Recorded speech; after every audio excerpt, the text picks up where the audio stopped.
Ladies and gentlemen, please take your seats. The event is about to begin.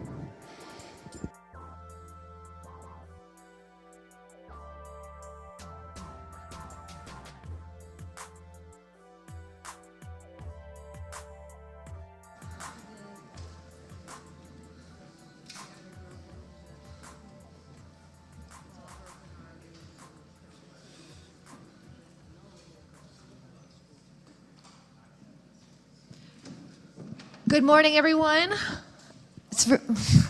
My name's Emily MacArthur. I'm a member of Workers Strike Back and Revolutionary Workers, and I'm here today because I know that we can win.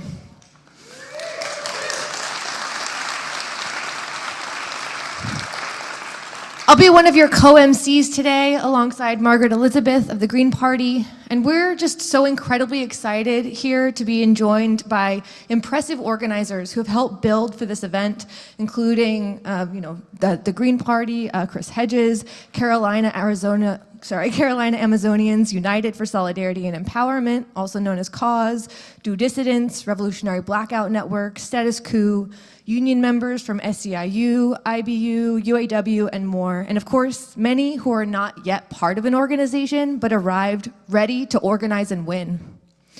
I know we have people in the room today from as far away as Massachusetts and North Carolina. Can people raise their hands if they traveled to come here today?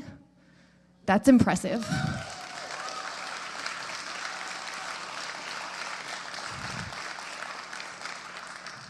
In addition to this room full of people ready to organize and win, we're live streaming this event to thousands of people on several channels across YouTube.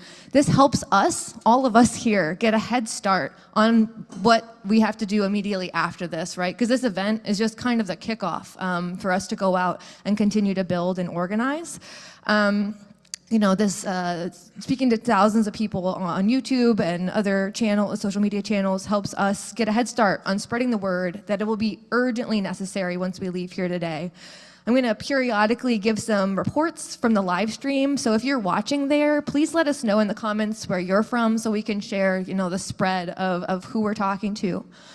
Like many working class people, just a little bit about me, I've been fighting for my life against rising rents, unattainable healthcare, climate catastrophe, and I've watched as the Democrats have either feigned helplessness or led the charge on every attack on working people. I'm horrified by the attacks that Donald Trump, Elon Musk, and their reactionary administration are carrying out on federal workers, on immigrants, on LGBTQ people. Not only because I stand in solidarity with oppressed people everywhere, but because history tells us that attacks on vulnerable communities are only a prelude to an assault on the working class as a whole. And if you're here today, I imagine it's because those things resonate with you too. To an extent, we're almost exhausted from hearing all the things that are wrong, right? We know the symptoms. We see the ever-broadening human misery in our everyday lives.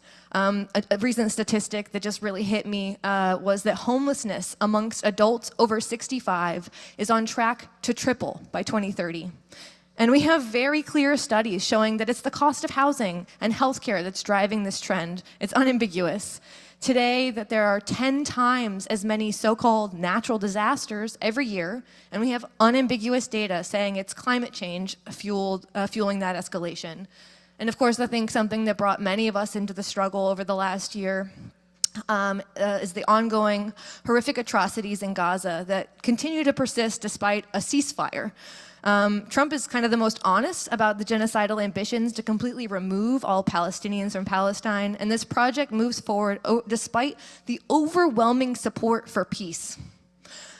The real question, though, that millions of working class people have, and I think why we're here today, is what will it take to turn the tide? I started by saying that I'm here because I know that we can win, and I feel confident in that fact because I've seen it. I was excited to help found Workers Strike Back in 2023. to build on the strategy that has yielded so many incredible victories, like the Seattle minimum wage that was $15 when we won it and is now over $20 an hour.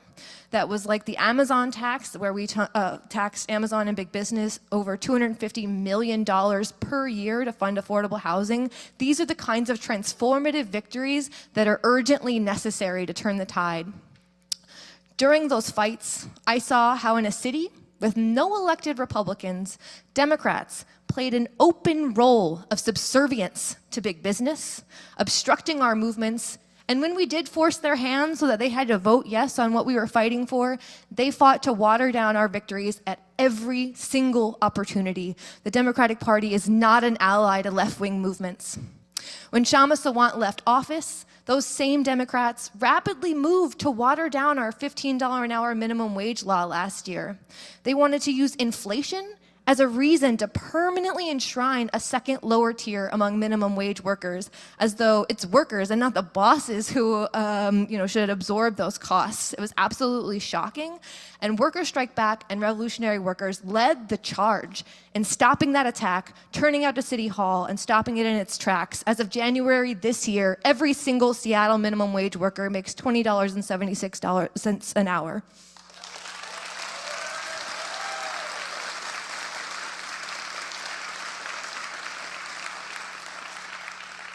And that's what we're all here today to discuss. How can we continue to build on that fighting strategy that engages the strength of working class and young people? Because we're not outnumbered, we're just out-organized, and refuses to make backroom deals with the two parties of the billionaires. How can we fight the rich and their two parties and win?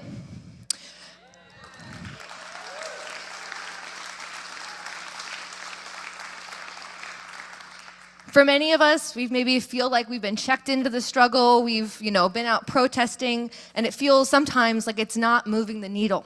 I think for Workers Strike Back, a core piece of our strategy is clear fighting demands that act as a call to action for working people. And that's why we're bringing, as part of our Fight the Rich campaign, demands like Medicare for All and unionize Amazon front and center today. And we're going to talk more about this Fight the Rich campaign throughout the day. But we know that unionizing Amazon and winning Medicare for All would be transformative for working people.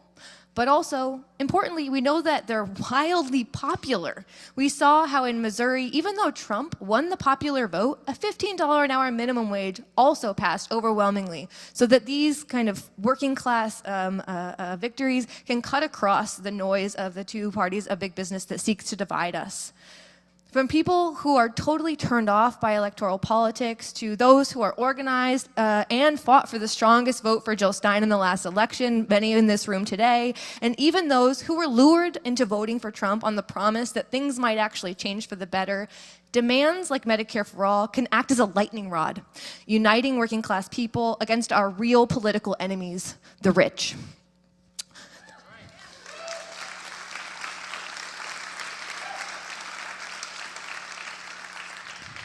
The full proposed program of demands for Fighting the Rich campaign, and like I said, more speakers are going to get into more detail, but I think it's important for us to start here, is Medicare for All, end the genocide in Gaza, tax Amazon and big business to fund social housing, stop mass deportations, and take big corporations into democratic public ownership.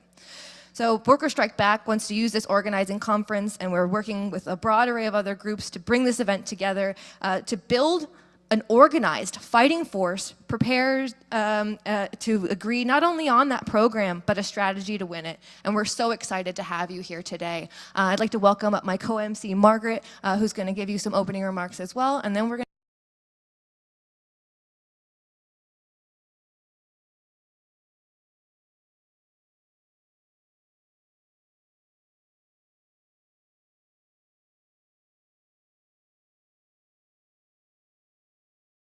to get into it.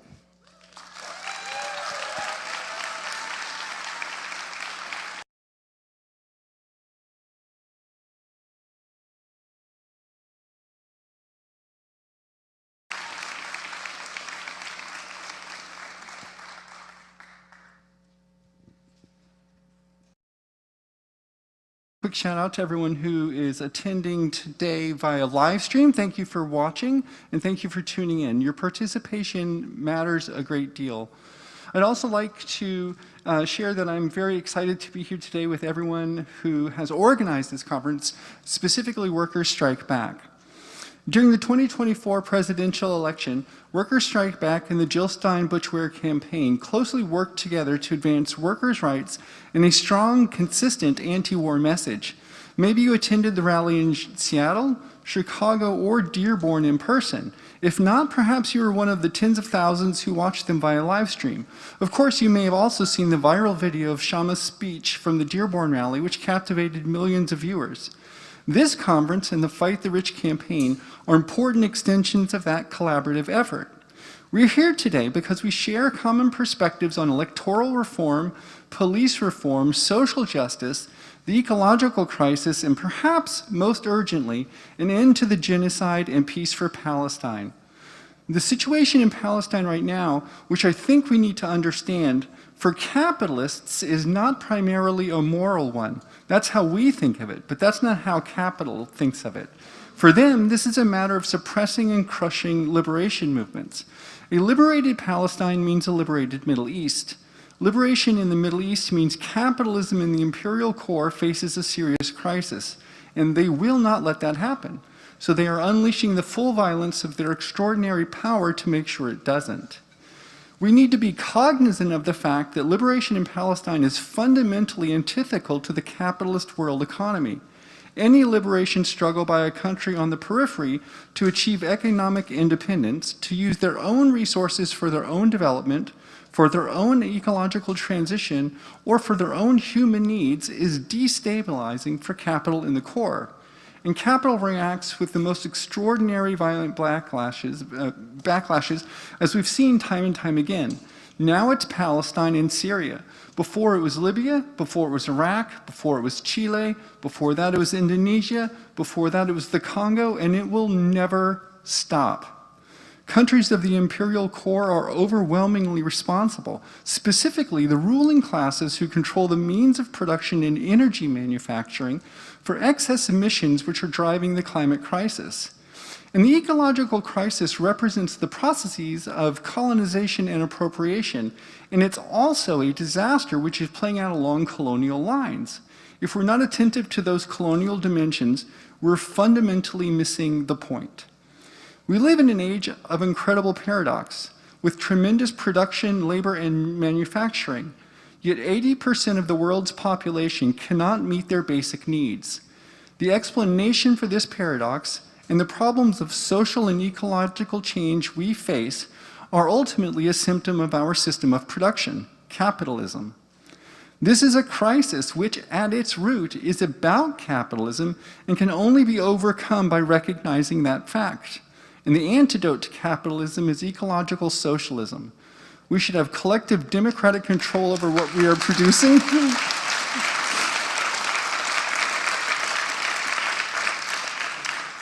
We should have democratic control over what we are producing. We should control what the goals of our production are and who benefits from them and so on. When we do, we can solve these problems quickly. We actually know what to do. We just don't have the power to do it. So I think in the face of these ongoing crises, we have to have clarity about what it is we want to achieve, and we need to start building movements and coalitions which are capable of achieving our shared goals, which is one of the reasons I'm happy to be here with Workers Strike Back, the Fight the Rich campaign, and groups like Whole Washington and Fair Vote Washington. If you don't know, Whole Washington advocates for single-payer universal health care, and they are a countrywide organization, so you can find them in your state if you are not here in Washington. And Fair Vote is also a nationwide organization, and they work for electoral reform, single, transferable vote, ranked choice voting. That is the way we solve that situation.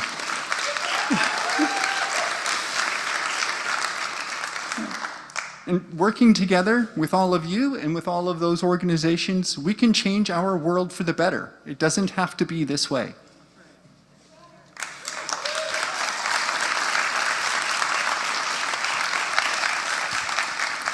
Thank you so much, Margaret, and to the Green Party for being here.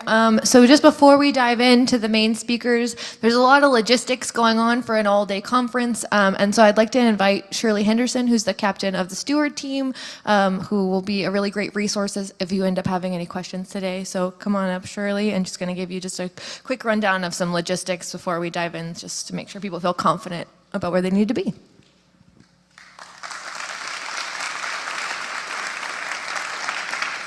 Awesome. Thank you, Emily. Yes, it is exciting that everybody is here today, and we expect more people to show up throughout the day. And in order to make something like this run smoothly, we want to make sure we're here for any questions that people have who are attending. So if you need to know where a restroom is, or about childcare, or any other issues or concerns you have, look for a person in a vest like me. There should be at least 2 of us throughout the day wandering around to just make sure everybody's having the best experience they can. Just a few notes to that point for folks who are in person. We definitely want everybody to have a badge. This is for many reasons, but it also helps us keep tabs on people, who's already registered, who hasn't, so we can keep track of who's here today. It's best if you get a lanyard. So if you've just got the badge, you know, we're all taking sweaters off, it's hot in here. If you have a lanyard, that ensures that you have it on all the time and it doesn't get lost in the shuffle. The other thing that is important to note is in this auditorium, there are no food or drinks in here. So please, if you do have food or drinks, please leave them outside. I don't know, yeah, you can ask us where that would be okay if you need to. There are bathrooms behind this booth up here, and then downstairs, the place where you checked in, there's restrooms right down in the foyer down there. We also have a live stream happening downstairs as this room fills up. If there's no space to sit up here, there's space downstairs, or if you need to be out of the auditorium for whatever reason but still want to be viewing, you can do that down there. Also, there's agendas that folks should have gotten at the sign-in tables, but if you lose it for whatever reason, we're gonna have QR codes to access the agenda digitally at tables that are gonna be up throughout the event. So yeah, come look for us if you have any issues or concerns. We're here to help you. Thank you so much, Shirley. Are y'all ready to get into it? All right. So we're starting off with a bang. Our first speaker, it's my honor to introduce former Seattle City Council member and socialist Kshama Sawant is a founding member of Workers Strike Back and also a member of Revolutionary Workers. She led the fight for the $15 an hour minimum wage that is now over $20 an hour here in Seattle. She has never backed down or taken a backroom deal in her 10 years in office. She only accepted the average wage of a worker that she represented, donating the rest to social movements. And unfortunately, that is an incredibly rare track record. It's the only one I know of. And so it's my honor, to introduce someone who used their elected position to organize working class struggle. And she's gonna talk to us about how to fight the rich and what we're here to do today.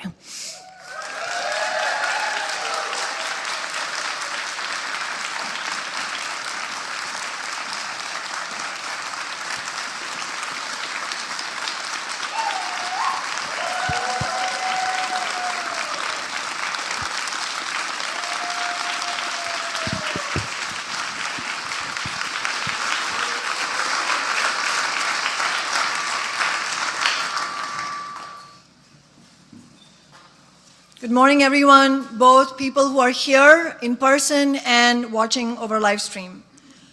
The billionaires and their system are in crisis. Political parties around the world, parties that represent the elite, are facing revolt after revolt from working people. Last year in the elections of all 10 leading industrialized nations, the incumbents were either booted out or lost a big share of the vote. This was the first time this has ever happened in almost 120 years of records. Here in the US, the approval rating of the former incumbent Democratic Party is currently in the rubbish heap. Nearly half of registered Democratic Party voters disapprove of them. And overall, only 21% approve of how Democrats in Congress are handling themselves in the present crisis. The revolt of working people against the establishment is fundamentally about the bankruptcy of capitalism and its representatives. The cost of living crisis, the skyrocketing rents, the undermining of the public services working people rely on, the death of the American dream.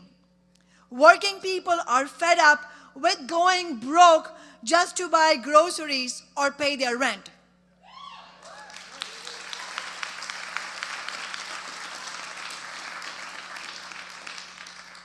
Meanwhile, wealth continues to be rapidly amassed at the top. Amidst our desperate struggle for survival, last year saw the world's 5 richest billionaires increase their wealth by $542 billion. Elon Musk, Trump's current favorite billionaire, has $500 billion in wealth. This revolt against the Democratic Party does not mean working people are giving Trump permission to run roughshod over them either.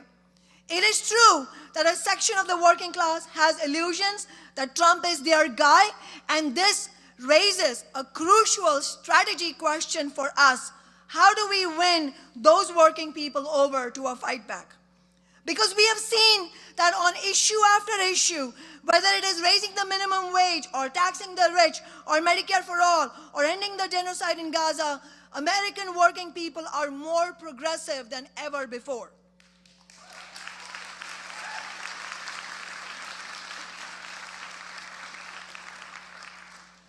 Some of the states that voted for Trump last year also passed ballot initiatives for a $15 minimum wage, paid sick leave, union support, and abortion rights.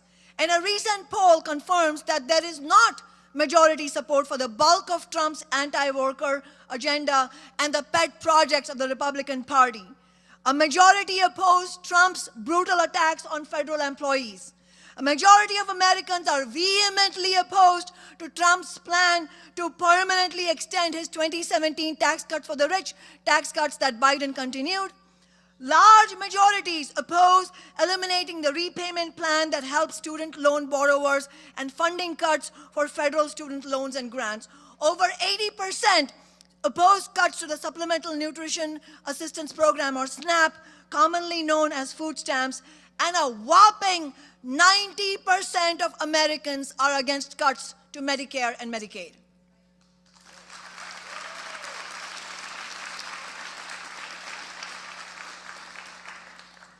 Trump's own approval ratings, while higher in the past, are basically breaking even.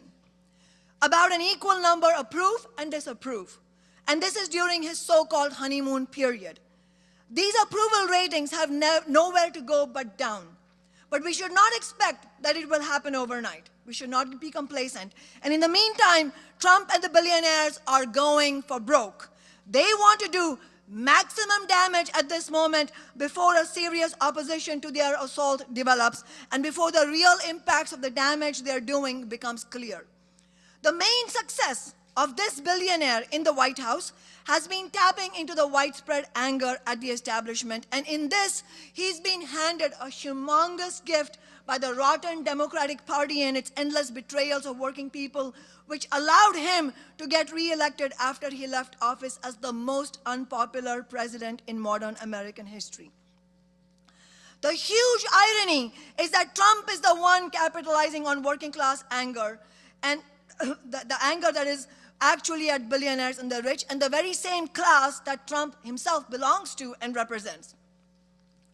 Politicians and the corporate media were stunned by the show of support on social media for Luigi Mangione, the man accused of killing United Healthcare CEO Brian Thompson last year. They were even more shocked when polling showed that this was not some fringe phenomenon, but a strong majority sentiment, nearly 70%.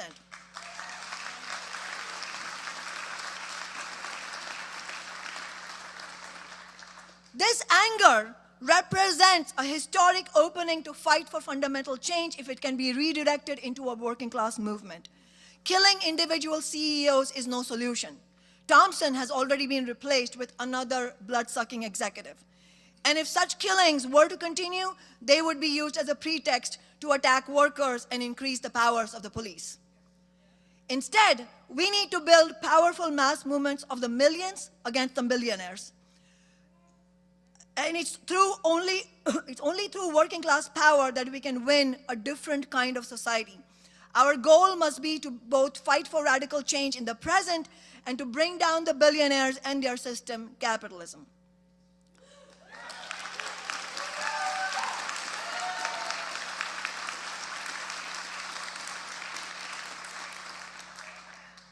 Unfortunately, alongside the fury of working people, the most prominent feature of this political moment is the near total vacuum of clear leadership on the left and in the labor movement. There is a profound shortage of leaders prepared to break with the political parties of the rich. We've seen betrayals one after another of these so-called progressives. Bernie Sanders, AOC and the Squad, and progressive labor leaders like Sean Fain. Both Bernie and AOC played a central role in bringing Trump to power. They uncritically supported Biden and then rushed to endorse Harris. They abandoned Medicare for all. They abandoned the fight for a $15 minimum wage. They could have organized mass rallies on either of those demands and put massive pressure on both parties and built a new party in the process.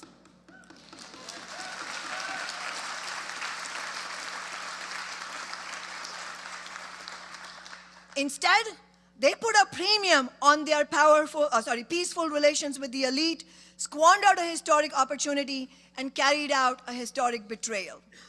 There is a meme going around of Bernie Sanders' action figure that has a stamp on it saying sold out. I'm not sure if there's one for AOC. In any case, that meme is the epitaph of the Bernie movement. Sadly,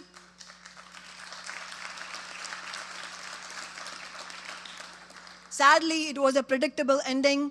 I, like many of you, was part of Sanders' movement, and we were correct to be because millions were coming together, but some of us did so with our eyes open. From the beginning, myself and the socialists who are part of revolutionary workers today noted the fundamental mistake of funneling people into the Democratic Party. We warned about the dead-end nature of this strategy of a political revolution against the billionaire class from inside a party that is owned lock, stock, and barrel by that same billionaire class.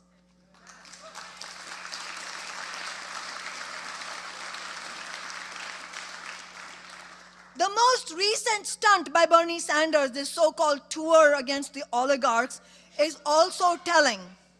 Even at this moment, Sanders is trying to redirect people back towards the Democratic Party. One of his 3 central planks is reform the party.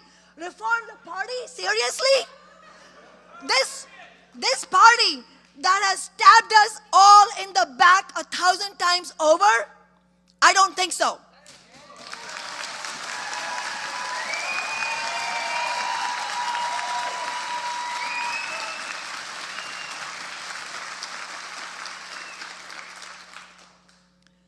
Our job is to burn the Democratic Party to the ground.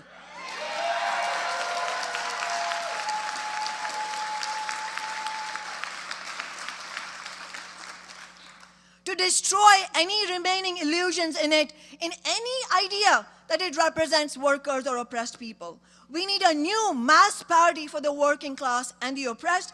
The organizations here, like Workers Strike Back, the Green Party, and all of us, we have an important role to play in that process. But that will not happen so long as lesser evilism rules the day and until the utterly failed strategy of voting for one billionaire party so that another billionaire party can win is abandoned. We need to build an organized, unified movement of working people to systematically take on the rich who run society and undermine their ability to rule.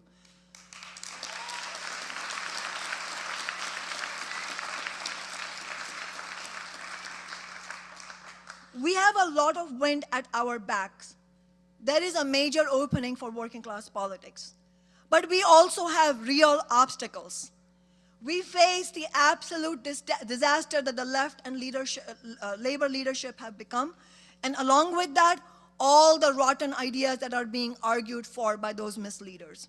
So we need to return to the basics, and we need to get something straight. First, this system does not belong to us. Capitalism is a system of rule by the rich and solely for the rich.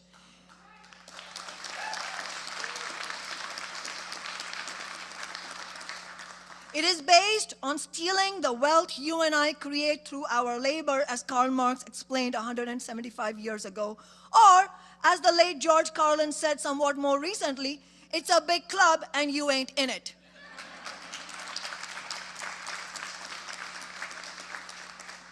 Second, the main reason this tiny sliver of society, the billionaires, the capitalist class, are able to own more wealth than a large majority of the world's population, more than billions, the only reason they can make us work long hours and live off crumbs while they amass untold wealth is by dividing working people, the overwhelming majority of society.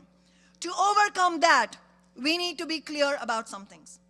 By far, the most important division in society is between the capitalists and the rest of us. Between them, the rich, and the immense majority of us who struggle to survive. To succeed, we need to be clear about who our friends are and who our enemies are. Our enemies are the billionaires and the bosses, the capitalist class, their institutions, their political parties, and also their more treacherous spokespeople who sometimes appear and sound like they support workers, but really act as pressure release valves and gatekeepers. Our enemies are not other working class or middle class or poor people. They are not immigrants or tech workers or workers in the South.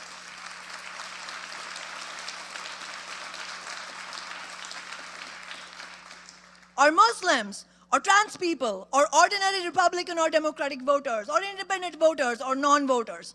Our enemies are those who make billions, or even millions of dollars a year, own the politicians, own the land and the resources, and who call the shots in the system. Our enemies are also those who justify and protect the interests of the rich. And because we outnumber them 1,000,000 times over, they need to invent 1,000,000 ways to divide us. They use nationalism and xenophobia. They tell us that workers in other countries, whether China or Russia or immigrants from Mexico, they tell us they are our enemy. This is one of Trump and the Republican Party's favorites. They use identity politics, which is favored by the Democratic Party.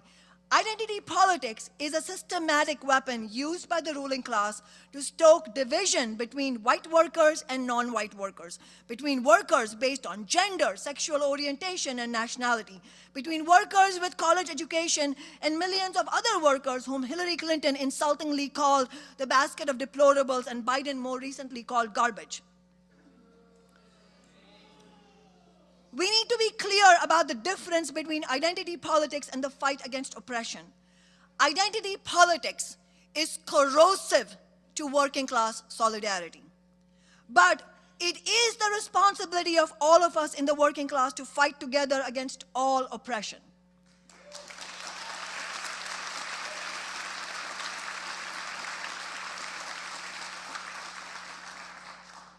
Against racism, sexism, transphobia, Islamophobia, xenophobia, and every other kind of prejudice. Because if we don't, we are just playing into the boss's ploy to divide us and use that division to keep us all at low wages with poor standards of living and afraid to fight while they rake it in.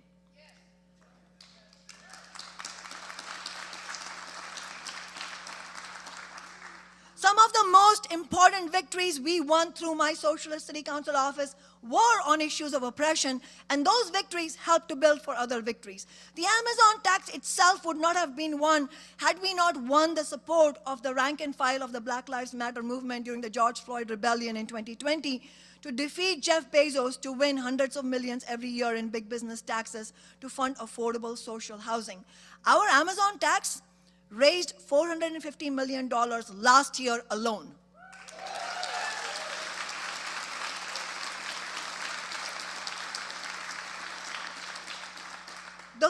favorite tools of the Republicans at present are anti-immigrant and anti-LGBTQ, particularly anti-trans scapegoating. And of course, they try to blame the poor for the poverty. You know, Elon Musk famously or infamously just said the poor people are parasites. Both wings of the ruling class, he is the parasite, exactly.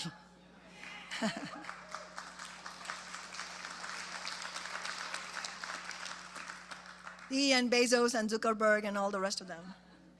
Both wings of the ruling class try to divide us on party lines also to make Democratic voters hate Republican voters and vice versa. The Democratic Party, who use identity politics for their own end, don't actually care about oppressed people. Actually, they stab them in the back the moment they can't leverage them for their own gains. When the Black Lives Matter movement was on the streets in the millions, the Democrats assured us all they were in favor of funding community programs and agreed the police budgets were bloated. They said Black Lives Matter, sometimes with tears in their eyes at press conferences. Then they broke virtually every promise they made with the help of black misleaders who just wanted money for their NGOs and a career ladder to climb. Sellouts come in every color.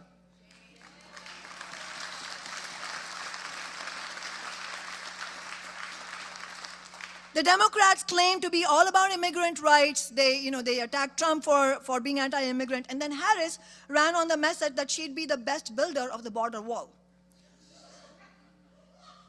Many working people are concerned about immigration. This is unfortunately an issue on which Trump currently has support. There is genuine confusion. At the root of the support for deportations is the fact that millions of people have watched the American dream get kicked into the gutter. Millions are stuck in soulless, dead-end jobs that don't pay enough to make rent. They're saddled with student debt, medical debt, credit card debt. They face collapsing school districts for their children, gutting of social services. They're called deplorable, lazy, garbage. They face a society plundered by the billionaires, and they are justifiably angry. Trump and the right wing channel this anger by the scapegoating of immigrants. And we cannot fall for it. The boss's super exploitation and marginalization of immigrants is used to undermine the wages and conditions of all workers, both native-born and immigrant. Low wages for immigrants are used to drive down everyone else's wages. Immigrants worried about being deported are put in a position where it's more difficult for them to make demands for workplace safety, and they get more desperate and accept worse conditions. The net effects are all bad for native-born workers and the working class as a whole, because when the bosses can force immigrant workers to accept worse conditions, that means worse conditions for American-born workers also.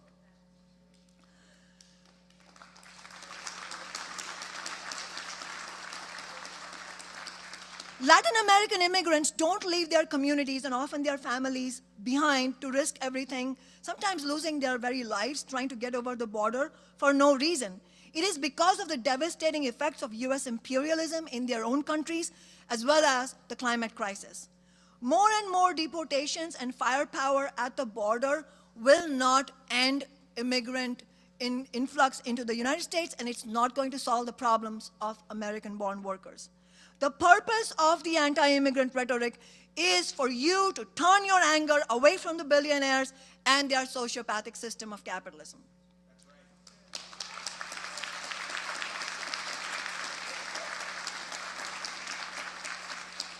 If Trump carried out the kind of mass deportations he has talked about, it would have a hugely damaging impact on the economy and millions of native-born workers, as well as immigrants that are deported. It would almost shut down food productions and lead to a massive escalation of prices.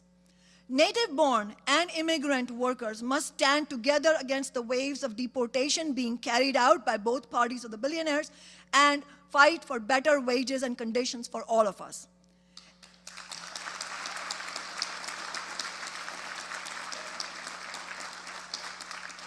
And incidentally, if Democrats wanted to fight Trump or defend immigrants, they would have immediately removed the totally corrupt and politically bankrupt New York City Mayor Eric Adams, who, in exchange for a corrupt pardon, is helping Trump and ICE carry out deportations. We can't stand for any of this. We have to maintain our focus on the rich. So I ask you, who is our enemy? Who is our enemy? The rich. That's right. It's the rich, the billionaires, and don't let them tell you any differently. We need to build unity on a broad basis with all those who want to fight with us against the rich. That part is important. We need unity with those who want to fight against the rich. Unity with those who want to fight is the basis on which we need to build. That is what we have done here in Seattle. That is how we won the highest major city minimum wage in the country and how we've defeated Amazon again and again. There are millions.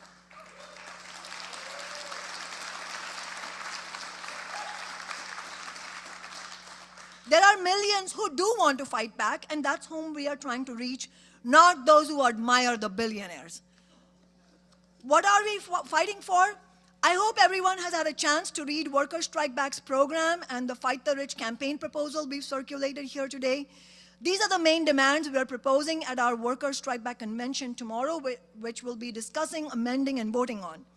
Fight the rich and the billionaire class and their system. Workers need a real raise, $25 an hour minimum wage. Good union jobs for all. Stop the climate catastrophe. Take big energy corporations into workers' ownership.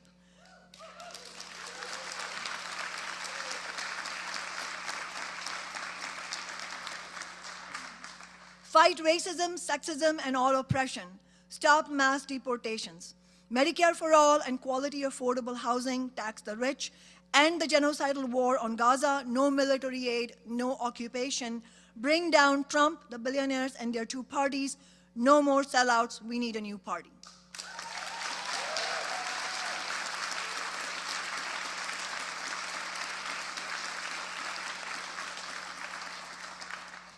We need to build our campaigns around things we agree on and that we can use to mobilize many thousands of people to fight for because they could make a real difference in their lives.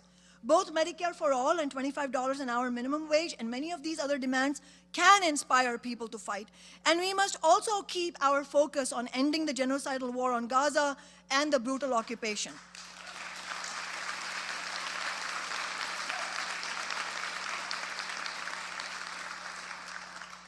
It seems unlikely the current ceasefire will make it to the second phase, and already Israel has breached it multiple times. This is one of the worst genocides of our generation, and we must find every path to stop it. We need to build an international anti-war movement alongside an international workers' movement. We must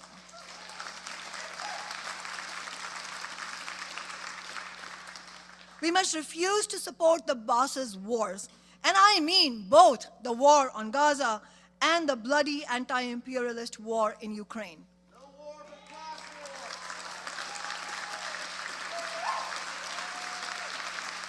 Exactly. These conflicts are a product of the global capitalist crisis. We are entering into a new era of war, which comes out of the winding down of the era of neoliberal globalization, which was rooted in a world in which US imperialism was the undisputed power. That world is gone, replaced by the US-China global conflict, and with it, economic nationalism and proxy wars. The billionaires in different countries are increasingly locked in violent competition between each other, violence against, that we face. Imperialist war, including the horrific meat grinder taking place in Ukraine right now, is not in the interests of the working class, and we must reject it. The rich want us to offer up our corpses for the purpose of their fight over profits and resources. Neither Western imperialism nor Russian imperialism cares one bit for Ukrainian workers or Russian workers, neither does Zelensky. And not one more worker should be dying for Putin or Zelensky.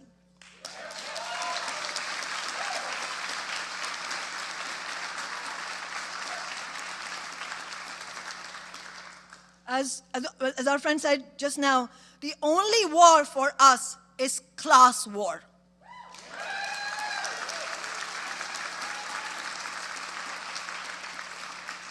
And we must support Ukrainian and Russian workers in their fight against their own capitalist classes in bringing down both Putin and Zelensky.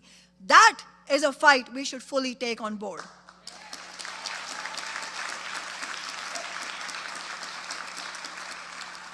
We should have no illusions in Trump's ideas of plundering the natural resources in Ukraine. Trump is no friend of working people in either Russia or Ukraine, and he is no anti-war president. The driving force in Trump's policy on the Ukraine-Russia war is the decisive anti-war message working people sent to the incumbent warmongering party of the ruling class, the Democratic Party, last year.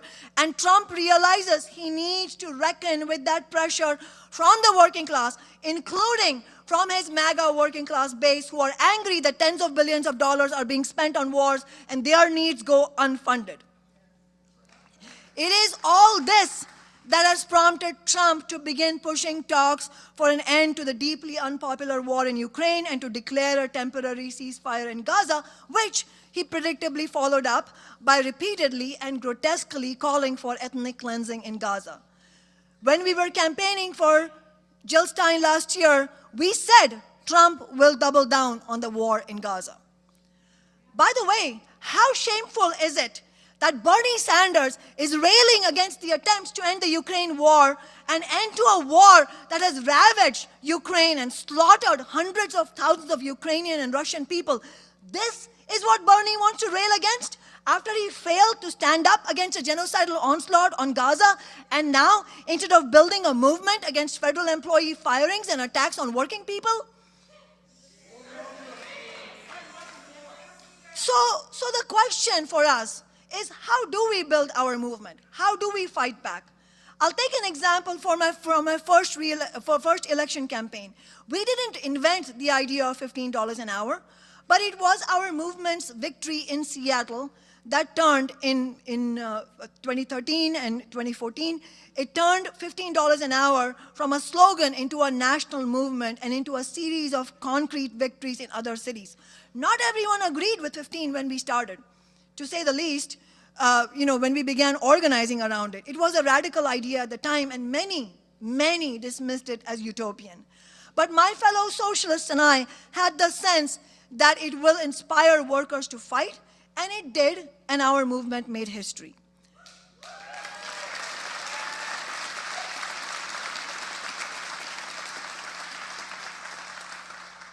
Campaigning for 15 in my working class election campaign in 2013 was crucial, but it was just the beginning. It took an all-out fight. We immediately used the momentum from our election victory to launch a movement called 15 Now. We held mass organizing meetings, rallies, marches, built neighborhood action groups, and filed a ballot initiative to present a credible threat to big business and the Democrats. If they did not pass a strong 15 in City Hall, we would take it to the ballot box. That is how we won.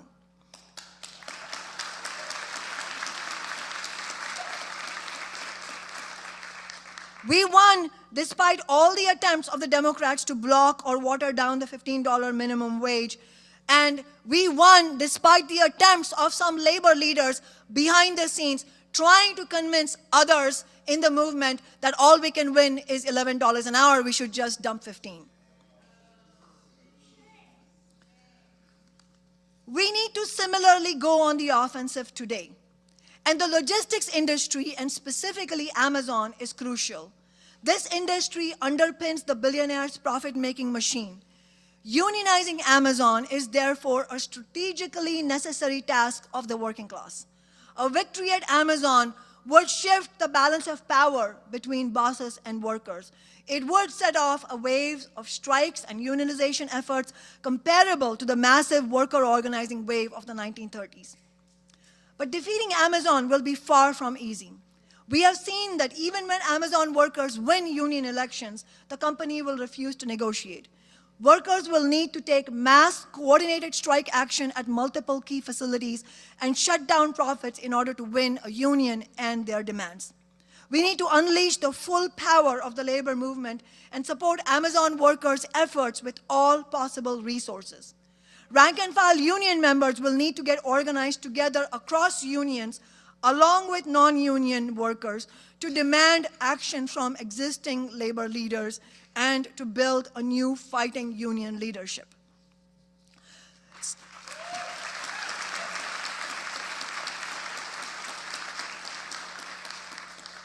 Some people will ask, shouldn't we be running a lot of candidates for office?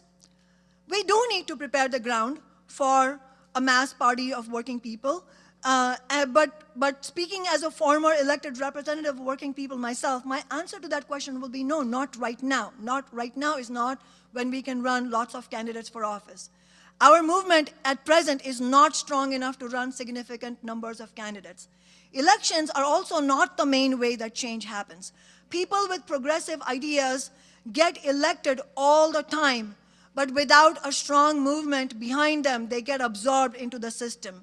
They capitulate to the enormous pressures from the rich and their politicians. And it might seem ironic to you all that I'm saying this as somebody who has a decade-long track record of having used elected office in the correct way, but I say this because, tragically, that is the only example we can point out in our times of elected office being used in that way. So yes, it can be done, it needs to be done that way, but a sober assessment also is that it hasn't been done otherwise outside Seattle.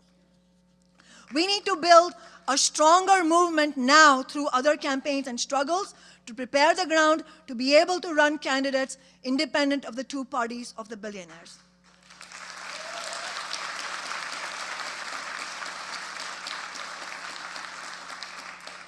Members of our movement who do want to run for office need to be accountable to working people from the outset. They should work with the Fight the Rich campaign on developing a strong working class political platform. They would need to run any such campaign on a clear fighting working class basis and agree to accept only the average worker's wage if elected, as I did during my entire decade in City Hall.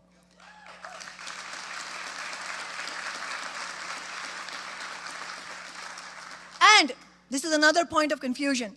And while it is the bare minimum that elected representatives should do, it is not enough for them to take pro-working class votes on legislation that is in front of them. That is not enough. They need to commit themselves, as I did, to a movement-building approach, to use their office to initiate and support campaigns on bold, far-reaching demands, and even though it will alienate and infuriate both Democratic and Republican politicians. And I'll tell you a rule of thumb is if you aren't infuriating the Democratic and Republican politicians, you're doing something deeply wrong.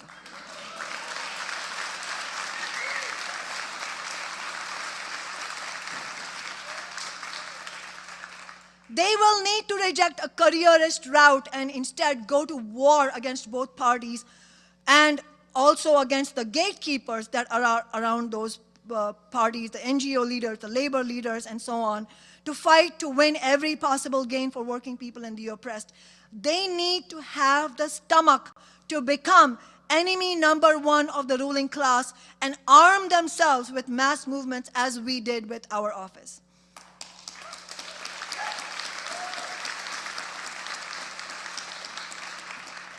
In addition to going on the offensive, we must also defend against the attacks by the billionaires and their two parties. And that includes the attacks by Trump, which are both a continuation and a serious escalation of the long-term bipartisan project of the US ruling class. It is austerity on steroids, deregulation on steroids, imperialism on steroids, and alongside this, it's the most dramatic concentration of executive power. Trump is pushing things as far as he can, as far as he thinks he can get away with. Trump is not carrying out tariffs for working people. They are a tax on all of us. In fact, we will pay for them through increasingly obscene prices for basic necessities. At root, it's an attempt to confuse us, to pit workers in different countries against each other, and to dishonestly justify more tax cuts for corporations and the rich. Already, 14,000 federal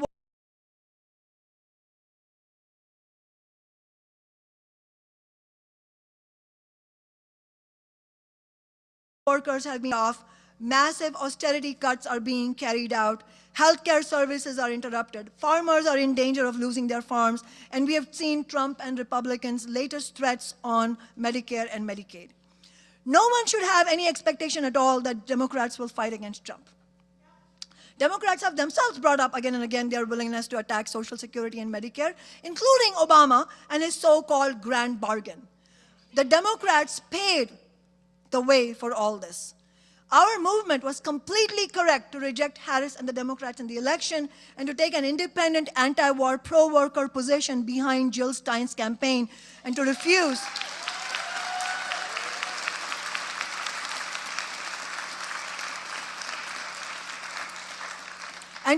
to bend to the lesser evil pressures. And it's extremely important that Jill and the Green Party ran on a clear anti-war, pro-worker program and stood up against all the attacks.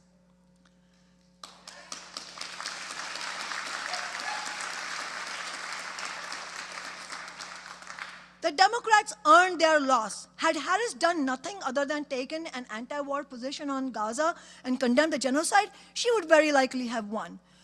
Had she also campaigned on Medicare for all and $15 in addition, Trump wouldn't have had a chance. Trump is being assisted by the complicity of the Democratic Party. Why? Because, it's not that they don't have a spine, quote unquote, as some like to say.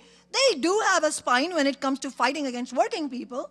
When it comes to doubling down on genocide, when it comes to breaking the railroad worker strike, they had a spine when they fought against every single thing our movements fought for in Seattle, from 15 to Amazon tax to renters' rights. They certainly don't oppose austerity. They don't oppose genocide or ethnic cleansing in Gaza. They don't oppose Trump's anti-immigrant agenda. And so they are not about to stick their necks out to defend against attacks on working people and the poor, those same working people and poor people that Democrats spent the last 4 years attacking. The main complaint of the Democrats and the wing of the billionaire class that supported Harris is that they don't like how Trump is doing things, how it is destabilizing the system, their own system, and the credibility in the eyes of working people of their system. And of course, it isn't that Democrats are simply standing aside either. They are frequently joining in. The 12 senators and the dozens of House Democrats who voted for the Riley-Laken bill, which destroys the right to due process for non-citizens, including legal permanent residents, by allowing ICE to arrest and deport any non-citizen who has been charged, not convicted, charged with a crime which can be as minor as shoplifting. And how about Fetterman's support for Trump's attacks on Palestinians? Bernie approving anti-worker warmonger Marco Rubio's nomination. The list is practically endless. While being clear, though, that the Democrats are not on our side, we also need to be crystal clear about something else. We cannot in any way live in the past. We cannot de-emphasize, understate, or explain away the damage that is currently being done by Trump, Musk, and company. Trump and his cabal of billionaires are doing their level best to do more damage in a few months than the bipartisan attack of Republicans and Democrats was able to do over multiple years. But we should also not overstate, as some do, and say that this is fascism now in the White House. It's important that we not use that word lightly or inaccurately. What fascism is and isn't is a whole discussion unto itself. But the fundamental reality is that while Trump would like to rule as a dictator, that is not the objective basis for it. The overwhelming majority of working people do not support Trump's attacks on democracy. One of Trump's most unpopular political moves was January 6th, which was strongly opposed by the overwhelming majority, including most people who voted Republican. And now his blanket pardon of those guilty of violence on January 6th is itself deeply unpopular, according to the polls. This is also the reason for Trump's doublespeak in saying that free speech is back. He pretends to be pro-democracy because he has to. He is helped by comparison with the Democrats who've been carrying out a crackdown on free speech in recent years, including the brutal repression against campus anti-war protesters. The capitalists, for their part, have absolutely no love of democracy.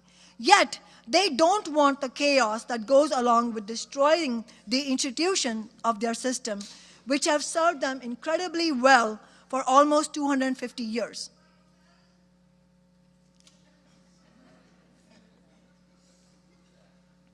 And while they are on board with big parts of Trump's agenda, of attacking workers, of austerity, of deregulation, etc., they don't want an unchecked Trump or the kind of utter chaos that fascism brought on the ruling classes and capitalism as a whole in the first half of the 20th century. The capitalists see capitalist democracy, which is of course highly limited and is mainly democracy for the billionaires, but such as it is the best possible shell for their interests. Suffice it to say that if this was fascism, this meeting would not be taking place. Many of us here today would be in prison right now or facing far worse. But we have to be clear about what is happening, how very dangerous it is, and the urgent need to fight back. While we should not for a moment let up on the Democrats, the fact is they are no longer in power. Trump and the Republicans are. And we need to fight back powerfully against them, just as we fought Biden and his party.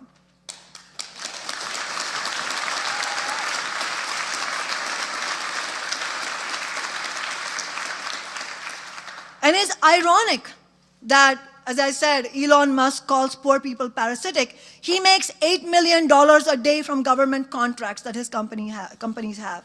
He's one of the biggest parasites in history. Working people make everything run in this society. We create all the wealth. Nothing works without us. Not the grocery stores, not the electrical grid, not the coffee houses, not the buses, not the Amazon warehouses, not one building in this city, not one board, not one brick was put in place by a billionaire. We need to win over people to our movement who voted for Trump, who voted for Harris, who didn't vote at all, or those who, like us, campaigned and voted for the strongest anti-war pro-worker candidate, Jill Stein.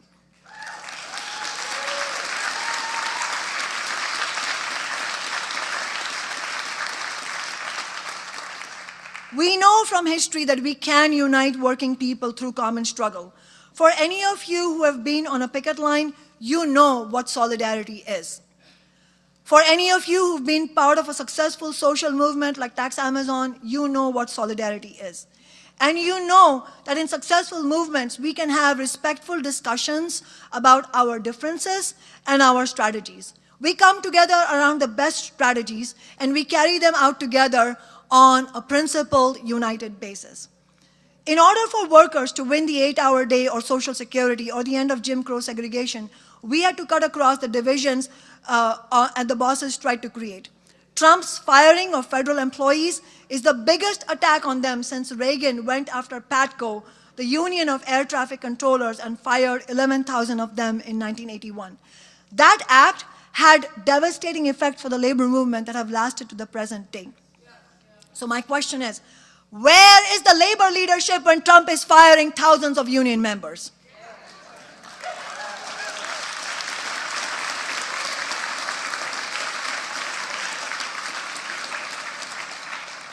In the face of this dangerous escalation of executive power, there should be mass strike action.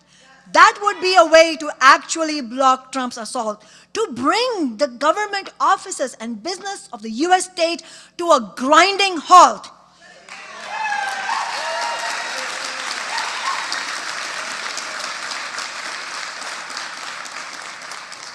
To shut down corporate profits, shut down the economy. Instead, we have Auto Workers Union President Shawn Fain authoring an op-ed in which he announces he's ready to work with Trump.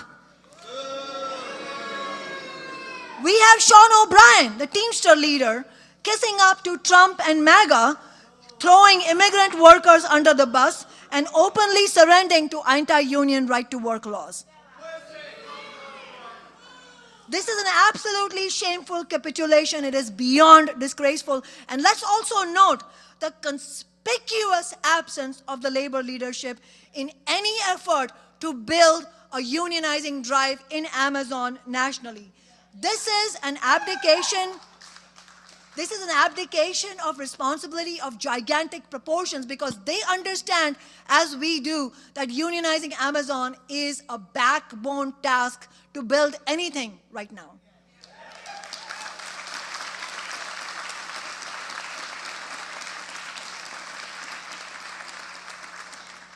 As I said when we launched Workers Strike Back, we need a reckoning in the labor movement to take down the business unionist leadership and restore the militant, radical, rank-and-file organizing on which the labor movement was built.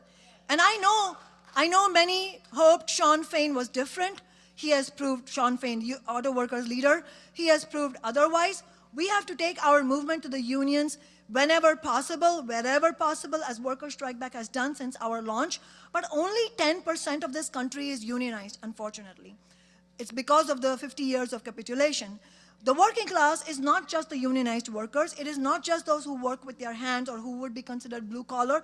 It is all of us who have no choice but to work for a living. All of us, whether we have a union or not. All of us who can't sit back and live off wealth. We need to build a fighting workers movement that includes all of us together, including students, retirees, and the unemployed, all those who want to fight.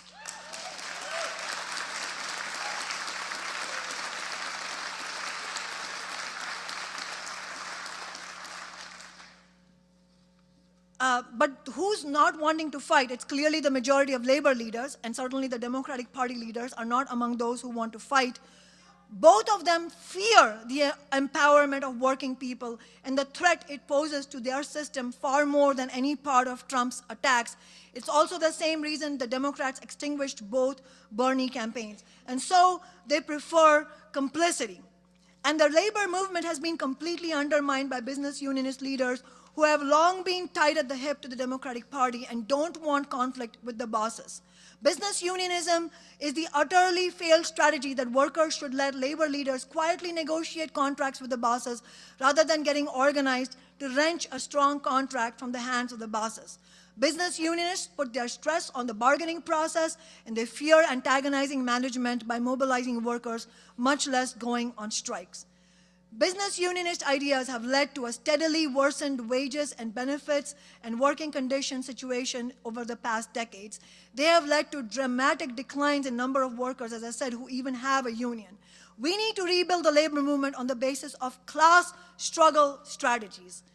From the best militant traditions of labor's past, the traditions that were central to the three strikes that led the way in 1934, all strikes, by the way, led by socialists in Minneapolis, in Toledo, and San Francisco.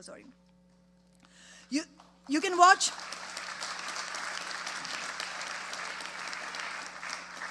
a recent episode of Worker Strike Back's broadcast on the Minneapolis general strike.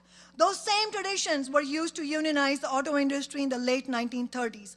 Militant union organizers, many of whom were socialists or communists, led a massive organizing drive built around a clear understanding of what they were up against and saw their struggle as a class war. They strategically targeted a series of key auto plants that produced components without which the rest of the factories in General Motors could not build cars. They shut down the supply chain, and with it, most of GM. They shut down the profits. They threatened the stability of the boss's system, which is what forced them to accept the union and the workers' demands. The success of the auto industry fight, which dealt this massive blow, built the basis for the fastest wave of unionization in US history. We need to learn lessons from those workers' movements today.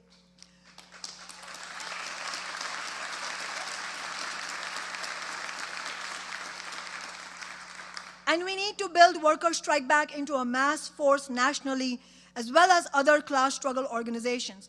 If you are not yet a member of Worker Strike Back, I hope you will join today.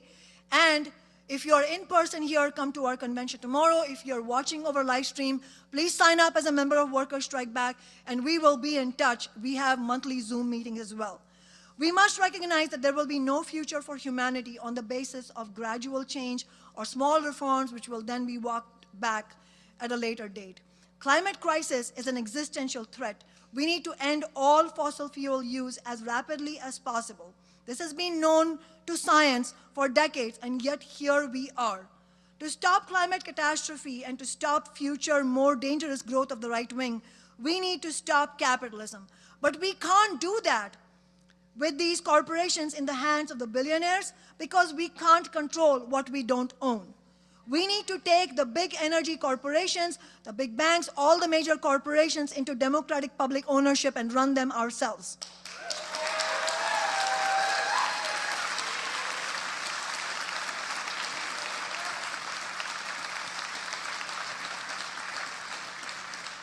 We need to take the reins of society away from the capitalists. All of our fights right now, the small ones and the big ones, have to be towards that end. I am a member of Workers Strike Back, and I am also a member, like Emily, of Revolutionary Workers, a revolutionary socialist organization. If you, like me, agree that capitalism cannot be reformed, that it needs to be replaced by a global system of solidarity and sustainability and democracy, then you should consider joining Revolutionary Workers. Solidarity.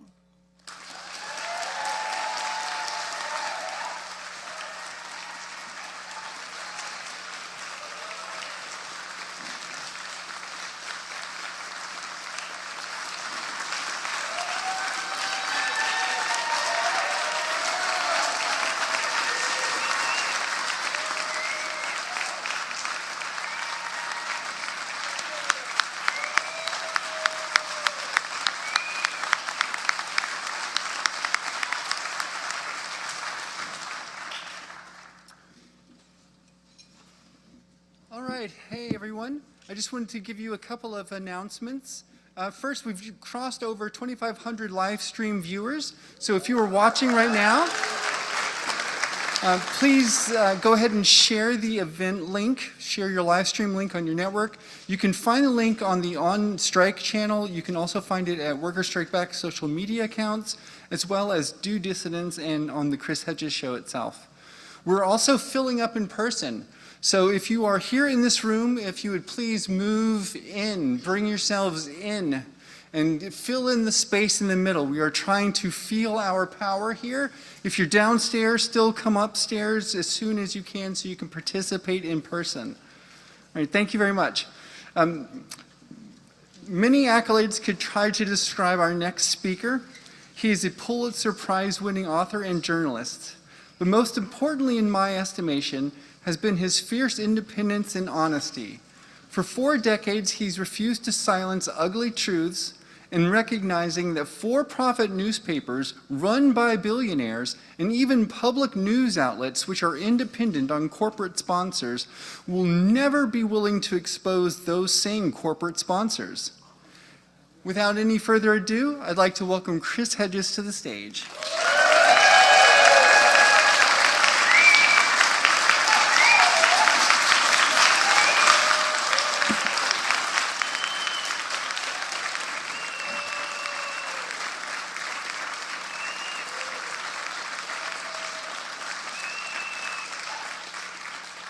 Thank you.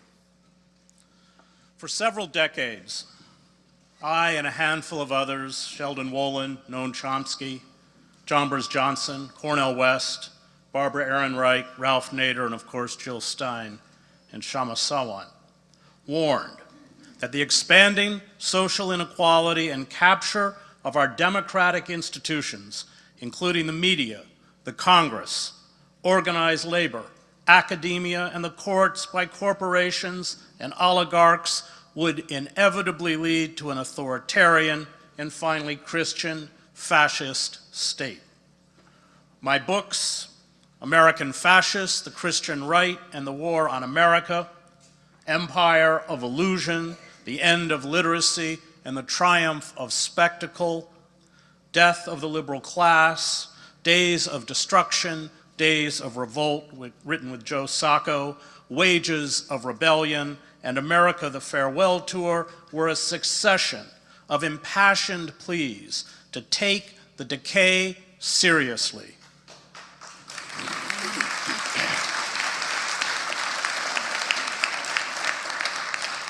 But I take no joy in being correct. The rage of those abandoned by the economy, the fears and concerns of a beleaguered and insecure middle class, and the numbing isolation that comes with the loss of community will be the kindling for a dangerous mass movement, I wrote in American Fascists in 2007.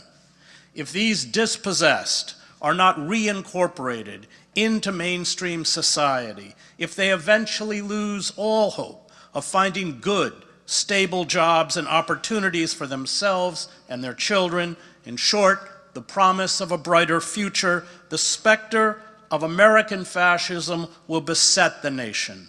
This despair, this loss of hope, this denial of a future leads the desperate into the arms of those who promise miracles and dreams of apocalyptic glory. Donald Trump does not herald the collapse of democracy. He heralds the ripping away of the veneer that masks the rot within the ruling structures and their pretense of democracy. He is the symptom, not the disease. The loss of basic democratic norms began long before Trump. Deindustrialization, deregulation, austerity, unchecked predatory corporations, including the healthcare industry, wholesale surveillance of every American, social inequality, an electoral system defined by legalized bribery, endless and futile wars, the largest prison population in the world, and the feelings of betrayal, stagnation, and despair, combined in a toxic brew that has culminated in inchoate and justified hatred of the ruling class. And the Democrats are as guilty as the Republicans.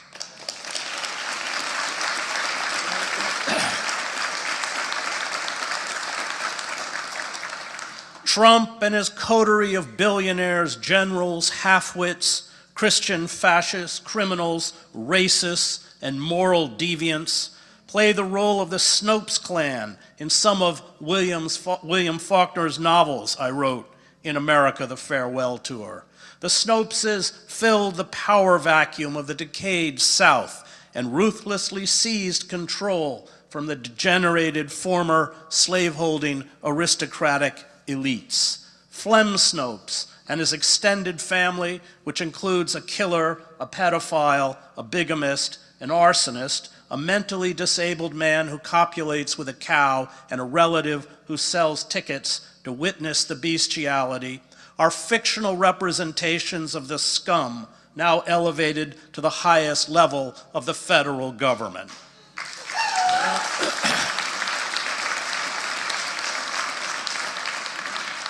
They embody the moral decay unleashed by unfettered capitalism. The usual reference to amorality, while accurate, is not sufficiently distinctive and by itself does not allow us to place them as they should be placed in a historical moment the critic Irving Howe wrote of the Snopeses. Perhaps the most important thing to be said is that they are what comes afterwards, the creatures that emerge from the devastation with the slime still upon their lips. Let a world collapse in the South or Russia, and there appear figures of coarse ambition, driving their way up from beneath the social bottom, men to whom moral claims are not so much absurd as incomprehensible, sons of bushwhackers or muziks drifting in from nowhere and taking over through the sheer outrageousness of their monolithic force, Howe writes. They become presidents of local banks and chairmen of party regional committees, and later, a trifle slicked up, they muscle their way into Congress or the Politburo, scavengers without inhibition. They need not believe in the crumbling official code of their society. They need only learn to mimic its sounds. The political philosopher Sheldon Wolin called our system of governance inverted totalitarianism, one that kept the old iconography, language, symbols, but had handed the internal levers of power to corporations and the rich. Now we are shifting to totalitarian's more recognizable form, one dominated by a demagogue and an ideology grounded in our homegrown Christian fascism.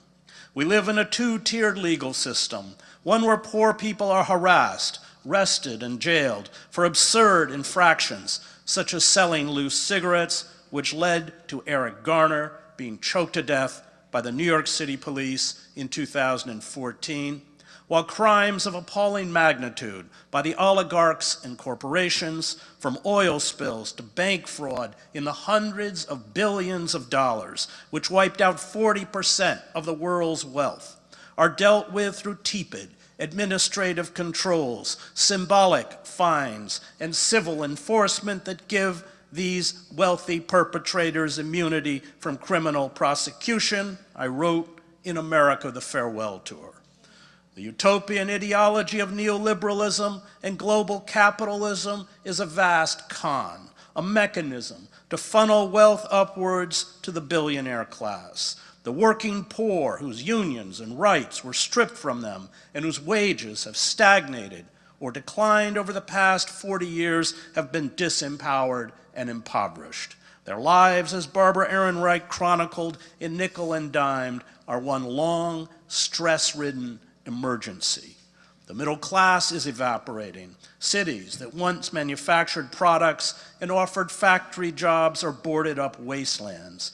The destruction is a ruse. Corporations, the destruction of trade barriers is a ruse corporations and the billionaire class use to stash $1.42 trillion in profits in overseas banks to avoid paying taxes. The labels liberal and conservative are meaningless, evidenced by a Democratic presidential candidate who turned to Wall Street bankers to formulate her economic policies and bragged about an endorsement from Dick Cheney, a war criminal who left office with a 13% approval rating. Fascism is always the bastard child of a bankrupt liberalism. The attraction of Trump is that, although vile and buffoonish, he mocks the political charade. Trump lies like he breathes, but the lies told by the two establishment parties caused far more pain and did far more damage than the lies told by Trump. Trump is merely the apotheosis of a culture of mendacity, deception, and exploitation, for we are a culture awash in lies. It no longer matters what is true, it matters only what is correct. The correct ideology of neoliberalism is as delusional as the correct ideology of the Christian fascists. Neither are reality-based belief systems.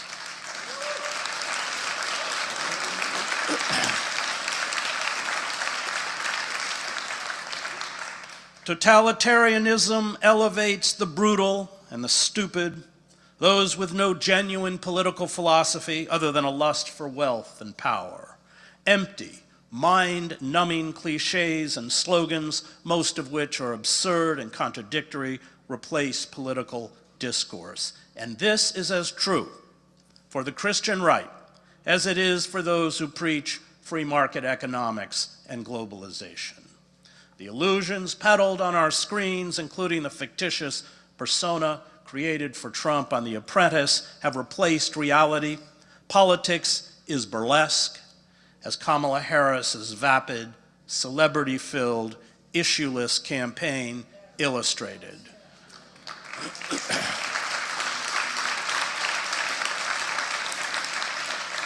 It is smoke and mirrors created by an army of agents, publicists, marketing departments, promoters, pollsters, script writers, wardrobe consultants, and public announcers. Our money-drenched, heavily managed elections are little more than totalitarian plebiscites designed to give a veneer of legitimacy to oligarchic and corporate power. The political malaise is mirrored in a cultural malaise, what Soren Kierkegaard calls a sickness unto death, the numbing of the soul by nihilism. The cult of the self dominates our cultural landscape. I wrote An Empire of Illusion. This cult has within it the classic traits of psychopaths: superficial charm, grandiosity, and self-importance, a need for constant stimulation, a penchant for lying, deception, and manipulation, and the inability to feel remorse or guilt. This is, of course, the ethic promoted by corporations. It is the ethic of unfettered capitalism. It is the misguided belief that personal style and personal advancement, mistaken for individualism, are the same as democratic equality. In fact, personal style defined by the commodities we buy or consume, has become a compensation for our loss of democratic equality. We have a right in the cult of the self to get whatever we desire. We can do anything, even belittle and destroy those around us, including our friends, to make money, to be happy, to become famous. Once fame and wealth are achieved, they become their own justification, their own morality. How one gets there is irrelevant. Once you get there, those questions are no longer asked. My book, Empire of Illusion, begins in Madison Square Garden at a World Wrestling Entertainment Tour. I understood that professional wrestling was the template for our social and political life, but I did not know that it would produce a president and soon a secretary of education who has vowed to shut the department down. The bouts are stylized rituals I wrote in what could have been a description of a Trump rally. They are public expressions of pain and a fervent longing for revenge, the lurid and detailed sagas behind each bout, rather than the wrestling matches themselves, are what drive crowds to a frenzy. These ritualized battles give those packed in the arenas a temporary, heady release from mundane lives. The burden of real problems is transformed into fodder for a high-energy pantomime. It is not going to get better. The tools to shut down dissent have been cemented into place. Our democracy cratered years ago. All Trump has to do to establish a naked police state is flip a switch, and he will. The worse reality becomes, the less a beleaguered population wants to hear about it, I wrote at the conclusion of Empire of Illusion, and the more it distracts itself with squalid pseudo-events of celebrity breakdowns, gossip, and trivia. These are the debauched revels of a dying civilization. The system is not reformable. Either we obstruct in the only form left to us, which is mass mobilization, acts of sustained civil disobedience, especially the strike, or we are frog-marched into serfdom.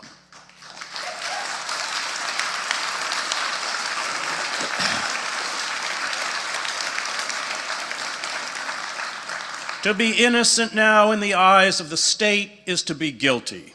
It is to be complicit in this radical evil. It is to bear the mark of Cain. It is to do nothing, to defend the weak, the oppressed, the poor, and those who suffer, and to protect the planet. Choose, but choose fast. Time is running out. The sick, unable to afford care, are dying. The poor, especially children, are going hungry. Families, along with the mentally ill, are thrown into our streets. The unemployed and underemployed are desperate. Schools are being defunded and privatized. Our prisons are packed. The undocumented are being hunted down, imprisoned, and deported. Our roads, bridges, dams, levees, power grids, rail lines, subways, bus services are crumbling. The ecosystem is disintegrating as temperatures rise and freak weather patterns, wildfires, hurricanes, droughts, flooding, tornadoes, melting polar ice caps and glaciers drive desperate migrants northwards from the global south. This is the dystopia the ruling global class, the ruling capitalists are shoving down our throats. No social or revolutionary movement succeeds without a core of people who will not betray their vision and their principles. In other words, like all of us here, militants.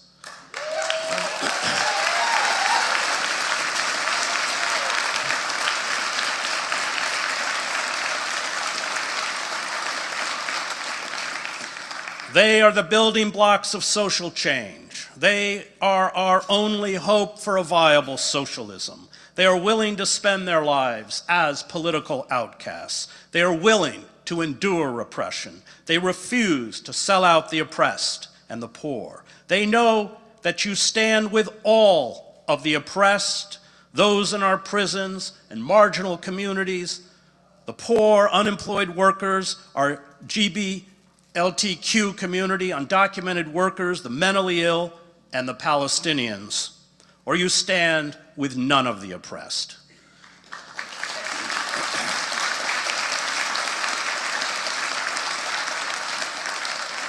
They know that when you fight for the oppressed, you get treated like the oppressed. And liberals plead with us to believe in the ultimate goodness of the ruling class, the fantasy that justice and social equality can be achieved through their bankrupt institutions, including the Democratic Party, even though, like Herod of old, they repeatedly sell us out. We are castigated for our anger, our alienation from the centers of power, and our bleakness. We are told to adopt a positive attitude, to trust the system, that we can awaken the dead consciences of the atrophied souls, the plutocrats running Amazon, Halliburton, Goldman Sachs, ExxonMobil, and Citibank, and the two ruling parties. I cannot count how many times I have been told this. But this is the road to despair, not hope. Hope comes when we physically defy those in power. Those who succumb to apathy or complicity are enemies of hope, and they become in their passivity agents of injustice. Hope has a cost. Hope is not comfortable or easy. Hope requires personal risk. Hope does not come with the right attitude. Hope is not about peace of mind. Hope is action. Hope is doing something. The more futile, the more useless, the more irrelevant and incomprehensible an act of rebellion is, the vaster and more potent hope becomes. Hope never makes sense. Hope is absurd. Hope knows that an injustice visited on our neighbor is an injustice visited on us all. Hope posits that people are drawn to the good by the good. And this is the secret of hope's power. It is why it can never finally be defeated. Hope demands for others what we demand for ourselves. Hope does not separate us from them. Hope sees in our neighbor, even our enemy, our own face. And the powerful do not understand hope. Hope is not part of their vocabulary. They speak in the cold, dead words of national security, global markets, electoral strategy, staying on message, image, and profits. The powerful protect their own. They divide the world into the damned and the blessed, the patriots and the traitors, the rich and the poor. They insist that extinguishing lives in foreign wars or in our prison complexes is a form of human progress. They cannot see that the suffering of a child in Gaza or a child in the blighted pockets of Washington, D.C. diminishes and impoverishes us all. They are deaf, dumb, and blind to hope. Those addicted to power, consumed by self-exaltation, cannot decipher the words of hope any more than most of us can decipher hieroglyphics. Hope to Wall Street bankers and politicians, to the masters of war and commerce, is not practical, it is gibberish, it means nothing. I cannot promise you it will be easy. I cannot assure you that tens of thousands will join us. I cannot pretend that going to jail is pleasant. I cannot say that anyone in Congress, anyone in the boardrooms of the corporations that cannibalize our nation, anyone in the press will be moved to pity, to act for the common good. I cannot tell you these wars will end, or the hungry will be fed. I cannot say that justice will roll down like a mighty wave and restore our nation to sanity. But I can say this: if we resist and carry out acts, no matter how small, of open defiance, hope will not be extinguished.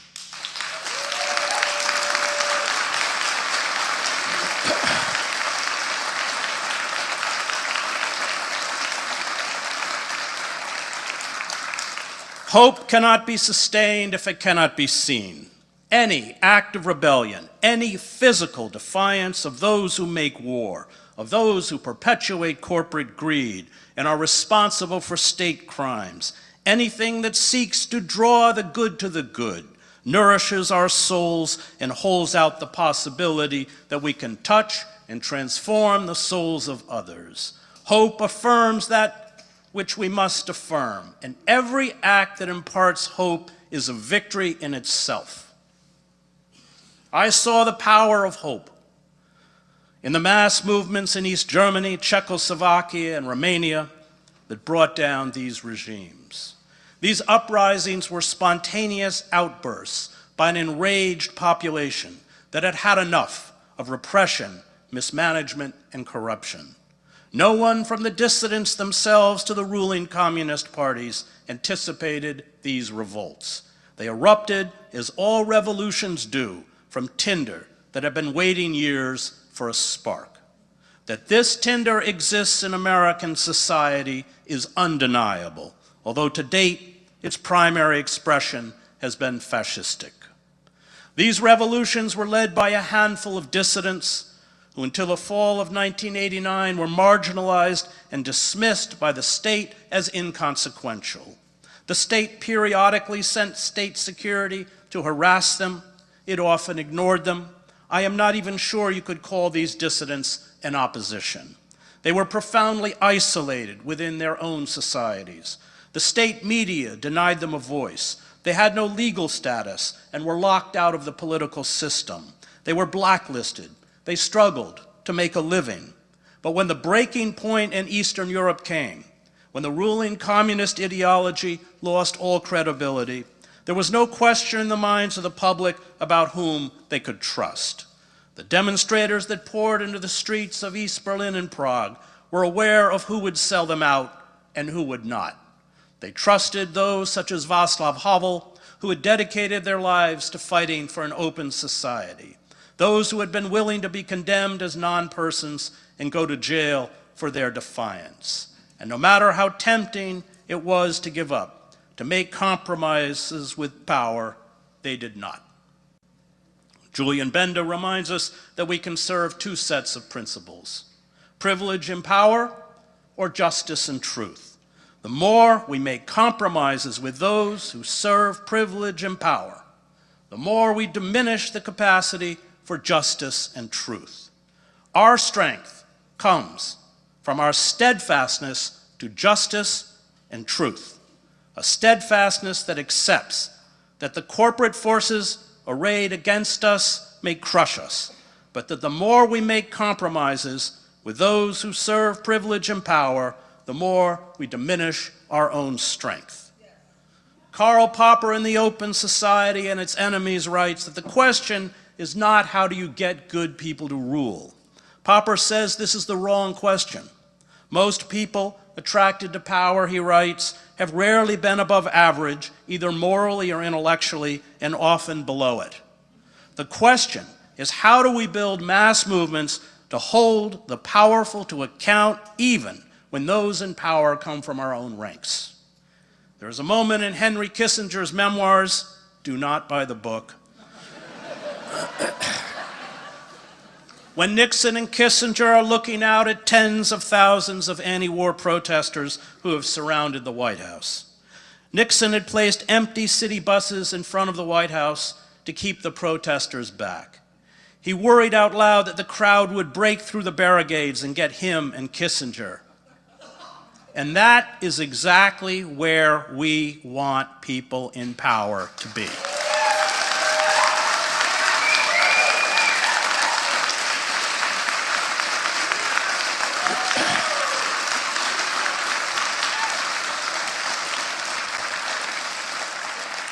This is why, although he was not a liberal, Nixon was our last liberal president.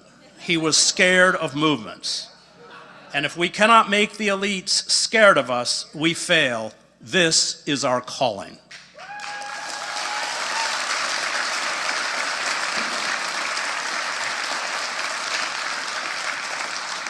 Our failure to immediately build a counterweight to the Democratic Party after it abandoned the working class with the passage of the North American Free Trade Agreement in 1994 was our gravest mistake.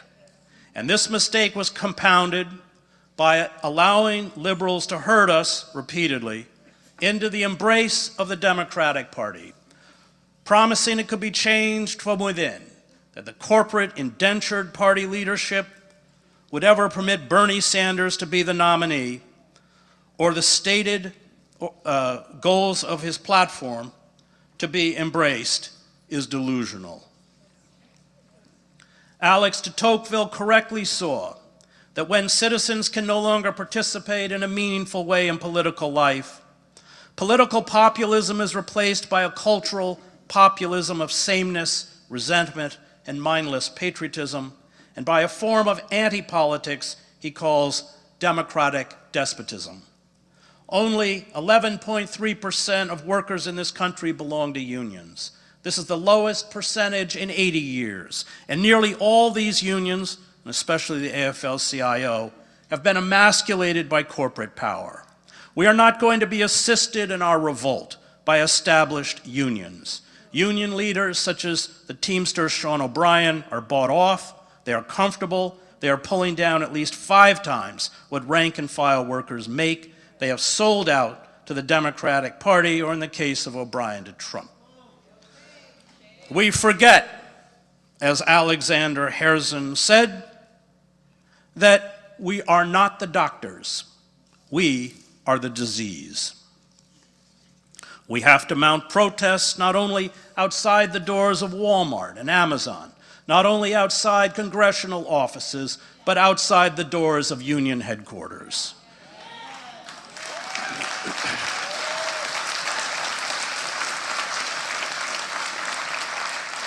There is no established institution we can trust. They are broken.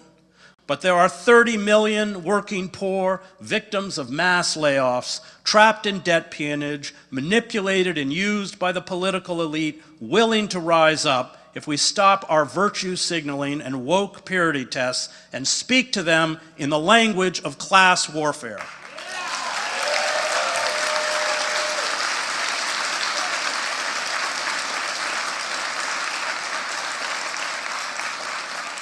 And this is why I support Workers' Strike Back. But let us be clear-eyed about what lies ahead. The enemies of freedom throughout history have always charged its defenders with subversion. The enemies of freedom have always convinced segments of a captive population to parrot back cliches to justify their rule and serve as goons and vigilantes in the name of patriotism. Those who created our mafia economy inevitably created our mafia state. And we must organize and organize fast to break our chains, one by one, to use the power of the strike to cripple the state machinery. We must embrace a militant radicalism, one that offers a new vision and a new social structure. We must hold fast to moral imperatives. We must forgive mortgage and student debt, institute universal health care, and break up monopolies.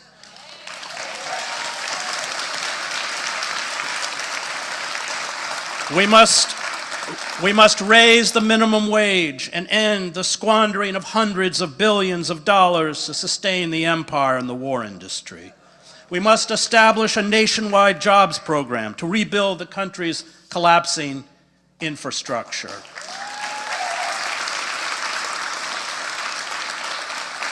We must take into public ownership the banks, the pharmaceutical corporations, military contractors, and transportation, and end the extraction of fossil fuel.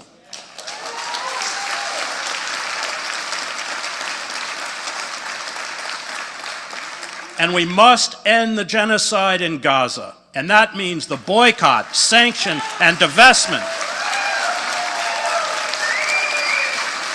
of the apartheid state of Israel.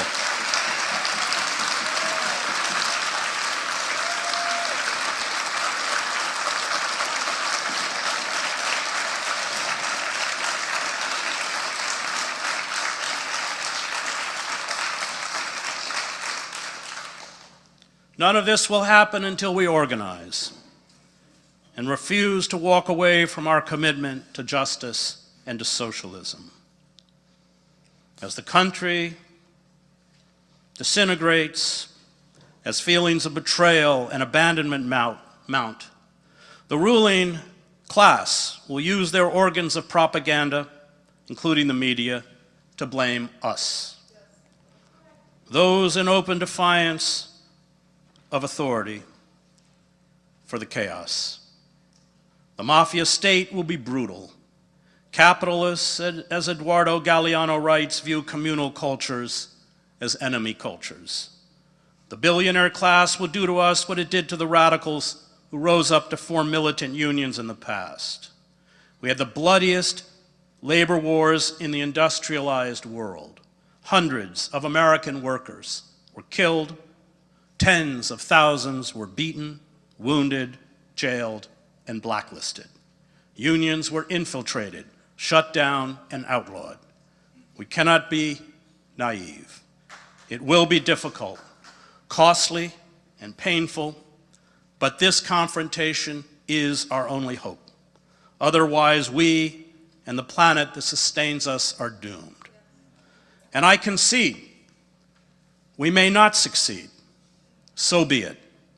At least those who come after us, and I speak as a father, will say we tried. The corporate forces that have us in their death grip will destroy the lives of my children. They will destroy the lives of your children.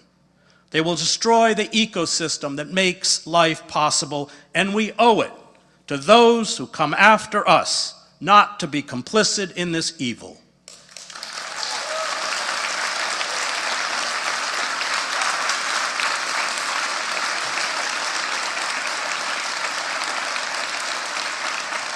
We owe it to them to refuse to be good Germans. This is a battle, quite literally, between freedom and slavery, between life and death. It is that grave. And it is a battle that no matter the odds, we must fight. But in the end, I do not fight fascists because I will win. I fight fascists because they are fascists. Thank you.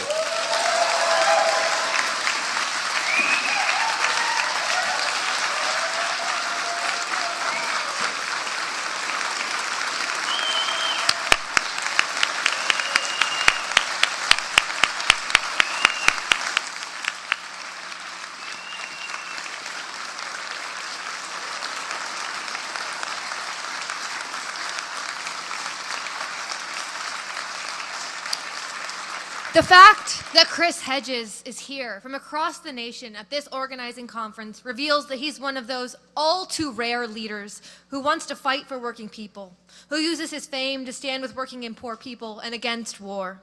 Chris Hedges was the only public figure who supported socialists when Kshama first ran for city council here in Seattle in 2013. In fact, we didn't even have to knock on his door. It was Chris who reached out to Kshama and said, "I want to support your campaign."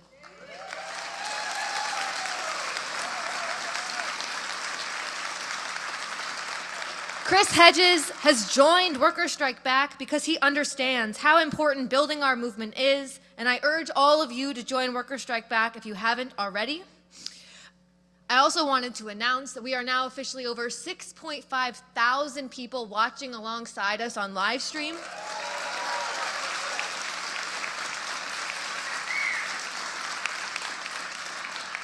And again, urge you, if you haven't shared what exciting event you're at with your network, to send that link out and say you can watch alongside me so we can continue to build that number into the tens of thousands.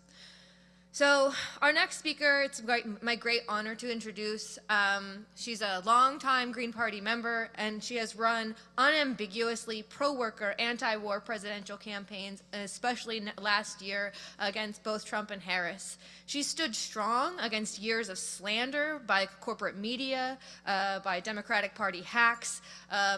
They're constantly wondering, where is Jill Stein? Well, I am excited to tell all of you here today that she's here to speak to us.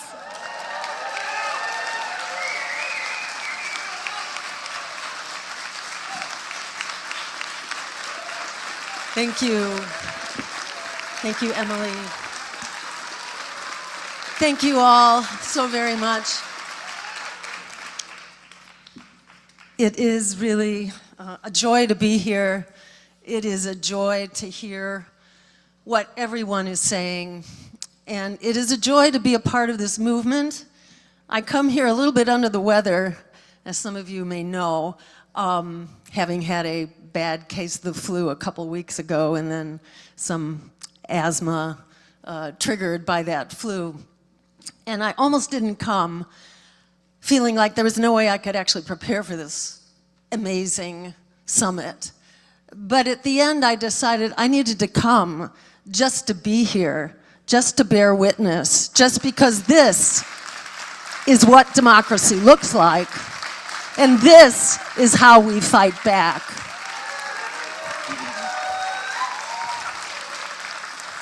And if we come away from today with nothing more than the commitment to stay together, to be together, to know that what we did in the last election was not just okay, it was absolutely essential. It was world-saving. It is the way forward. This is what we must do. And the fact that they continue to blame us and to try to, to smear us for having challenged empire and oligarchy and genocide, the fact that they will not let up is absolutely the affirmation of our lasting impact and the fact that we must keep up this fight.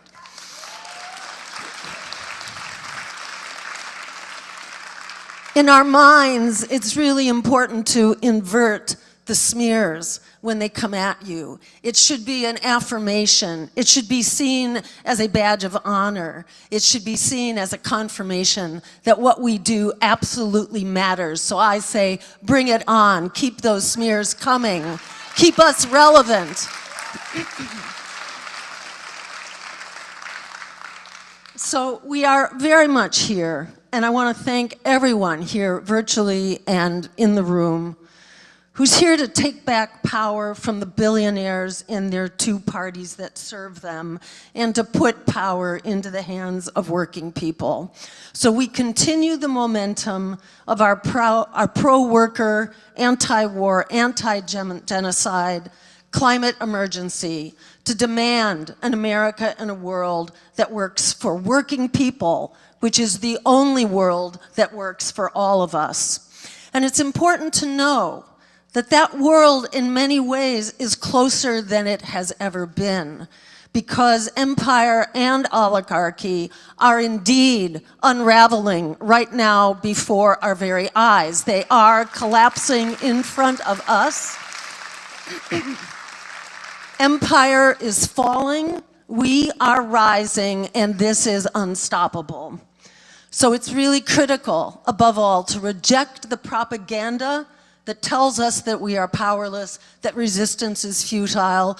So many of us right now, a recent poll, even before the shit started hitting the fan, something like 72% of Americans were tuning out of politics in the wake of the last election, the 24 election. 72%, according to polls, are tuning out because politics has become so toxic, so distasteful. And that is true, but it cannot stop there. We have to seize the moment. This is that perfect storm for speaking to the vast majority of Americans right now who are in revolt. They've just been denied a framework in which to unite that revolt. And that is what we are doing here today and with this Workers' Strike Back movement. So I encourage everyone to become a part of it if you are not already.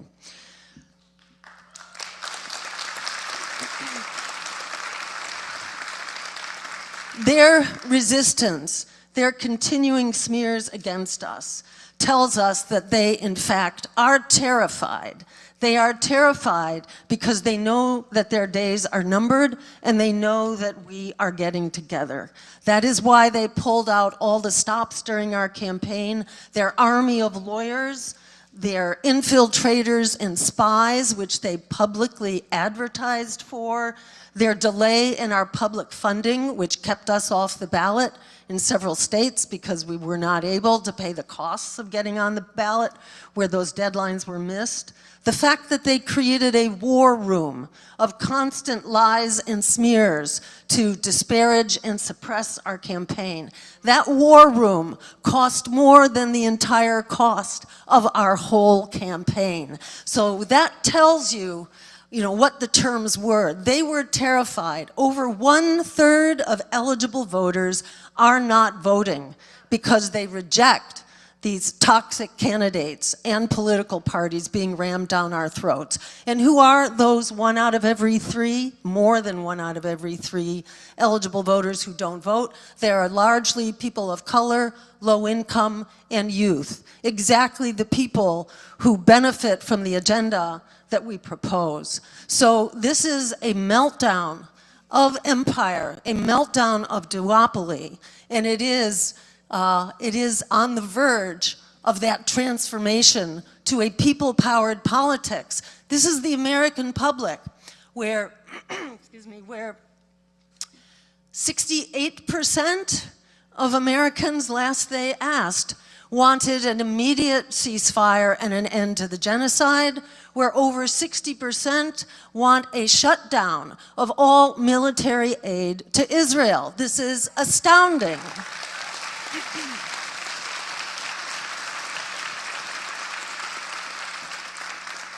This is not so much a problem of a misinformed public. This is a problem of a public which is denied representation. We have an anti-democratic government, is what we have, both political parties. And as said earlier, Trump is a symptom. He is not the disease itself. He is part of the disease, but he is not the driver of that disease. He is a symptom of it. That disease is wreaking havoc on every dimension of our lives. It was, some months ago, it was said to be over 60% of Americans who are living paycheck to paycheck. Well, now that is over 2/3. It's now over 66% of Americans. Over half of Americans are now struggling to pay their rent, paying more than 30 or even 50% of their monthly income just to keep a roof over their heads. Meanwhile, the rate of homelessness is absolutely unprecedented. Last year, the number of homeless increased by 18% in 1 year alone. That's on top of a 12% increase the year before. 100 million people are strapped in medical debt, 44 million in student debt. Half of youth say that they are hopeless about the future. 1 in 4 have considered harming themselves within 2 weeks of the poll alone because of how desperate they are about the condition of their lives. This says really more than anything that what is being imposed on us by the parties of oligarchy, by the corporate duopoly, is absolutely unsustainable, unforgivable, and it will not stand.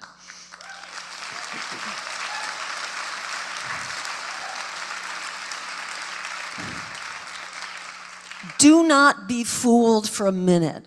We've all been kind of knocked off of our feet by this incredibly rapid assault, one thing after another. We're not sure how critical each attack is. Where are we to turn our attention before we've observed, before we have even come to terms with the last hit? There are 5 more the next day. So this is really designed to keep us on our back feet, to keep us basically falling over. But in fact, do not be fooled into thinking that there is support for the oligarch agenda. Elon Musk himself, who people initially were favorable towards, even within the Republican Party now, he has become an absolute anathema. And there's overwhelming disapproval of Elon Musk and of his having any influence whatsoever in our government. The same is true for Trump's other policies. There was support. It wasn't overwhelming, but there was support across the board. Now that has pretty much gone, except on the issue of deportations, where the Democrats shared with the Republicans this pack of lies that really persuaded the American people, shamefully, into thinking that immigrants are the cause of greater crime, are the cause of the drugs coming into this country. It's actually the opposite. Immigrants are far safer, are far more community, family, and job oriented. Immigrants are not the problem. The problem is the US policies that have created wave after wave of migration.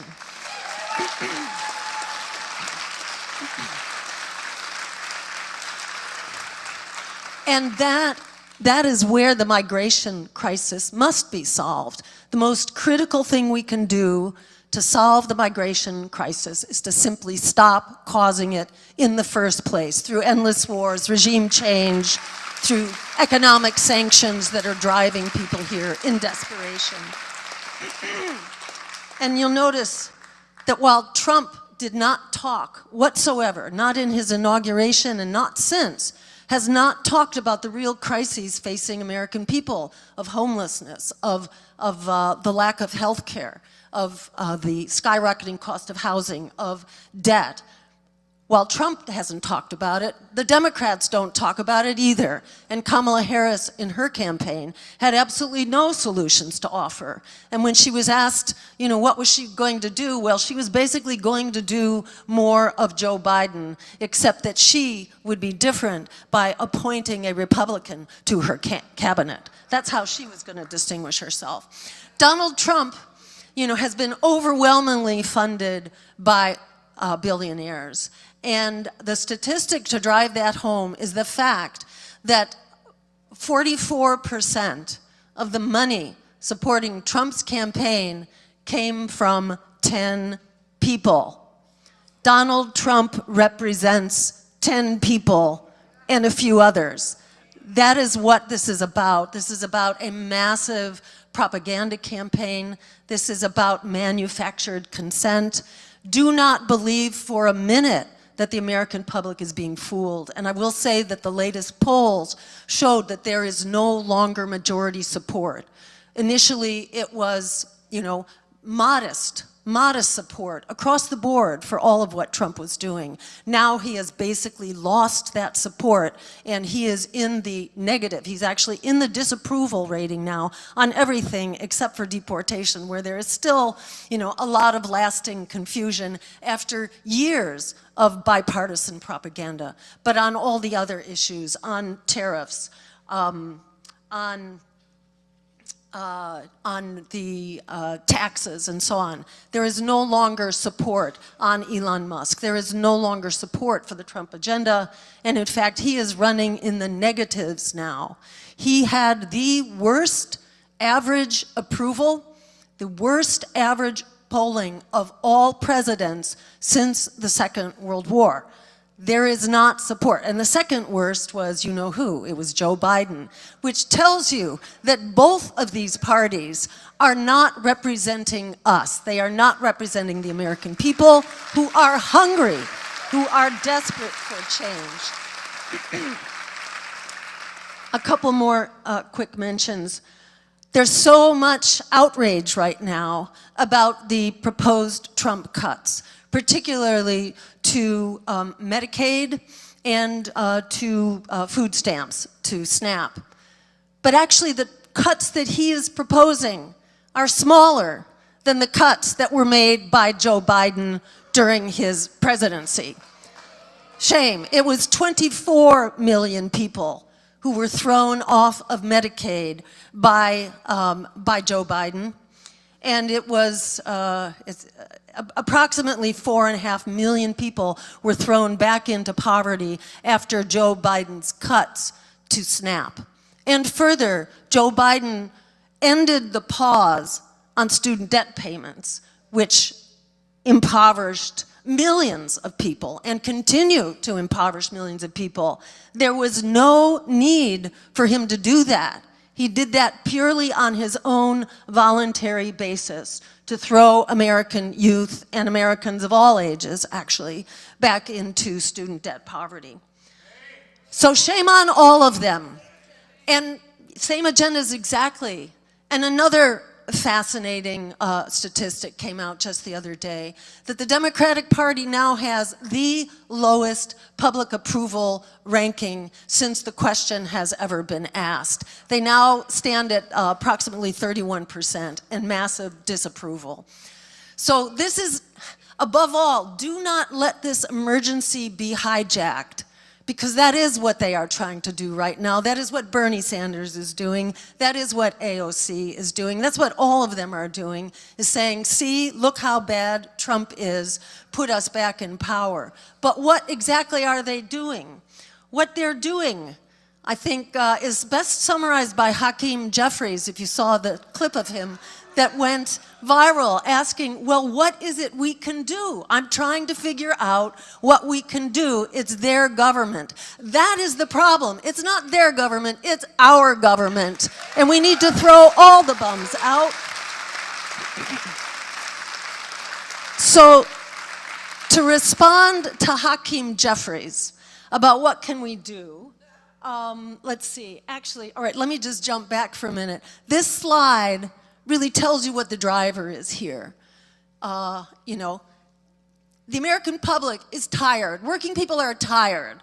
They're tired of being thrown under the bus. They've been thrown under the bus for decades. And the Democrats showed us where they stood back in, what was it, in the 1990s with the passage of NAFTA, then again with the Wall Street bailouts, where Wall Street was bailed out to the tune of trillions, while millions, some 8, 9, 10 million American families were thrown out of their homes. Then you also had, you know, the Clinton crime bill and all that.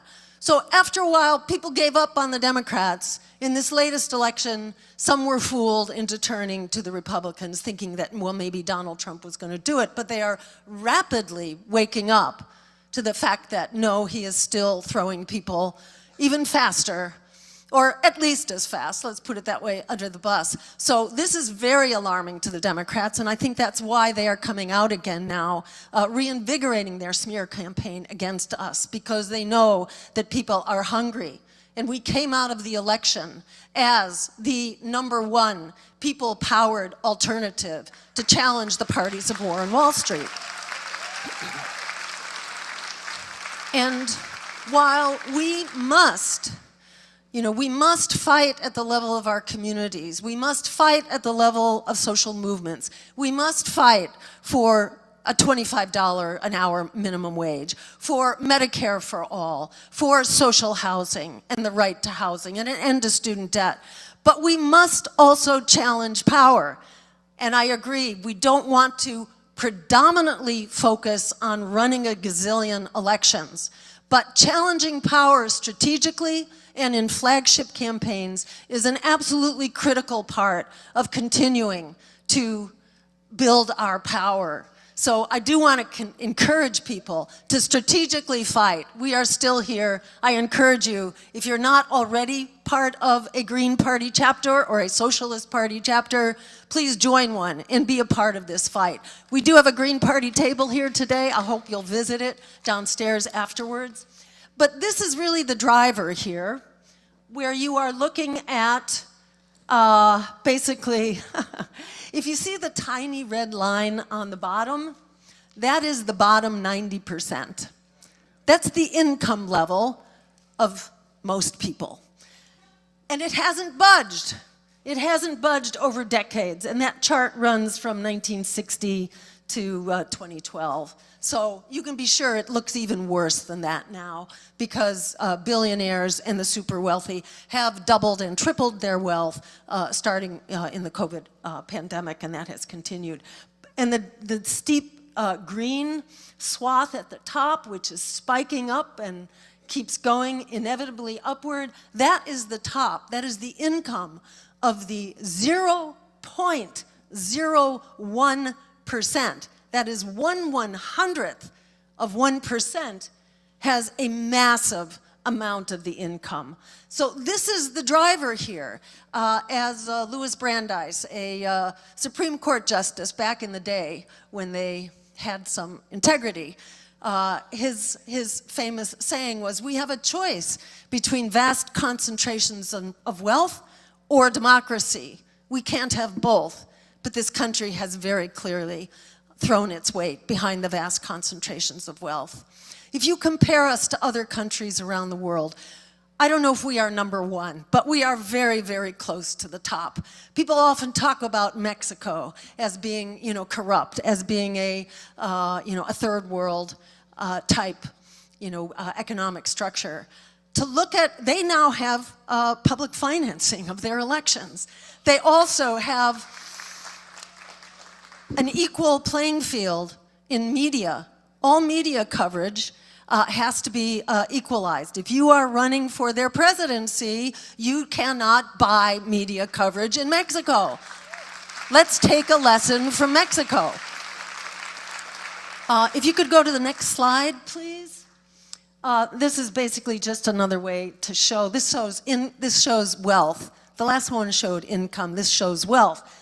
That little orange line on the bottom, that's 50% of the population has 2% of the wealth. That's not very much. The top 1% is that bracketed area up there. 1% has 30% of the wealth, whereas half the population has to divide up 2%. So this is a driver. The rejection of the Democratic Party is not new. The rejection of the Republican Party is not new. What's new is that people are dropping out rather than vote for either of them. So this is really a perfect storm for change. And if you can go to the next slide, and this again, on that other issue about taxes, you'll see that quote on the bottom. Obama passed a larger tax cut than Trump's tax cut. Well, actually, Obama didn't pass it. He just made the Bush tax cuts permanent. So even on that issue of tax giveaways to the super wealthy, that is not just an issue of, of the Republicans. It's the Democrats as well. They are both 100% bought and paid for. And the next slide, you can go to the next one. That's just showing how money in politics is absolutely skyrocketing. It's off the charts. And the next one. All right, this here is the point I wanted to get to. This is that answer to Hakeem Jeffries. Be like the parliament of South Korea that turned out by the thousands within minutes. It was announced, martial law was announced in South Korea on December, I don't know what it was, 3rd or 4th, something like that, at like 10 p.m. at night. It was immediately live streamed and went out on social media. And within hours, there were 16,000 people there to help the parliamentarians scale the closed fences that had been closed around Parliament, because they knew that they had to respond to this declaration of martial law. They had to respond quickly or the noose would tighten. Because along with this declaration of martial law was the prohibition against the meeting. Even the meeting of Parliament was disallowed. Press was disallowed. Labor actions were disallowed. Everything was disallowed. So they knew they had to shut it down. And that's what they did. Within hours, they had scaled the fences.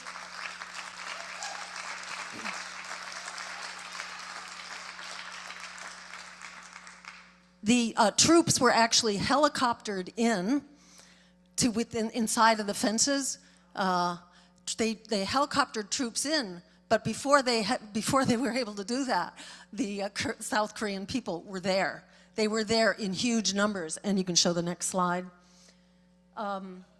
These are the staff who also scaled the walls, the parliament staffers who scaled walls, and they used couches to block the doors so that the troops could not get in.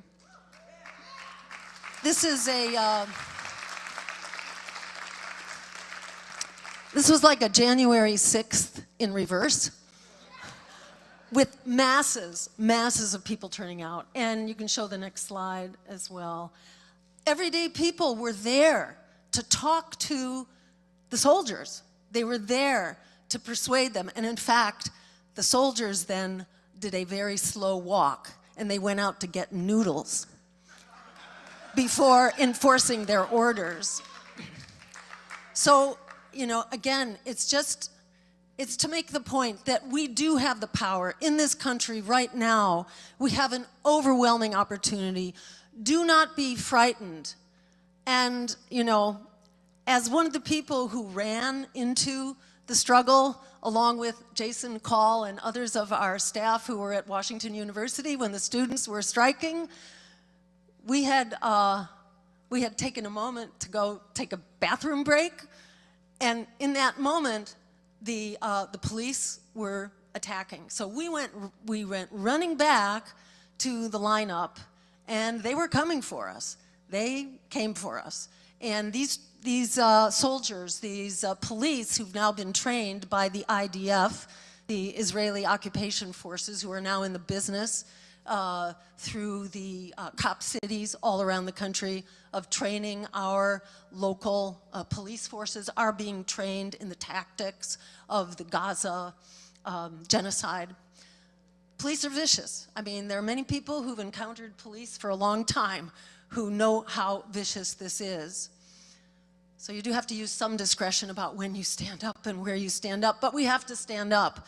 And one of the most important ways to stand up is by striking, is by withdrawing our labor, by supporting labor unions to do the same. And I want to also put in a plug for BDS, for Boycott, Divestment, and Sanction, and Alameda County right now is among many counties who have withdrawn their retirement funds. Alameda County just pulled out $32 million from Caterpillar and its horrific destructive equipment. It is only a matter of time. Israel and its genocidal war and its genocidal economy is on its last legs. People are leaving. Its economy is in tatters. It cannot carry out even a war against Hamas. Hamas has reconstituted. Volunteers have replaced those who were killed, but the Israelis are struggling. They are capable of a 7-day war. They are not capable of a 7-month war, not even against one country. Now they are quickly expanding this concept of the greater Israel into Lebanon, into Syria, who knows, perhaps into Egypt as well. But there are conflicts now that are active and others that are brewing. Israel cannot possibly sustain this without our tax dollars and ultimately our blood. Israel is going to need boots on the ground under Democrats. We reactivated the draft. Our names, the names and addresses and emails of our young people are all in the hands of the security state right now. Let them try to reactivate the draft, and that will certainly be the match that kindles an incredible opposition, because the opposition is already there. Israel cannot conduct genocide without us, and we do not consent. And the traction for that is with our elected leadership. We need to throw these bums out. We need to organize. We need to prepare for the general strike, and we need to run them out of office. Thank you all so very much. I look forward to working together. Our work has only just begun. Thank you.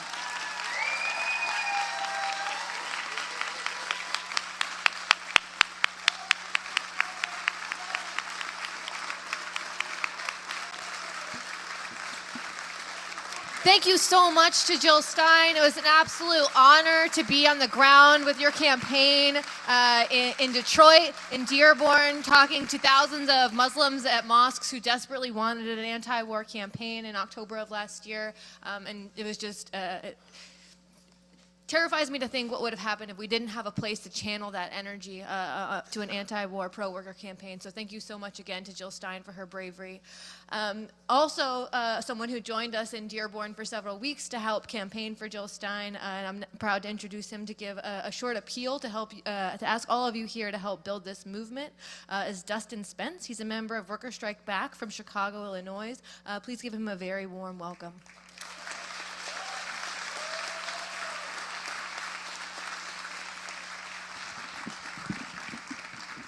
Good afternoon, everyone. My name's Dustin Spence. I'm a member of Workers Strike Back and Revolutionary Workers, and we have an enormous responsibility on our shoulders. All of us have to build a movement of working people against the rich, a movement completely independent of the Republicans and the Democrats. The Democrats are sitting on their hands as Trump attacks federal workers, attacks immigrants and the poor. Bernie Sanders is trying to funnel people back into the utterly failed strategy of reforming the Democratic Party. This is a disaster, and we need to fight back against the billionaires and both of their parties. We are drawing a line in the sand, and we will not support this anti-worker, racist, genocidal, two-party capitalist system. We have an urgent need to build a fighting alternative. So let me ask, are you ready to fight? Are you ready to fight? Are you ready to fight? It is long past time for working and oppressed people to get organized to fight the rich. If we succeed, we will do more than reform a broken system, the one that we know today. Fighting this fight means that we will not be satisfied with rearranging the deck chairs on the Titanic. No, if this dumpster fire of capitalism is the Titanic, then we need to become the iceberg that brings the whole fucking thing down.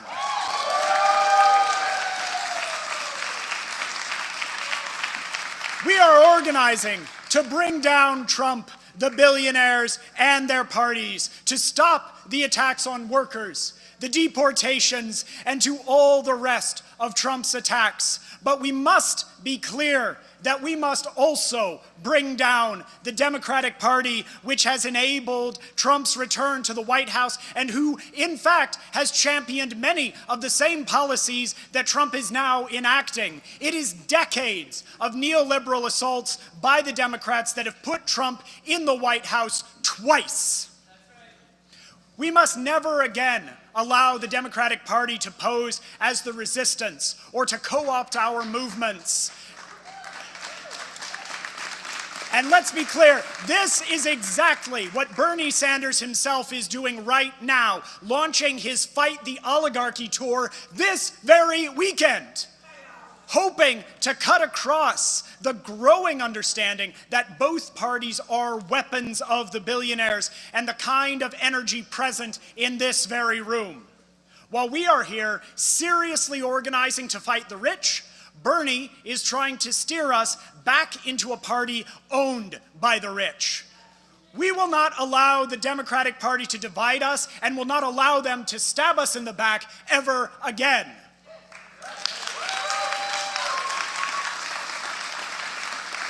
So, building our movement to stand against the collective power of the rich and their two-party system, it takes time, it takes resources, and yes, it takes money.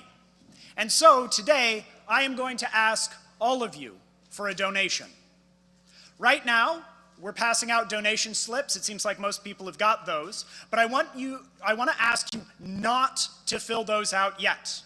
It takes serious resources to build the kind of organizations and campaigns that we need to actually fight the rich. And that includes the cost of organizing a big national conference like this and the resources to build our fight across the country. And we can't outspend our enemies, but none of our victories would have happened here in Seattle had we not taken finances seriously.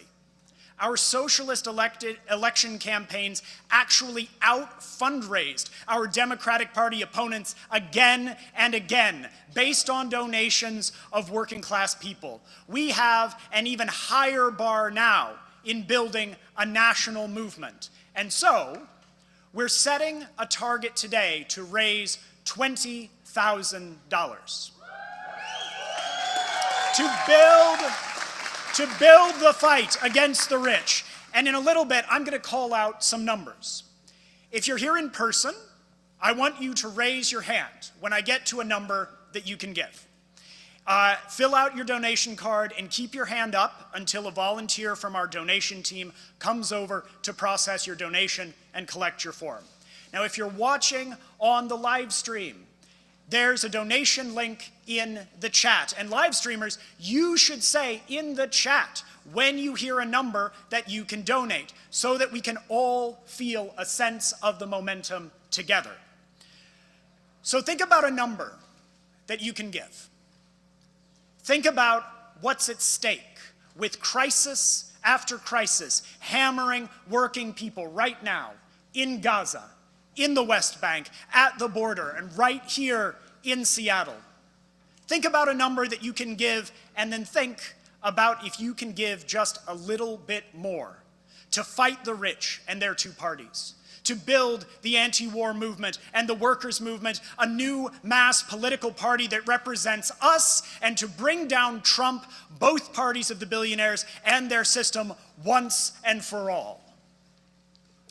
So we've got quite a fight ahead of us.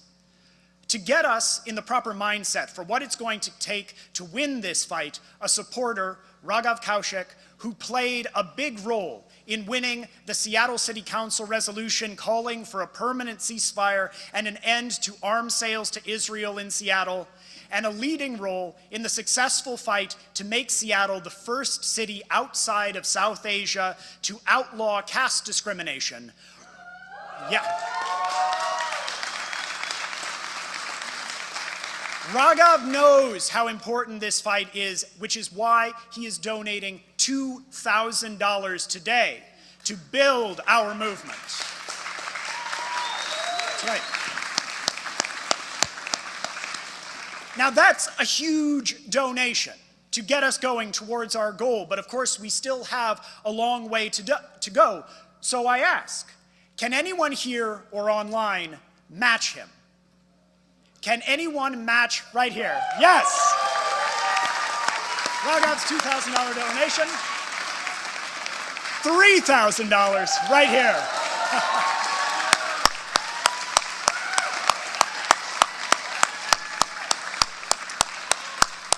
That's incredible. Thank you so much. Anyone else? Okay. Today, we've been talking about what working people can do to fight the rich. Both parties of big business have shown their determination to back the Israeli state to the hilt and to a continued commitment to deporting thousands upon thousands of working-class immigrants. A majority of Americans are in favor of third parties and disapprove of the existing system. 50% of 18 to 29-year-olds say they feel that the very existence of billionaires is a bad thing for the country. And it's time that we build a fighting alternative. So, who here can donate $1,000 or more to bring down Trump, to bring down the billionaires and their two parties?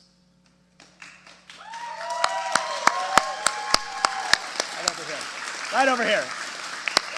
That's amazing. And remember, folks who are on the live stream, indicate if you're able to jump on these numbers too.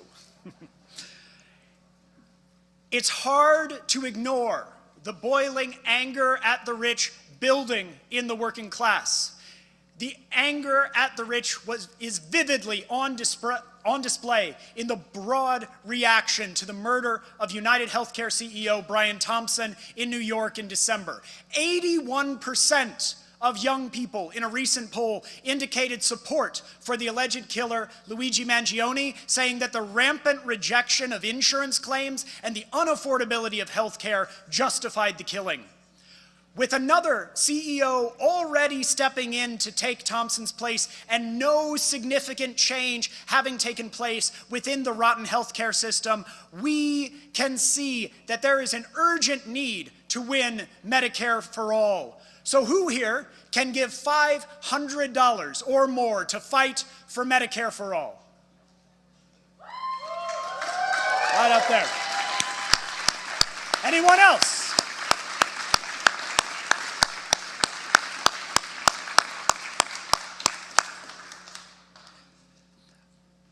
Earlier, we heard from Kshama Sawant, who served as an independent socialist elected representative of working people on the Seattle City Council for a decade. During the time that she was in office, Seattle's working people won victory after victory.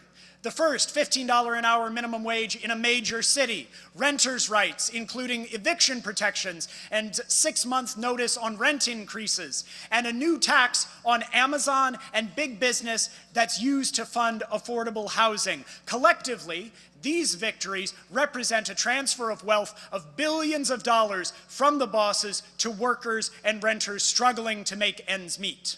Now, we founded Workers Strike Back to spread across the country the fighting class struggle approach that has succeeded in winning so many victories for working people here in Seattle. We need to build in every city where working people who want to replicate that example can learn from the lessons that we've built up from those 10 years of experience, and to get organized to launch their own fight backs against the bosses. So who here can give $250 or more to help spread those lessons to working people across the country? There's one. There's one. Please keep your hands up until somebody can come over to you. Got folks right over here, guys, as well. That's amazing. Thank you so much for your donations and for helping build this fighting movement and the work that we're doing here today. So we just heard from Jill Stein. In the 2024 election, over 750,000 people cast their vote for Jill in rejection of the two warmongering parties of the billionaire class. This historic vote is the third largest vote for a left third-party candidate in over half a century. It is a sign of the huge opening that we have at this moment to concretely build an alternative to the Republican and Democratic parties. Last fall, Workers Strike Back made Stein's election campaign its #1 priority, and alongside Abandon Harris, set up tables on street corners, knocked doors, phone banked, and organized rallies to win every possible vote for Jill Stein. It is crucial that we don't allow this historic opportunity to go to waste. So who here can give $100 today to continue fighting the campaigns that reject the Republican and Democratic parties and to build a real fighting alternative? Amazing, amazing. Keep those hands up until someone can come over to you.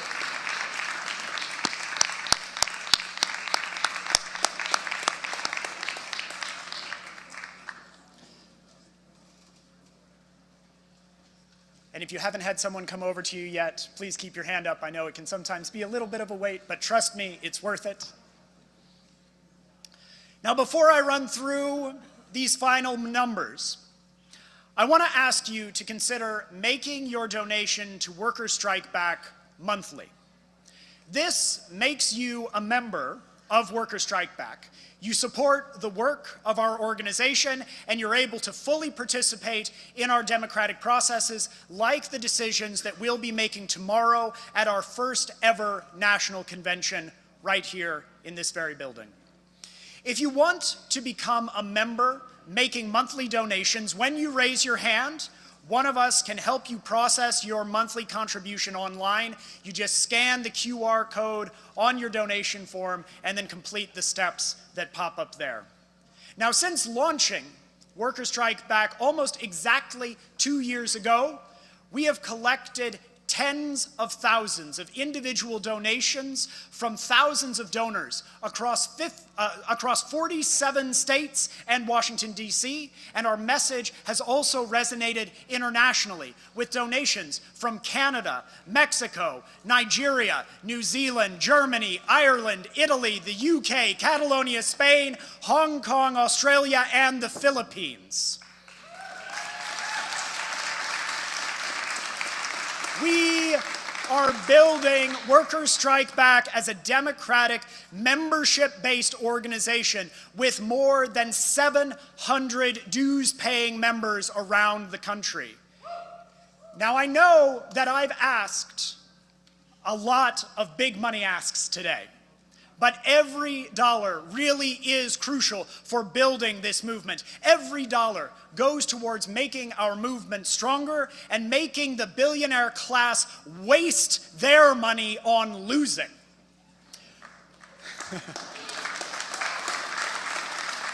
Building this will take thousands of people chipping in what they can.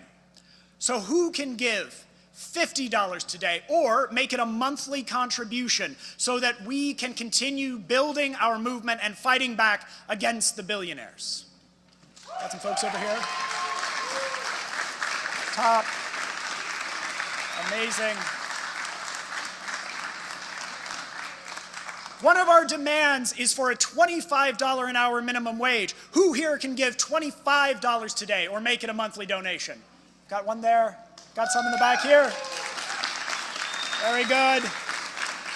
Thank you so much. Who here can give $20? A $20 donation. Raise your hand if you can give $15 or $10 or $5 or any amount. Thank you. There we go. Over here as well. Thank you. Thank you so much to everyone who's donated today. This incredible showing is what it's going to take to build the movement to fight the rich and their two parties. We cannot wait 1 second to fight back, and it is more important than ever that we have the resources and the organization to do so. Now is the time to fight for a new party for working people, for young people, and oppressed people. Now is the time to bring down the billionaires, including the one in the White House and their bankrupt system.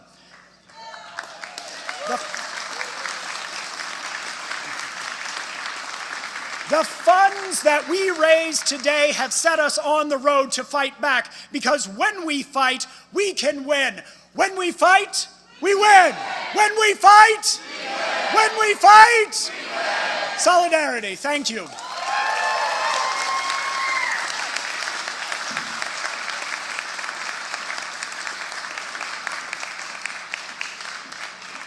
Okay, thank you all for making it through the morning session. We are at our lunch break.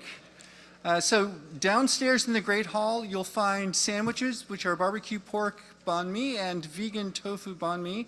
Those are available for free downstairs. There is a suggested donation of $10 and a solidarity donation of $20 if you can do it, please. You'll find donation jars downstairs as well for people who have cash, or QR codes if you would like to use Venmo or some other electronic system. If you'd like to donate but don't have cash or Venmo on your system, the donation team will also be circulating in the Great Hall and can help process a card donation. If you cannot eat a sandwich because you might have gluten intolerance, there is a restaurant called Soulful Dishes, which is on the corner of Yesler and 18th, which is just over there, 1 block away. And they have veggie and vegan options. So we will take a 1-hour break, and we will see you here after.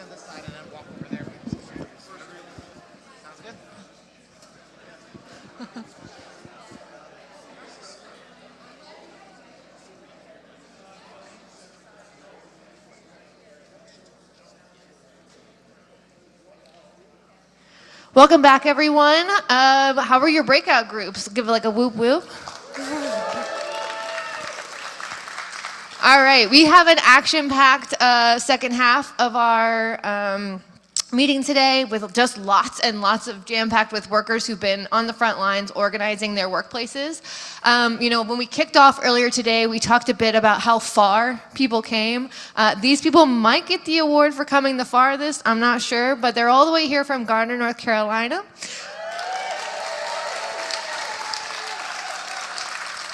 And when they roll into the boss's office with these matching t-shirts, you know that the bosses are shook. So I am really, really proud to introduce Carolina Amazonians United for Solidarity and Empowerment. That's CAUSE.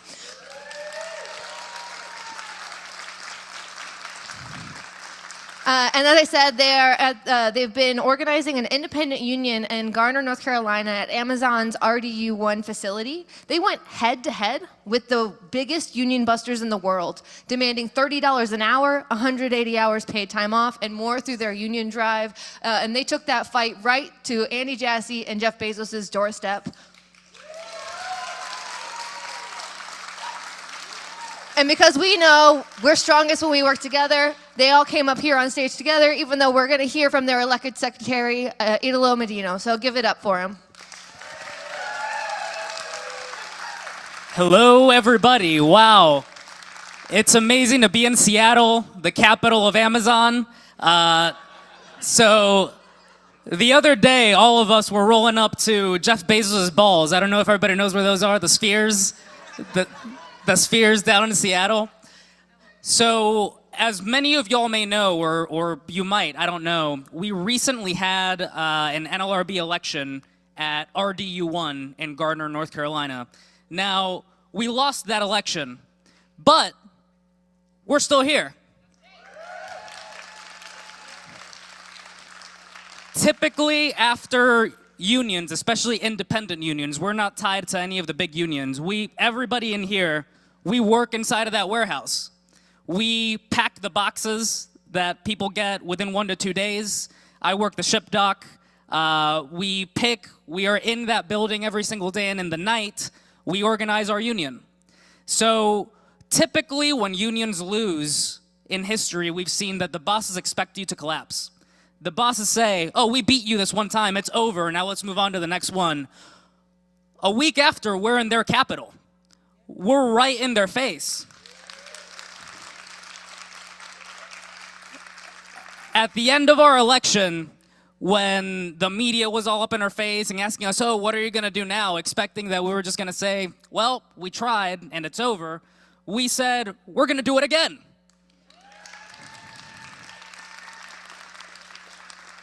And we're going to do it again and again and again. And if we lose, we're going to do it again and again until we win. That's pressure.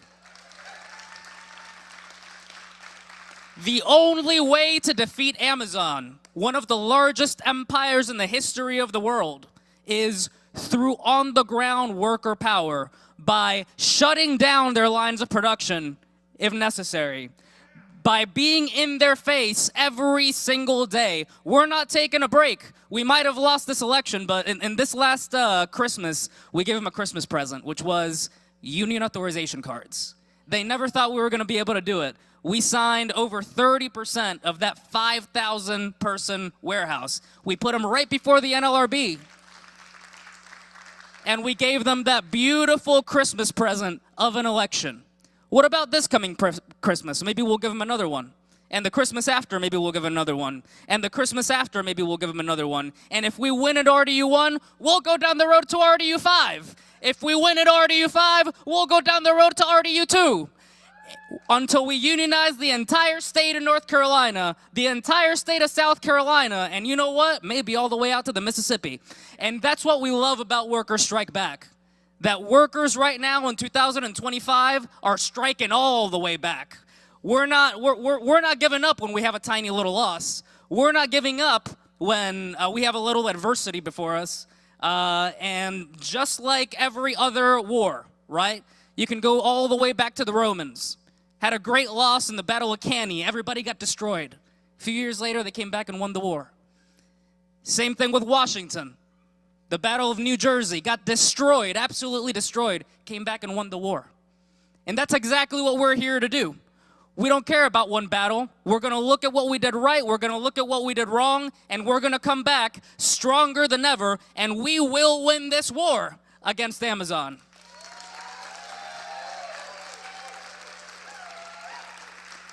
And I think, just to close, one of the things that a lot of people don't see on the outside of the Amazon labor movement is that we're kind of like an iceberg, right? With an iceberg, you can only see the little top of it, but it's huge at the bottom.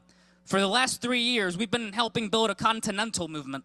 We got friends all the way in LA, up here in Washington, New Jersey, Philadelphia, Mexico, Canada. We've been meeting as a continent of Amazon workers. And we are now together. It doesn't matter if you're Teamster, it doesn't matter if you're independent, it doesn't matter if you're ALU. We all support each other. And Amazon does not know what's coming to them. Because let me tell you something.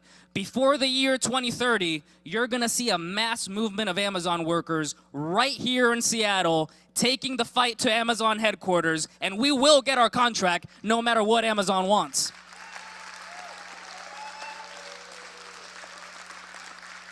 And that's why Workers Strike Back is so important, why we want to work alongside Sister Kshama, who's been with us from the very beginning, why we want to work alongside everybody in this room, because we can't just do it alone from the warehouse floor. We also need our allies. We need to bring the war to Washington, D.C., to state legislatures. We need to bring the war all the way to the warehouse. And if we can unite and have this warehouse strategy, political strategy, outside strategy, all working in tandem, it's going to be over for the people in power. So thank you all so much for welcoming us. Thank you all so much for opening the doors of Amazon's capital. And we feel ready to keep this fight going for many, many years to come. And let me tell you something. Together, we will win. Thank you very much.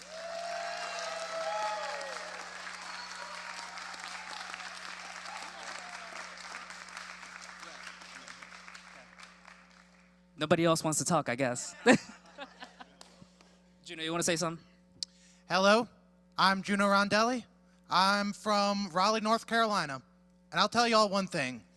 I'll keep it a lot shorter than Brother Idolo's speech over here.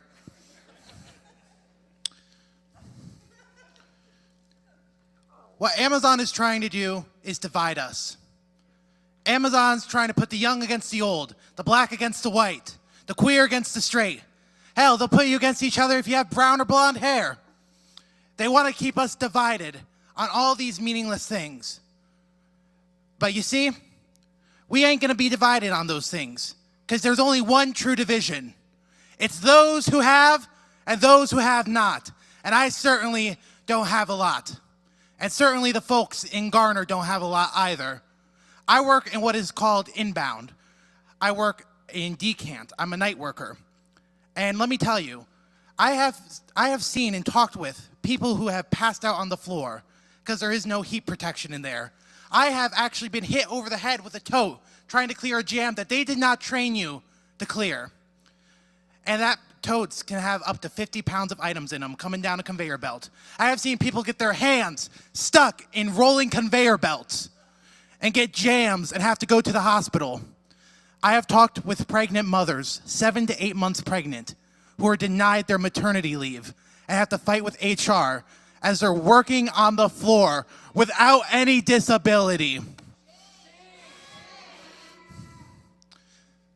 You see, sometimes the best organizer is your boss because they fuck around and we're going to find out soon enough. We, the workers of Garner, and the workers of the world, we have this power. And we are going to unite, and ultimately, we're the workers. We're in the community. We're out on the shop floor. Who are these union busters out here? Get paid thousands to come down from Seattle, Ohio, Detroit.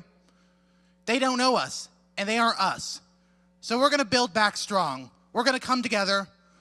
We're already here together as a family here today. And we're going to win this thing. Because, you know, that's all we can do. Because an injury to one is an injury to all.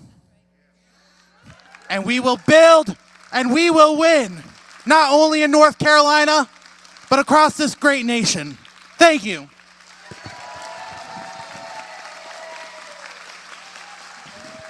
In Workers Strike Back, we have a saying that I'd like to send you guys off with, and it goes a little something like this.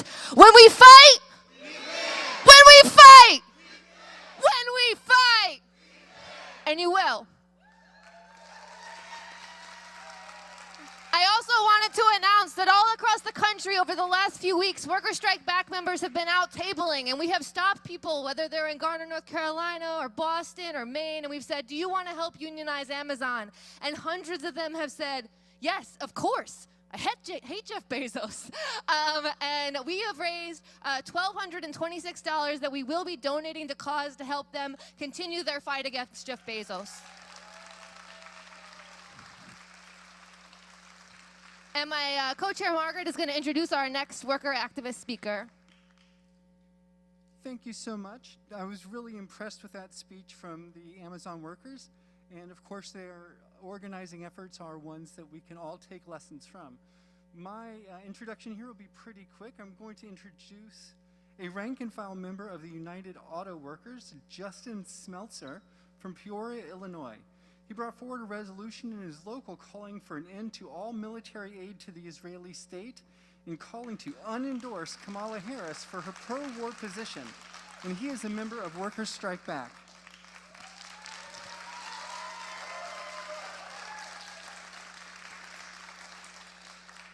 Thank you. My name is Dustin Spence, and I'm a member of UAW Local 974, and I work as an industrial electrician at Caterpillar in Peoria, Illinois, or Central Illinois. I joined Workers Strike Back when I came across it about a year ago. The organization and people involved in it stood out to me as an organization that can make real lasting change. The fighting spirit that I saw in Workers Strike Back led me to getting involved and taking up a task that Workers Strike Back was working on to organize rank and file workers in unions to pass resolutions in their unions to rescind the undemocratic endorsement of Kamala Harris by union leaderships around the country. I fought for this demand, and I had a shop floor conversations with my fellow coworkers to point out the hypocritical nature of the union leadership's undemocratic endorsement of Harris, which was done without discussion or vote by the members of UAW. Sorry. Harris was backing the genocide in Gaza to the hilt, which UAW rank and file firmly opposed. This opposition among the rank and file led to President Sean Fain, the UAW International, calling for an arms embargo. But Sean Fain turned around and uncritically endorsed Biden and then Harris without any democratic vote by membership of UAW. We faced total opposition from our union leadership when we brought this resolution forward to the local and was unable to pass in UAW. But it was a vital tool for talking to my coworkers and including coworkers who did agree on these points, but they told me that they would be supporting Trump. This is a perfect illustration of how the attacks by Democrats have led to the election of Trump. And I've recently worked alongside other members of Workers Strike Back to draft a model resolution that calls for labor leaders and unions to organize national days of action, including mass protest and strike action to stop mass deportations. I've been organizing for this resolution to pass through UAW, and I have successfully gotten a resolution passed at the January membership meeting of the UAW Reform Caucus, Unite All Workers for Democracy, or UAWD. And this resolution calls on the rank and file workers across UAW and other unions to bring the similar resolution to their locals and demand that the labor leaders stand on the principle that an injury to one is an injury to all. I'm deeply disturbed that we have heard nothing from UAW leaders about Trump's mass deportations and his other anti-worker policies. UAW leadership has also been silent on the rising layoffs in the auto industry over the past few years, and it does not seem to be slowing down anytime soon. During the presidential campaigns, Sean Fain called Trump a scab and told workers to vote for Harris, despite Biden and Harris administration's role in breaking the railroad worker strike. But now he's shamefully said he'll work with Trump. Sean Fain has built some credit among a section of UAW members because he won them a wage increase in 2023 when he carried out the stand-up strike at the Big Three automakers. However, the method of the stand-up strike, which consists of some factories going on strike while others continue production, left open major factories at the Big Three that produce the most popular vehicles, which could have been won by the Big Three strike if all workers had been out on strike at every factory and they all went on strike at once, shutting down the boss's profits.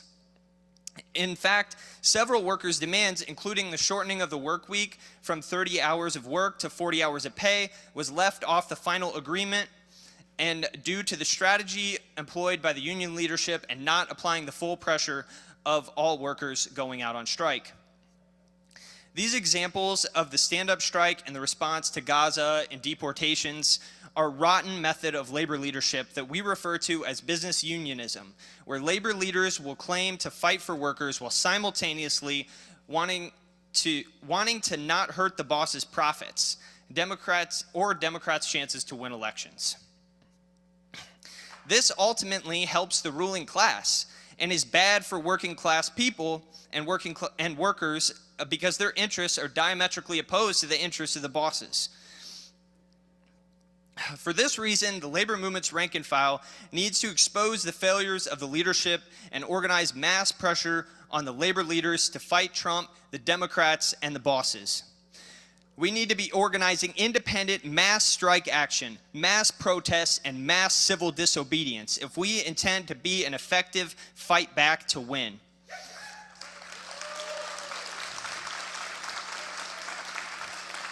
This independent organizing should be intimately linked with the building of a new independent working class party led by the rank and file of the union, demanding the union leadership break from the Democrats and other capitalist parties and form this new working class party. One that is accountable to the workers themselves and not corporations that our unions are designed to fight against. I call on each of you to join Workers Strike Back and get involved because we need you in the fight. We need a militant rank and file workers movement to take the reins back from the rotten approach of conservative labor leaders, as we workers are exploited for our labor by the capitalists, and we need to organize to shut down the profits that cause an extreme disruption to their system to win our demands. And when we fight, we can win.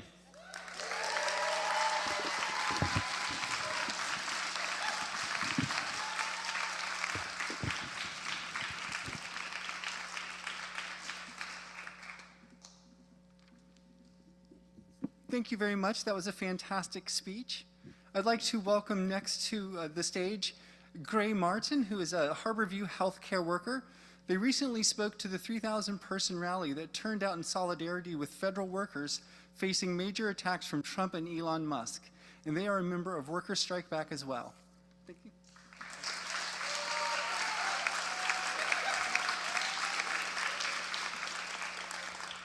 My name is Gray Martin. I am a healthcare worker and a rank-and-file member of Washington Federal State Employees Union Local 3488.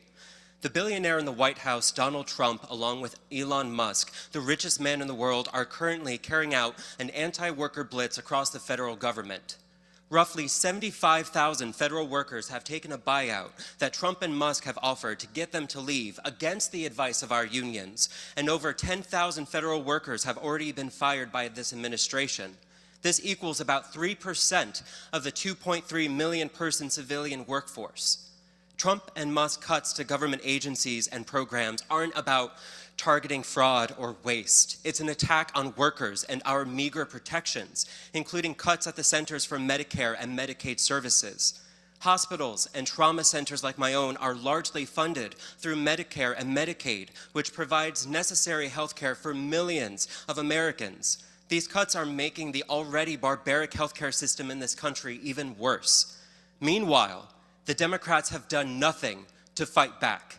In fact, many of them have joined in on Trump's attacks. This is after Democrats paved the way for Trump's victory in the first place with their betrayals and attacks on working people. Democrats broke the railroad workers' strike. They failed to fight for a $15 minimum wage. They've refused to fight for Medicare for all. And they spent billions to fund the genocide in Gaza. It's that endless barrage of attacks and betrayals that has brought us to this point. Workers keep the economy and government running, not the billionaire class, which exploits our labor to make their profit.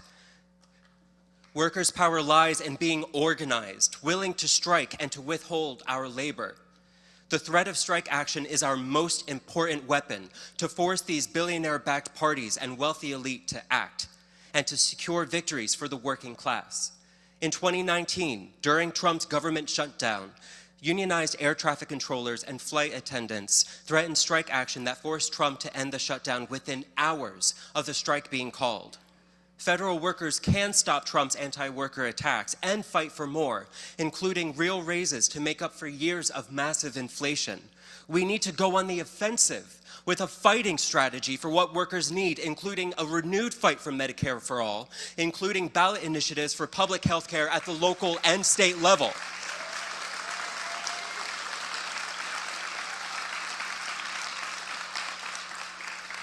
And we cannot rely on the failed strategy of the vast majority of the union leadership who endorsed the strikebreakers Joe Biden and then Kamala Harris. We have to rebuild a fighting labor movement, which means rejecting the approach of the business unionist leaders, including the heads of the federal government unions like my union, AFSCME, who have failed to organize strike action in response to Trump's attacks. We need a class struggle approach, and that requires reckoning inside the labor movement and the building up of a new militant rank-and-file leadership, including a socialist leadership that understands that we need to break with capitalism itself.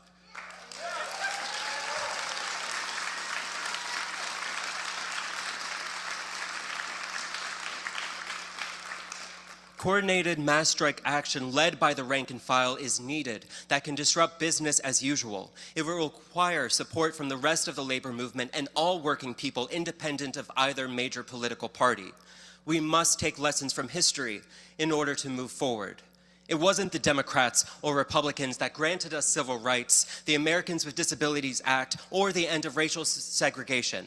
It was mass movements of workers conducting mass civil disobedience. The anti-war movement of the 1960s and 70s, along with the combined power of the labor and civil rights movements, brought about the end of the Vietnam War under conservative and reactionary President Nixon. It was the militant rank-and-file Teamsters and auto workers of the 1930s, led by socialists, whose victories led to an explosive growth in the labor movement.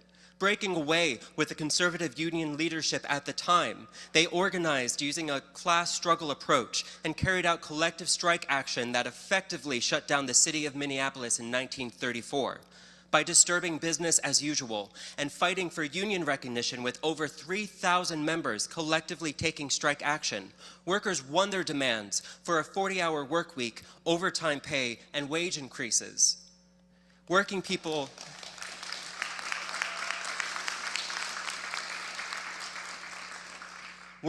cannot rely on the Democratic Party, the Republican Party, or the business unionist leaders to end the wars, to create a living wage, or fight back against these coming attacks from the Trump administration. The Biden administration provided billions of dollars in military aid to Israel, ignoring international humanitarian laws and prioritizing a government committing a live-stream genocide over the needs of families in California who suffered wildfires. Shame. The Biden administration and Democrats made it illegal for railroad workers to go on a national strike, siding with executives, over 100,000 workers, fighting for paid sick time and better working conditions. Shame. The Democratic Party abandoned their promise to increase the federal minimum wage or codify Roe v. Wade into law. It was mass movements led by socialist Seattle City Council member Kshama Sawant against the Democrats that led to the first $15 minimum wage in a major city, which is now $20.75 an hour.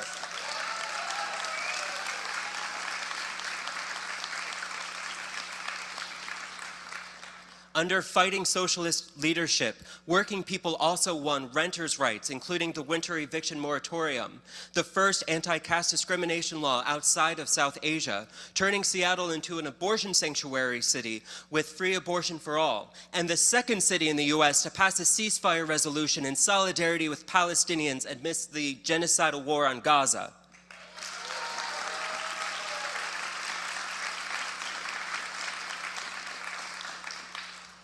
We cannot allow the Democrats to pose as the resistance against Trump. And we cannot allow sellouts like Bernie Sanders to lead working people back into the billionaire-backed party that financed a genocide. Shame indeed, while they attacked the free speech of anti-war activists in our schools and workplaces, only now are they willing to criticize the Israeli government. They financed this genocide. They do not deserve our support. They are not the resistance to what is happening.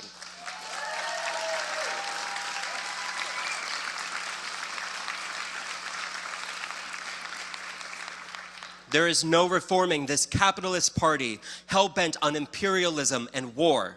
A union is the best tool and protection that a worker has of being engaged in struggle to fight for change in the workplace and in the country as a whole. Worker Strike Back members have successfully filed union resolutions in their unions, rallied support for Amazon workers fighting to unionize in various facilities, and we need to build a powerful movement to fight for what we need, including Medicare for all, and an end to Trump's anti-worker attacks and good union jobs for all.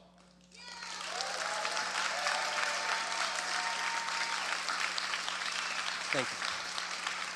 Thank you. I encourage you to join us at Workers Strike Back. Join the movement. Fight the rich in their two parties. When we fight, when we fight, when we fight, solidarity. Thank you so much, Gray, and to all healthcare workers. So our wonderful video tech person has pulled together an exciting sort of video montage. We've heard a lot about what Worker Strike Back members have been doing over the last year, but we want you to see it. So we're going to play that quickly before we have our next speaker come up. So roll that beautiful footage up in the If you're serious about turning things around, if you're serious about unionizing Amazon and workplaces across the country, we cannot just tweak the status quo. We need a reckoning. We need to return to the kind of militant fighting ideas that the labor movement was built on. That's why we are launching Worker Strike Back. There are battles to be waged across the country as workers and young people move into struggle in their workplaces, schools, and into the streets. They're looking for the kind of political approach, the class struggle approach, understanding, and methods that Kshama's office has shown can win.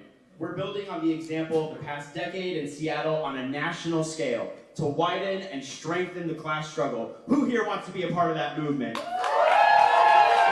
We forced the city establishment to lift the wages of 100,000 low-wage workers in Seattle, to transfer $3 billion from business to workers at the bottom of the wage scale over the next 10 years. We did it. Workers did this. Today's first victory for 15 will inspire people all over the nation. It was won through a socialist strategy, a class struggle-based strategy. It wasn't won through negotiation or discussions with the mayor at that time. It wasn't won through, unfortunately, the leadership of the labor movement either. We had to push through a strategy that it had opposition from all corners. It included a ballot initiative threat that if the Democrats didn't pass a strong 15, that we would take it to voters on the ballot. We had hundreds of people pack into council chambers. We had marches and rallies of hundreds of people, mass organizing conferences. All of this was necessary to force them to pass this. We're here both to celebrate a victory and to get ourselves better organized in this fight. As many of you know, people who are watching on the live stream, the Democrats withdrew their bill attacking Seattle's minimum wage. The bill would have immediately robbed over 200,000 workers of at least $3 per hour of wages. Can you imagine robbing the most vulnerable workers of their wages? On Friday, Councilmember Hollingsworth, who brought that odious bill forward, backed down. This is our victory. It belongs to working people, to union members, to Worker Strike Back. Today's vote to pass an Amazon tax in Seattle is a historic victory for working people. This victory was hard fought and it was hard won by a movement that wouldn't give up and that faced down a seemingly endless series of obstacles, from the shameful attempts of corporate Democrats in the state legislature to pass a ban on municipal big business taxes, to unfounded delays in the city council, to a pandemic and lockdown which prevented signature gathering, to relentless attacks in the corporate media in Seattle and nationally. We are winning because of the determination of workers and socialists to smash all obstacles and to find a path to victory. Winning the original Amazon tax here in 2020 was a huge and hard-fought victory for working people. Amazon and big business made it clear during that fight that they will fight tooth and nail to protect the profits made for them by the labor of working people. Working people face a cost of living crisis, and we need to tax the wealthy to fund affordable housing, which can be achieved through voting yes on Proposition 1A. Proposition 1A is a ballot initiative that will add to the Amazon tax. If it's passed, Prop A will tax wealthy businesses like Amazon to secure $52 million for affordable housing in our city. The billionaires and their allies want working people to fight for scraps when we have created every cent of profit Amazon or Microsoft or any corporation has ever made, and it's time for them to pay up. To fight back against coming attacks from our city's Democrats trying to roll back victories from former city council member and socialist Kshama Sawant's office, which assured protections no other city in the U.S. has. These are protections like a renter's bill of rights that requires landlords to give at least 6 months notice before raising rents. Landlords to provide relocation assistance when you have to move. The eviction defense bill, which allows tenants to fight evictions by declaring a financial hardship from the pandemic. The school year eviction ban, winter eviction bans. These are all important victories that we won on the basis of working class movements in Seattle. This bill is not technically complicated. It is a very simple question. Should discrimination based on caste be allowed to continue in Seattle? But while simple, it is also profound and historic. Caste is a system of oppression that divides people into a rigid hierarchy of groups based on birth, with the lower groups facing serious discrimination, oppression, and even violence. It originates from about 2,000 years ago in South Asia, but remains pervasive today under capitalism. Around the world, an estimated 250 million people faced caste-based discrimination. And we know that Seattle's victory was truly historic. It is the first such ban against caste discrimination in jurisdiction of any level globally outside South Asia. The story of the fight that we had is going to echo, is going to reverberate beyond tonight, and many other ordinary people are going to ask us all, how did we win that? And so it's our responsibility to share with them the story of how we were able to win only because we actually had a resolution in the first place that put a spotlight on the Democrats, that forced them to take a stand. And at first, they acted like they didn't have to, but then they were forced to. And then, in the presence of hundreds of people, they were forced to listen to our points and then forced to vote yes on a ceasefire resolution. This is how we believe elected office should be used for the working class, where our office becomes a platform for a larger movement. And that is Working people are fed up. They are really angry at what's happened over these last 4 years. They are really angry about the cost of living crisis. They are really angry about the broken promises, and they're really angry at the progressive Democrats who completely sold them out also. If one section of the working class scores a major victory, it will embolden all of us to fight for more. Yeah. Like our Tax Amazon campaign, like our election victories against Amazon's $1 million money bombs, victory is contagious. We need to build a new party of working class people who doesn't just be the lesser of two evils, but goes on the offensive to fight for working class people and put demands like $25 an hour as a minimum wage nationally on the agenda.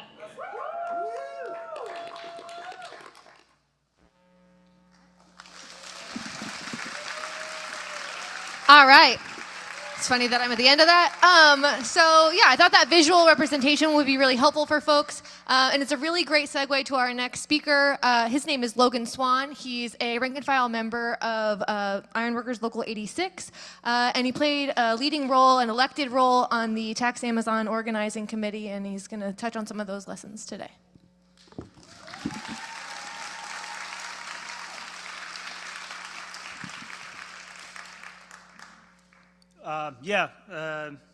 Logan Swan, I'm a member of Workers Strike Back and Revolutionary Workers, as well as a journeyman iron worker and a longshore casual. So while we're born into our class position, nobody's born a revolutionary. Like everyone, I joined this movement with some confused and backwards politics. Coming of age and entering the workforce during recession, in the absence of political leadership from labor leaders, during that crisis, I drew the conclusion that we don't have jobs because of outsourcing through things like NAFTA and so on. So that if we wanted to see a return of like good union jobs, people like me had to buy union-made, American-made. I didn't get a smartphone until Motorola had one, I think, made in Texas. I bought Union Line jeans, Union House boxer briefs, a Raker vacuum, a Raker vacuum made in Missouri. If I couldn't find something made in the US, I would hit a thrift store or I'd go without it. And mind you, at the time I was a non-union steelworker. I made $12.40 an hour. I lived in low-income housing. It fucking sucked. So this changed nothing. The ruling class doesn't care about these kinds of individual choices. It wasn't yet clear to me that those good union jobs that people talk about were owed to the legacy of class struggle of the labor movement, and that the degeneration of our condition was due to the class collaboration and the political cowardice of the leaders of our unions. Their cynical pragmatism of accepting the limitations imposed by the Republicans and Democrats, the absolute minimum our employers would concede to in contract negotiations. I started organizing as a socialist at the same time that I began my apprenticeship in the building trades as an iron worker.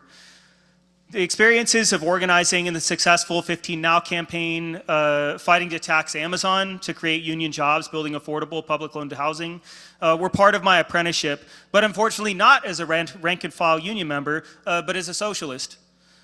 I was radicalized and tempered by the society we lived in with all of its contradictions and injustices. So I'm going to focus on Tax Amazon and the lessons from that struggle. And we campaigned on legislation to create 10,000 union building trades jobs, not building shiny new stadium or for some billionaire funded by regressive taxes on workers and homeowners, but building public housing for us with a bill paid for by the billionaires.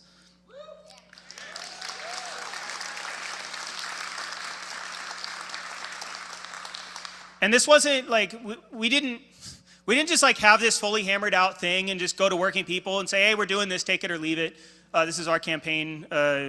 We came forward with, with this idea, with this program of taxing big business, addressing the affordable housing crisis through creating union jobs, building affordable housing. And we flyered outside workplaces, we postered, we organized action conferences, and that was where the real decisions were made. None of this was done behind closed doors. The decisions were made through elections of a coordinating committee at the Action Conference, and they were voted on at those Action Conferences. That anyone, if you support this, come out and be a part of this. That's in total contrast to how we see campaigns being run through the establishment or even through the NGOs and even well-meaning people, where they think what's best for people and they come out and say this is supported or not, and if you don't, fuck you. Like no, this was a decision made by people in the community, but with the leadership from socialists, from trade union militants.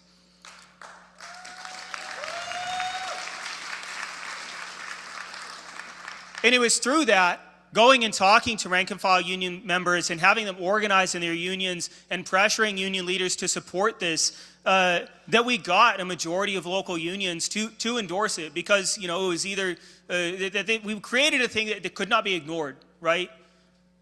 But unfortunately, despite the endorsement of the local labor council and the majority of the local unions, the building trades leadership chose to effectively scab on our movement, running defense for Jeff Bezos and the Democrats backing him. My own union's leadership went so far as calling Amazon a, quote, responsible builder that doesn't have, quote, a requirement to pay a prevailing wage, but they do. This servile praise has aged horribly, with Amazon being slapped with fines for union busting, forcing workers to piss in bottles, trapping workers in a warehouse during a tornado, killing 6. Not to mention the testimony from Brother Idolo here from Cause. But it smacks of the majority of labor leaders' race to the bottom strategy of class collaboration, partnering with employers that's seen the conditions of workers, both union and non-union, plummet.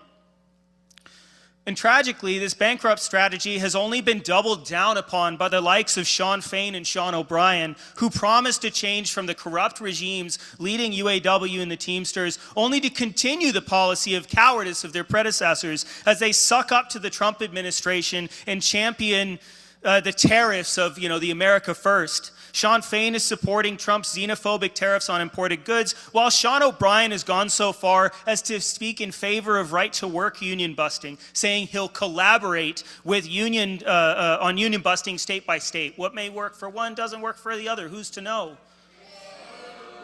Yeah, fucking boo. Absolutely fucking shameful. And And that he was put forward. You know, people have real confidence put in this guy that he was going to change things. And it's a shocking betrayal. And he should not be left off the hook by it. The left, the union activists cannot let these guys off the hook.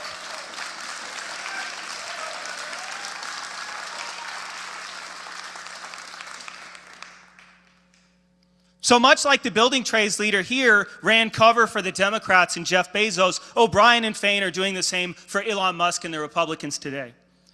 And this is a dead end. The political parties of the bosses do not offer a way forward for American workers, and we will be forced to pay the cost of these tariffs. The history of the labor movement is international. The counterpoint to this America First nonsense is, why are our international unions why weren't they organizing auto workers in Mexico when after the automakers got bailed out following the recession and said, man, we got all this money, we're going to throw it into developing factories in Mexico? Why didn't you go fucking organize them? Why are you instead saying, look at those guys, they're taking our jobs, they're driving down our wages? That's because you won't fucking organize them.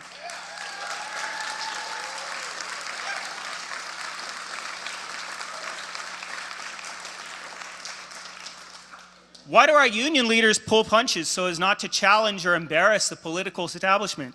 Like working with Biden, as O'Brien did, to break the rail strike. Our tax Amazon fight worked in the exact opposite direction of that. We organized independently from the Democrats, rallying workers, young people, renters, union members to challenge and expose anyone who sided with big business through our action conferences and protests.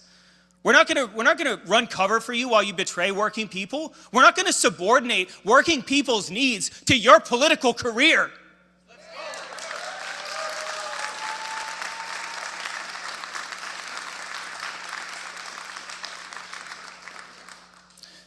And despite the quisling efforts of Democrats and labor fakers, we won a tax on Amazon and big business to the tune of over $200 million a year.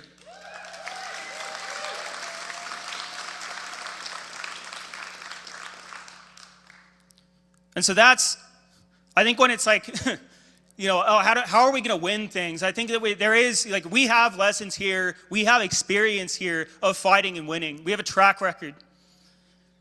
And because it came up in the breakout discussion I was in, may not have come up in all of them, but I think there's been a lot of discussion around how, you know, when we're presented with crisis after crisis and an absence of leadership and a clear approach on a fight back, you know, that people say, how do we help one another within our community? And there's a lot of talk about mutual aid.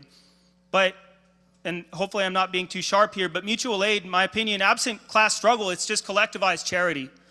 We cannot address our needs with our already meager material resources. We can't rob from Peter to pay Paul. That doesn't work. What's needed is a political struggle to take what we need back from the billionaires who stole it from us.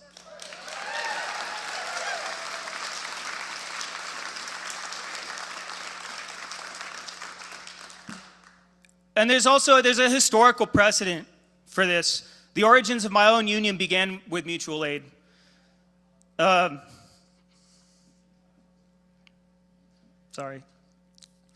Bridgman's Mutual Association was formed by ironworkers, who at the time, that was the most dangerous job in the country, to pool funds so that workers killed on the job would have their funeral costs paid for, with some money for the wife and children left behind. But this did nothing to address the unabated construction fatalities or the poverty wages of my forebears.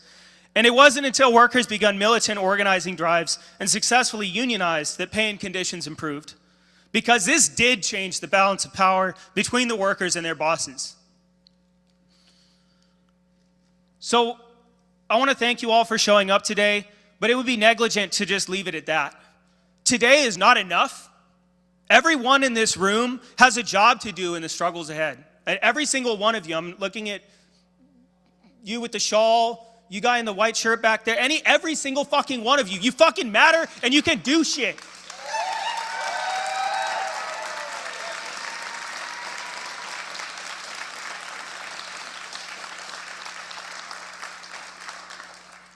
After our breakout group, there was a healthcare worker who asked me about How do I organize? It's fucked, right? And healthcare is fucked. How do I, with my coworkers, like there's nothing left. And that's that your workplace is political. Your workplace is where you organize. Like, and if you don't have a union, then the best thing for someone who wants to start a union is to organize with your coworkers and start acting like a union. And that's when we talk about concretely organizing, is to see yourself not as someone that things happen to, but someone who takes action, someone who realizes that there are daily conditions that are unacceptable. That's the conditions of all of us. And if you talk to any one of us, chances are you're going to find that common ground. And that's the basis on which we can get organized. And that's what I think tomorrow with Workers Strike Back around a Fight the Rich campaign that crystallizes, it makes concrete how we can address those things. And then it's up to us as individuals to go back, not to be like, I went to the conference, it was great, back to regular, right? It's to go into our workplace, into our communities, into our unions, and have those conversations and bring them to the next meeting. And anyway, I think I'm probably like way over time, but yeah, every single one of us needs to organize in our apartment buildings, workplaces, unions, communities for mass actions, including protests, occupations, and strikes. Obviously, we build up to those things, but that should be, we shouldn't be embarrassed about the strategy of our struggle.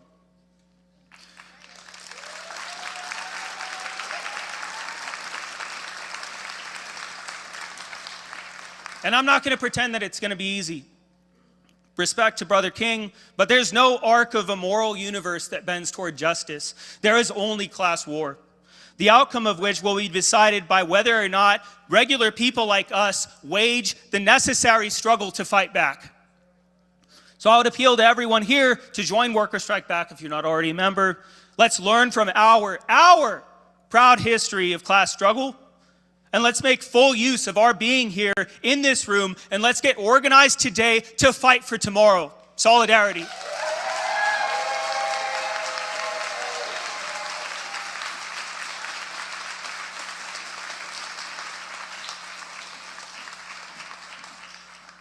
Thank you, Logan. That was an amazing speech. Okay, so the next person I'd like to welcome to the stage is Tiso Karina, who is a rank-and-file member of Teamsters Local 223, a union of United Staff and a member of Teamsters Mobilize. He's been down in Oregon supporting the strike of 5,000 nurses who are organized with the Oregon Nurses Association at Providence Health. And ONA nurses won a tentative agreement just yesterday as a result of their strike.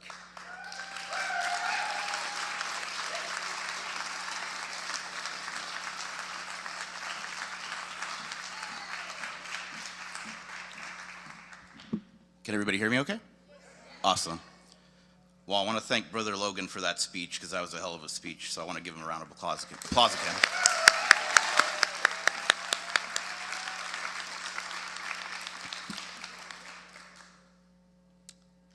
So I want to say hi to begin with to all of our Teamsters that are watching out there, because I know there's quite a few of us watching.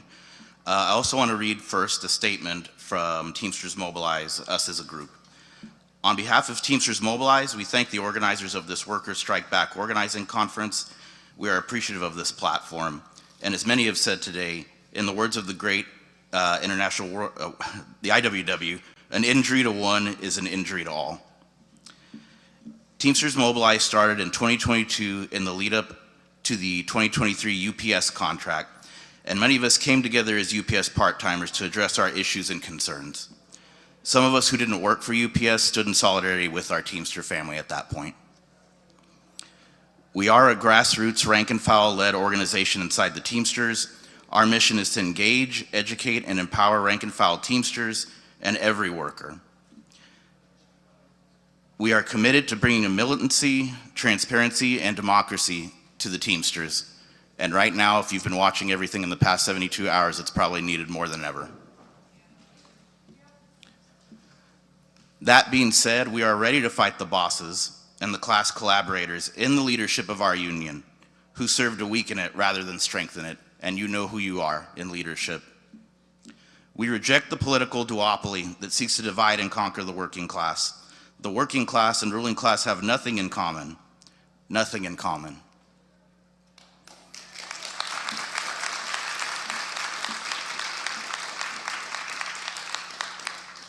Specifically, our General President, Sean O'Brien, who you've heard a lot about today, has recently come out in support of Donald Trump's xenophobic, nativist policies, and of course, publicly endorsed the right of state governments to enforce right-to-work laws. Just a fucking betrayal, quite frankly, as Brother Logan said. Now is the time to act to save our union. And I hope everybody that's watching on the live stream that's Teamsters are hearing that. Even non-Teamsters, I hope everybody's hearing that right now. And we as Teamsters Mobilize are gonna be at the forefront of that battle line, because we have to be. We're eager to work collectively and collaboratively with all brothers, sisters, and siblings who are dedicated to the cause of working people and will stand by your side with that aim firmly in sight. Now, these are the comments that I want to add, in addition to the statement. A lot of it's already been framed in the Teamsters Mobilize statement that I read, but it's been hard for me to keep up with what seems like an endless barrage of bad decisions coming from Teamsters leadership. I personally was a very strong supporter of the Oz slate, and I walked for him, a lot of other people that are on that slate. And I can tell you, I've personally talked to some of these officers and expressed the betrayal that I feel from our leadership. And that was a hard conversation to have. And some of these examples, things I've already articulated, the anti-immigrant sentiment, the support for anti-labor candidates as previously stated. Specifically, leadership has said time and time again, we're gonna hold both parties accountable. We're gonna hold all politicians accountable that are anti-worker and anti-labor. And quite frankly, all I've seen, and I'm not in love with the Democrats by any means, but all I've seen is a lot of shit talking about Democrats and not holding the right wing accountable at all. We need to hold both accountable, but I'm only seeing one side getting hit at all. That being said, I want to be real clear here. Sean O'Brien does not speak for all of us as Teamsters, and if you think that, think twice, because it's just not true, and I'm here to prove that.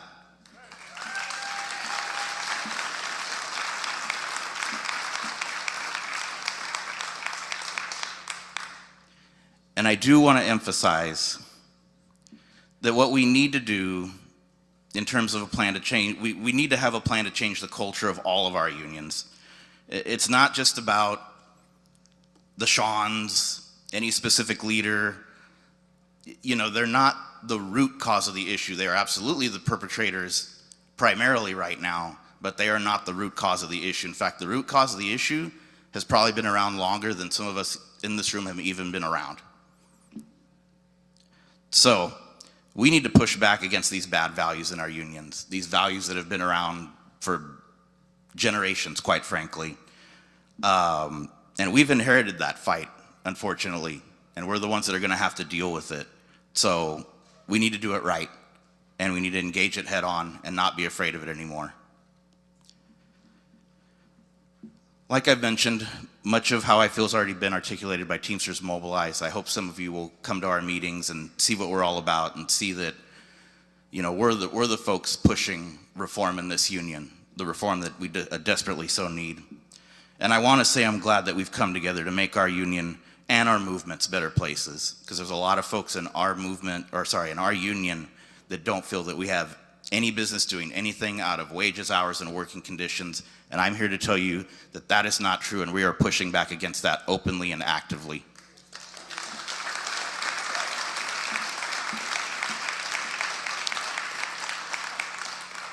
Our movement is intersectional, and anybody that doesn't believe in that is a fucking traitor to the labor movement, bar none.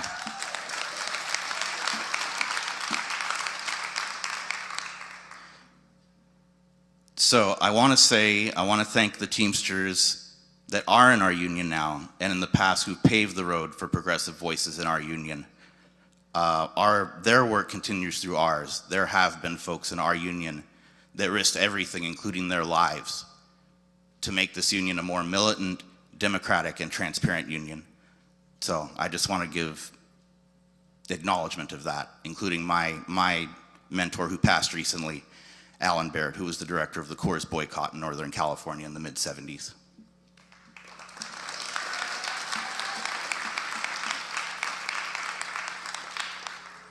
And in the spirit of organizing, before I close, we are having a special meeting on March 2nd at 2 p.m. Pacific. Our topic's going to be No ICE Raids and Know Your Rights. It'll be on our socials, and this is keeping in line with our movement is intersectional, and anybody that doesn't believe that should not be in this movement. Thank you. Solidarity.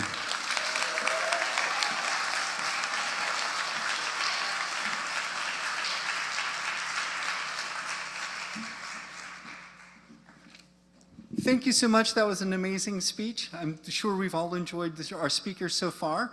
Our next speaker is the leader of the African People's Socialist Party and the Uhuru movement, political theorist and strategist who's developed the theory of African internationalism.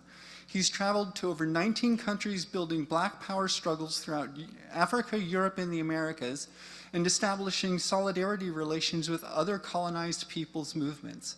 He has driven the establishment of over 50 black community economic institutions across the United States designed to free African people from the colonial mode of production.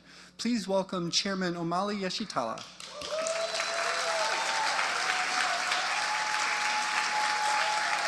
I bring you greetings of Uhuru, which means freedom in Swahili. I want to express our appreciation for the work of Kshama Sawant and those who organized this program, and I wish that I could be there with you in person today. I am Omali Yeshitela, Chairman of the African People's Socialist Party and leader of the Uhuru movement for worldwide African liberation and socialism. I began fighting the system of colonial capitalism in the 1960s. I'm still making that fight today, and we are closer than ever to winning total liberation for African and all oppressed peoples. I agree with the slogan of this conference that when we fight, we can win. We in the African People's Socialist Party and the Uhuru movement have been fighting, and we are winning.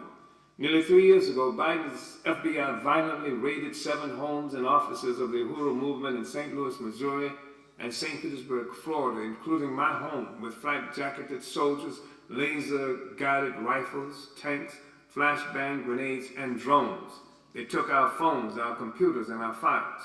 9 months later, Biden's DOJ indicted me, along with 2 leaders of our party's white solidarity and reparations component, on federal charges of being agents of Russia.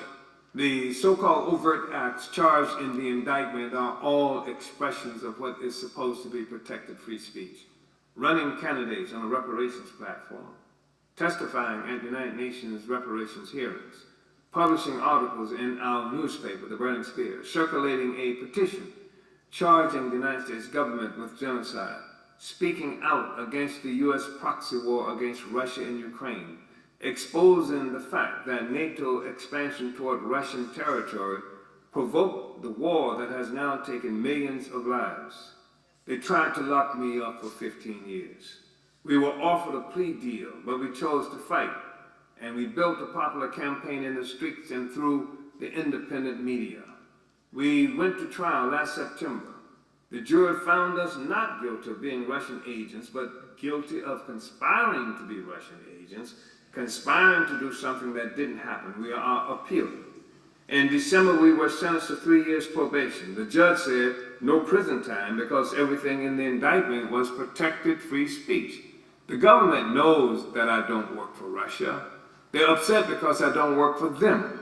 I work for black people and the oppressed peoples of the world. I want to thank the many friends who are here today who supported us throughout the Uhuru 3's Fight Back campaign, including Jill Stein, who came to Tampa, Florida for the start of the trial and spoke in our defense on her campaign trail. So today we hear cries of panic and fears from many who say that fascism is coming. But the conditions they anticipate being imposed on the general population are conditions that African and indigenous people in America and colonized people around the world experience daily. We live in a country that was founded on the brutal kidnapping and enslavement of millions of African people and the genocidal war waged against the indigenous people to steal and settle their land. Worldwide capitalism was founded and continues to depend on the colonial exploitation of the peoples and resources inside of America and around the world.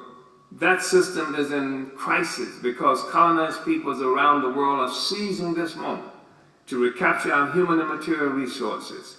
That's why we see the global shift in the political and economic configuration of the world that is also impacting inside the United States. Today, there is an uneasy equilibrium between the dying forces of the colonial mode of production and the rising tide of anti-colonial socialism. While some see this moment as proto-fascist, we remember that the proto-fascism of the McCarthy era was disrupted by the anti-colonial struggle of the civil rights movement that kept the society open for everyone. We in the African People's Socialist Party are preparing to govern. At the same time as we are fighting for policy changes within the current system, through campaigns for community control of the police, opposition to gentrification, and freeing political prisoners like the just released Leonard Peltier, we are creating our own ability to feed, clothe, and house our people, negating the colonial mode of production that keeps us enslaved. As an example, in our headquarters in the black community in North St. Louis, we have acquired over a dozen dilapidated properties and built a community garden, a farmer's market, a workforce housing for released prisoners, recreation facilities, and events venues. We have begun to work to build a women's health center and 2 bakery cafes in St. Petersburg, Florida. We operate an FM radio station, a food kitchen, an events venue, and publish our monthly newspaper, the Burning Spear. Indeed, when we fight, we can and do win. We look forward to working with you all and to build a world where everyone can enjoy peace, prosperity, and happiness, no one group at the expense of another. We are winning. Uhuru.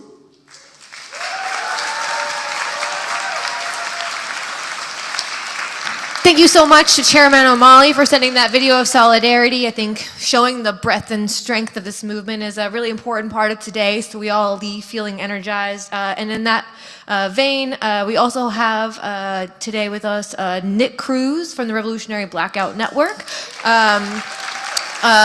which is a Black-led multicultural network of activists and citizen journalists focusing on empowering communities through education, organizing, and direct action. So go ahead and roll that for me, please. What's poppin', my friends? Thank you for inviting me and allowing me to speak. It's unfortunate I wasn't able to make it. I had a lot of fun meeting you guys in Chicago and Seattle. I much prefer doing these in person. So I want to thank Kshama for giving me the opportunity to still record a video despite not making it in person. Right now, it's very important for us to stay active and stay mobilized because we are just witnessing another pendulum swing. It's inevitable that Donald Trump will disappoint MAGA. That's just a simple fact of the situation. The capitalist class will always betray the working class, and there will be a lot of poor and working class people who will be left behind in the MAGA economy. There are a lot of people who will see Donald Trump serving Israel in the military-industrial complex, and they will feel betrayed because they thought they was voting for someone who was anti-war. That's why it's extremely important for us as a working class movement, as socialists, as people who are class conscious, to be there for the working class as they are abandoned by the ruling class. And this time right now is very interesting because we have a lot of Democrats that are going through some things right now because they are realizing that neoliberalism in the Democratic Party is inept and liberalism is not the ideology you need to defeat Donald Trump. You need a populist movement. So when they are down, as they are questioning their political party and they are panicking, we have to be there for them and pick up the people who are disillusioned by the Democratic Party and their incompetence. There was millions of voters. Remember, 80 million people did not vote for the two-party duopoly. There was millions of people who voted for Biden who didn't vote for him the second election because of the genocide in Gaza, which is another important point, which is why we actually provide a real option for the working class. We need to provide an anti-Zionist, pro-peace, left populist movement. And this is where the Democratic Party failed, by pointing out the hypocrisies of American First, by manipulating the differences between the MAGA woke right who believe in Zionist censorship versus the MAGA influencers who are similar to Candace Owens and their followers who are starting to question Zionism. As Donald Trump continued to serve Israel, we have to be there to pick up the people who realize that Donald Trump actually doesn't stand for American first. This is why it's extremely important for us to establish that we are hostile towards the empire, that our number one priority is to end the military-industrial complex and the corruption that destabilizes the lives of Americans. And the majority of the American people are with us because, as I mentioned before, 80 million Americans did not vote for Donald Trump or Kamala Harris. And this is by design. The ruling class wants to disenfranchise well-informed working class people who want the best for their families. And there are many people in this country that wants to hold the billionaire class accountable, that want health care for their neighbors. 1 out of 3 Republicans support Medicare for all. The majority of independents, the majority of Democrats, the majority of people support ideas such as increasing the minimum wage, of ending the never-ending wars. But the ruling class distracts them with irrelevant culture war issues, which is used to distract the working class and convince poor white people to vote against their interests regarding the Republican Party. And many people who believe that the Democratic Party has the best interest for the LGBTQ community, they vote against their interests by voting for a genocidal, Zionist, capitalist in the Democratic Party. So it's very crucial, and this is why I implore us to do. We have to completely reject the culture war and the liberal identity politics, which is used to distract the workers from anti-war populist movement, which is actually meant to challenge the capitalist class, which is our number one goal, because just reforming the modes of capitalism will not end the corruption and will not end the exploitation of our people. So it's very important for us to have an anti-war, anti-Zionist, socialist working class movement to challenge the working class. And something else that I want to strongly emphasize is our biggest push for electoralism should be via ballot initiatives.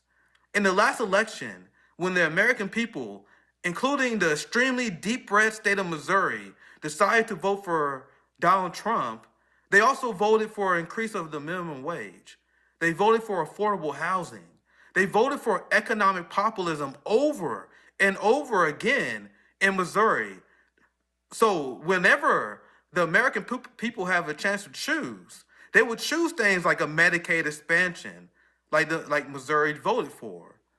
Now we have the Missouri governor who wants to override the will of the voters, because we live in an authoritarian hellscape where there's no way that the people can actually express their will on the government, except via ballot initiatives, where we had to force their hand, like what is happening in Missouri. So if you don't have ballot initiatives, that should be your primary focus. And I am meaning a very small percent being spent on electoralism. We need to spend our time being there for our communities, organizing for the working class and the poor, standing in solidarity with our Palestinian brothers and sisters, and advocating for an end of nuclear war. That should be our primary focus. I appreciate you guys for inviting me on, and I hope you guys are willing to work with us at Revolutionary Blackout as we continue to expand our mutual aid organization and mutual aid societies among the left. So thank you, Kshama and Workers Strike Back, for inviting me once again. Thank you guys, and have a great rest of your conference. Thank you so much to Nick Cruz and RBN. I think, all these folks who had to send videos, also for me, really underscores the sacrifice that everyone who's here in person really made, because we know we don't take for granted the time, the energy, the resources to travel. So we appreciate people who are able to send these solidarity messages. We now have actually a hybrid contribution. So we've got one person in person and one video from Due Dissidents. I think maybe we could get Russell to come up here for when we're doing Keaton so that you can have it sort of side by side. You're probably used to that. that. But yeah, I think due dissidents, they weren't on my radar ahead of this election. And then they took a singly just incredible, strong position. They joined us out in Chicago at the DNC. And we've just been, fighting alongside ever since. And we're really proud to have them here. So yeah, I think you're up first, and then we have Keaton's message. So yeah, welcome, Russell.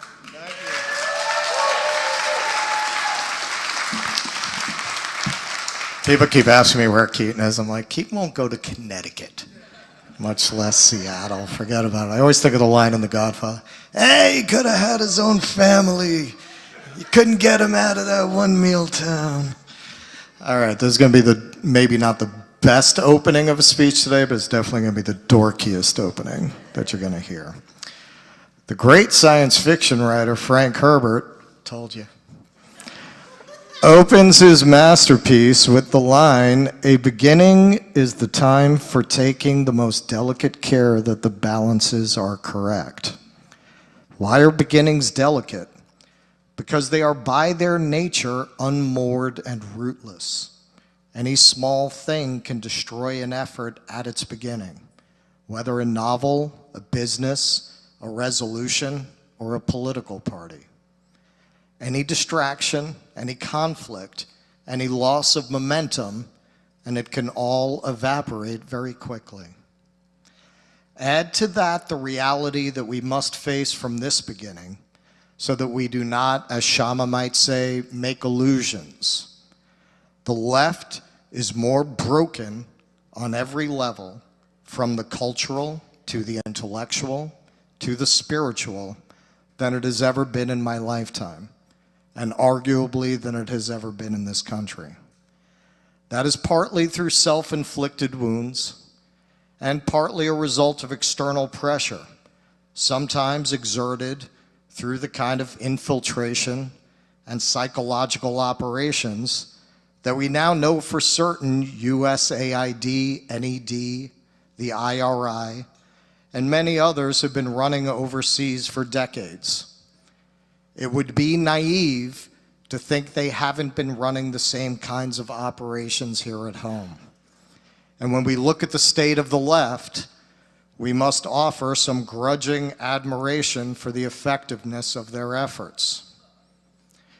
We saw the end result of those efforts recently when the DNC offered content creators a cash bonanza by streaming their race for a new chair. The high comedy of this pure distillation of the essence of what the Democratic Party has been reduced to by its Wall Street owners working in tandem with an activist wing that is only allowed to exist precisely because it is ridiculous and ineffective at advocating even for the narrow identitarian issues that are the only issues allowed them by the party's donor class. It was as clear a lesson for activists as Ozymandias in the desert. This once great and powerful political party brought low and yet still there sticking up out of the sands of its own destruction to beg for money. Look on my worksheet, mighty, and write a check. This was the final outcome of the Frankenstein's monster experiment of stitching together disparate elements of the civil rights movement, running them through a blender of tortured postmodernism, elevating obscure crackpot academics as spokespeople for the truly repulsive, zero-sum, all against all vision of society that came out the other side, and telling people this was what the left was all about. Not solidarity, identity.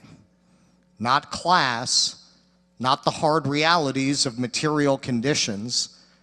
Instead, these ideas were replaced by a secular theology, with the villains often being the workers themselves, who hadn't been educated in the new jargon, and who not only didn't accept and embrace every new sexual and intellectual fetish of the ruling class, but often had the temerity to openly question them. As it turns out, polyamory is not a politics, and the hunt for microaggressions is no substitute for the hunt for better wages and free health care.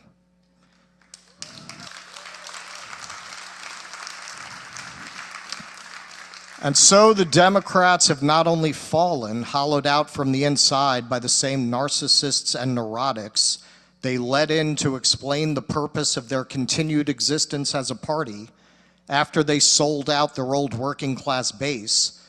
They have turned over the country to a re-energized Christian right that's going to end up making the Reagan Revolution look like Woodstock.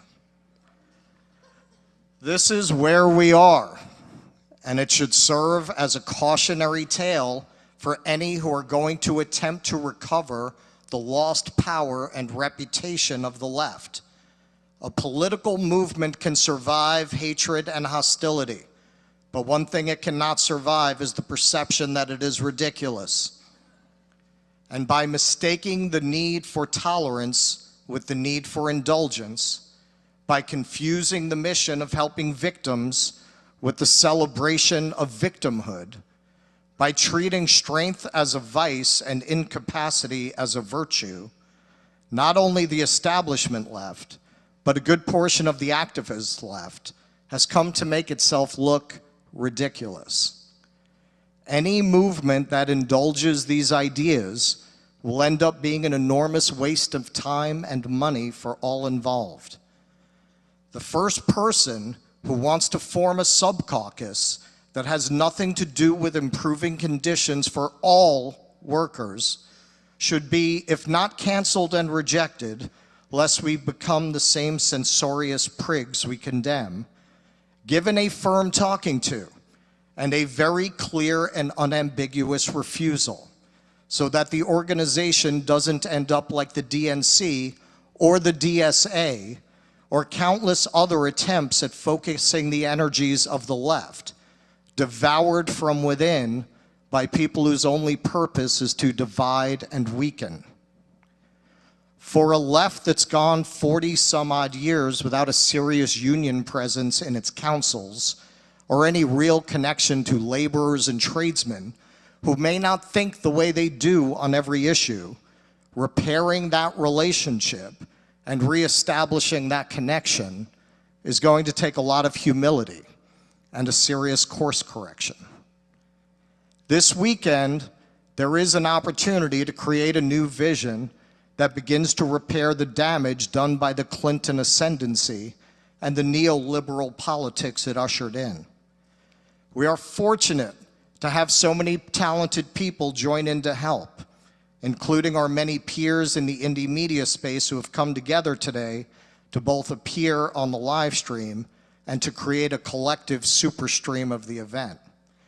And to lead the way forward, we couldn't have a better person than Kshama, who is that rarest of things in this foul year of our Lord 2025, a leftist that wins things.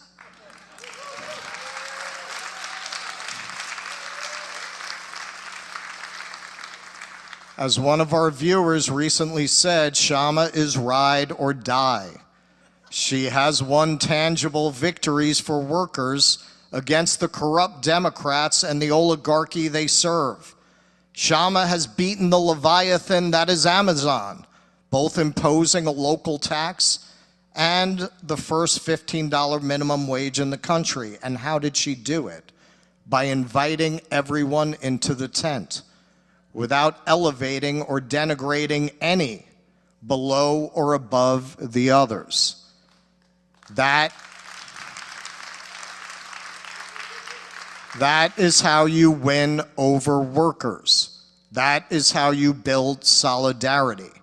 That is how you create an alternative in waiting for the moment when the foot soldiers of the MAGA movement, who need to pay rent, see a doctor, take a plane, or collect Social Security like everybody else, come to realize that tech bro billionaires were never coming to save them, only to preside over their final destruction as a class and to dismantle what meager protections they had left from the greed of their own. Thank you.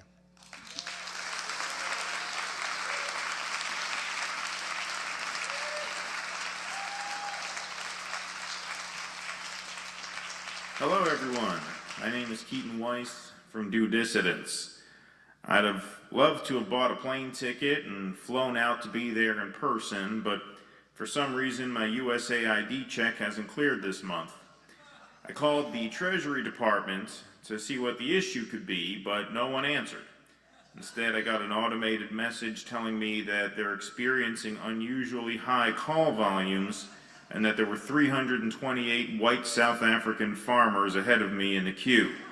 So I never did get to the bottom of it, but in any event, it's a great pleasure to be able to address this conference. Back in May of 2021, during the brief but brutal to endure honeymoon period of the Biden administration, I struggled with how to, or even whether to, continue to engage politically.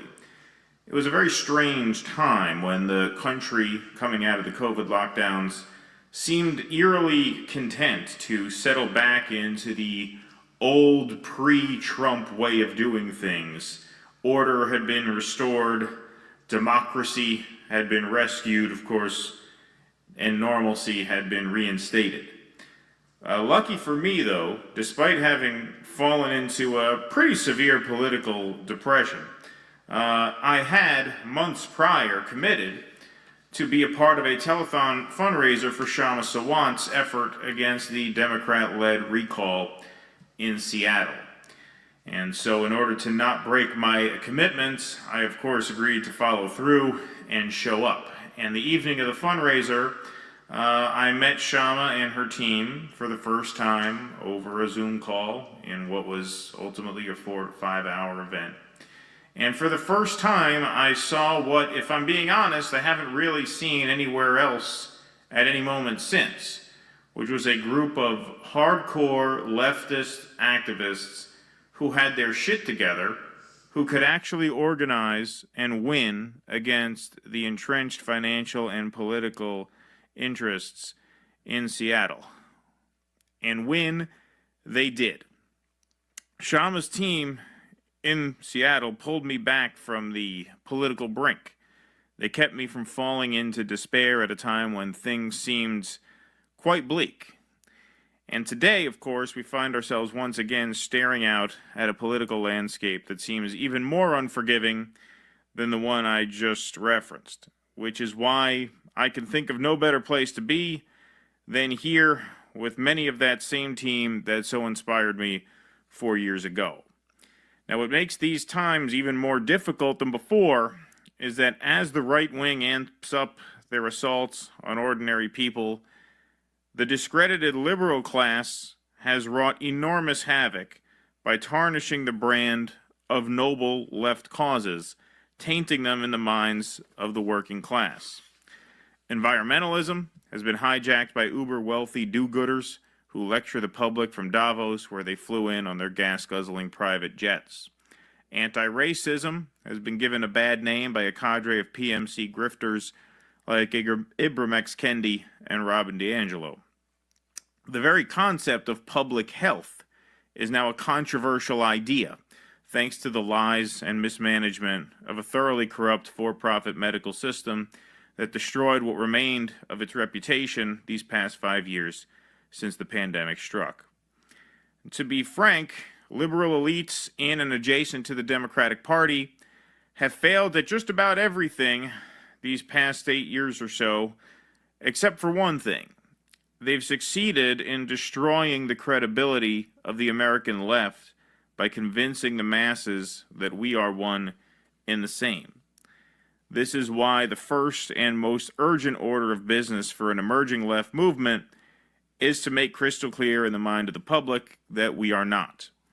In order to do this, we must remain laser focused on issues and causes that empower all working people of every race, color, and creed. Well, except for the white South African farmers. Fuck them. But everyone else should have a seat at the table, no matter who they voted for, how they identify, or, very importantly, I think, where they live. Workers from the East Coast to the West Coast, the Rust Belt to the Sun Belt, from the U.S.-Mexico border on down, in the Gaza Strip, and in the West Bank. All working people facing subjugation, from wage slavery to human trafficking to ethnic cleansing and genocide, are our class allies and must be treated as such, no matter the ruling class's efforts to divide us against each other. If we stick together, and in the words of our now dear leader, fight, fight, fight, together, we will, like Kshama did before and has always done, in the end, win. So it's an honor to speak with you today. Thanks very much.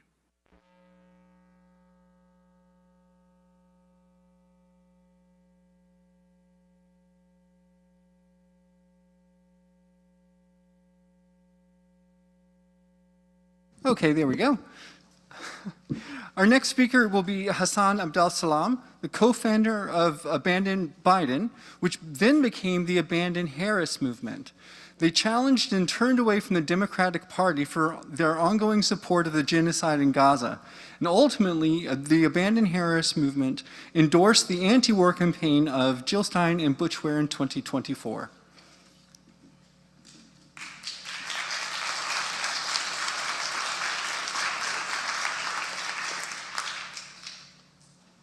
Ceasefire now. Ceasefire now. Ceasefire now. A lone voice.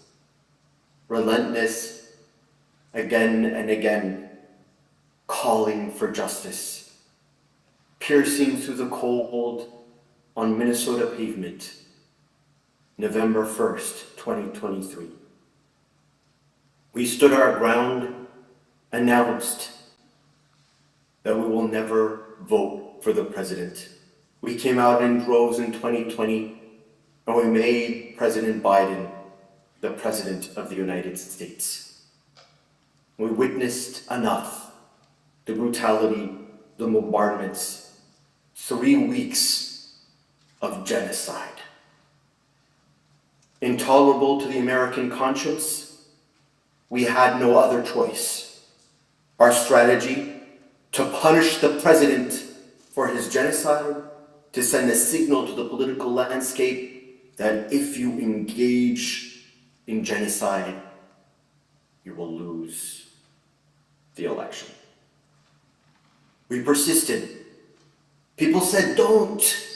The lesser of two evils. A ceasefire is coming. You're such a small population, people of conscience. You can't make a difference. The chorus of cynics, their voice never drowned our persistence.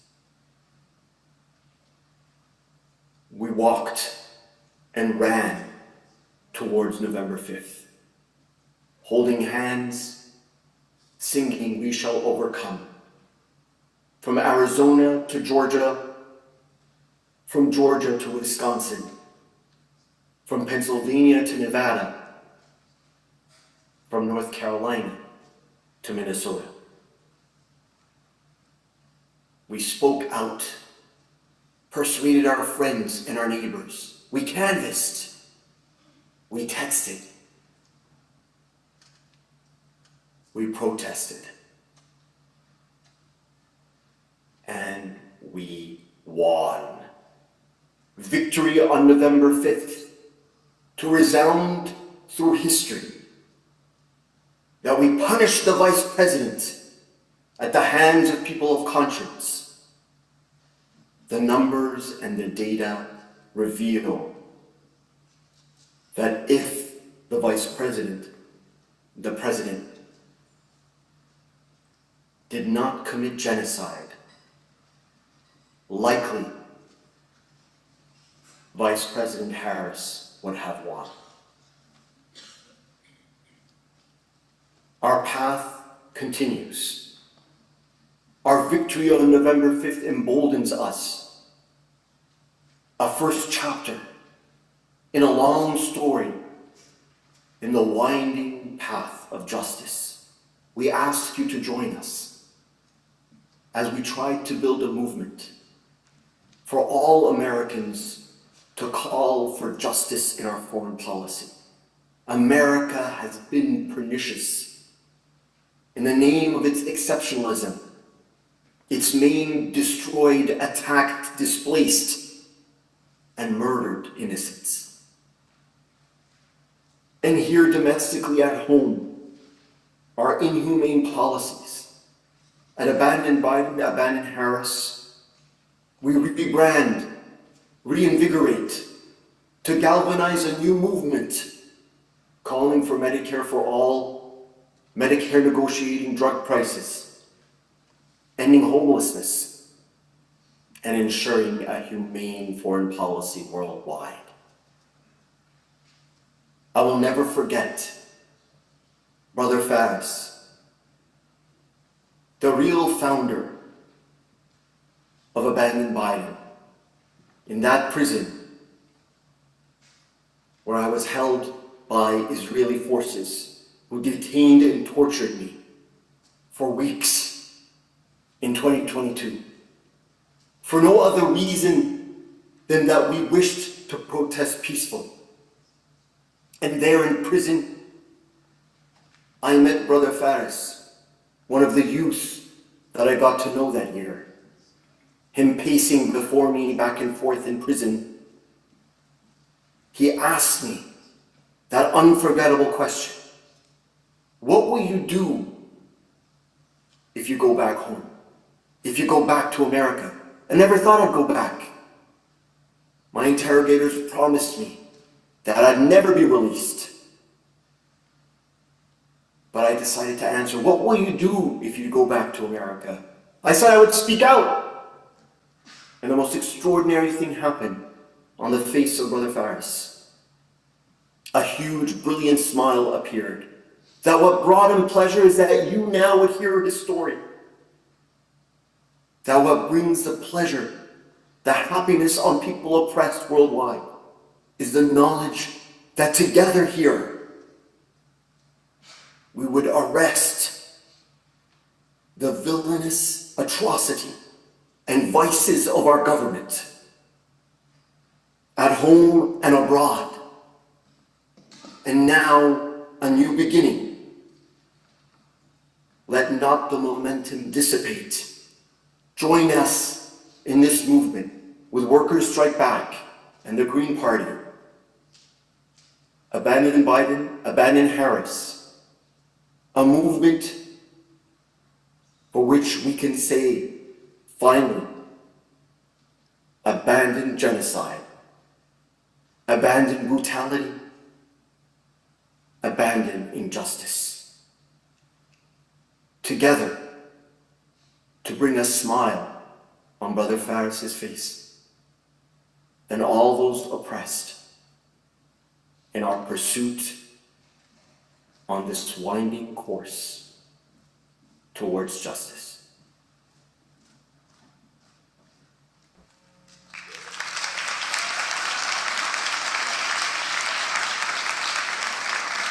All right. So I have three final speakers before we do our closing remarks today, and I appreciate everyone who's stayed through this conference. I know it has been educational and energizing, but also long. So we've got three final speakers, and we're calling this section Struggle Reports. Worker Strike Back members across the country have been organizing, as we've spoken to, in their communities, schools, and workplaces. And from those struggles and from victories, importantly, we have gleaned some important lessons. Part of being consciously organized is weighing up the lessons of every fight. And so we have a few Worker Strike Back members here to speak to that. First up, I've got Calvin Priest. He was the campaign manager for the Tax Amazon campaign, and he's also speaking to the hands-off the 15 victory that was it's featured in the video that we had earlier. So please welcome warmly Calvin Priest.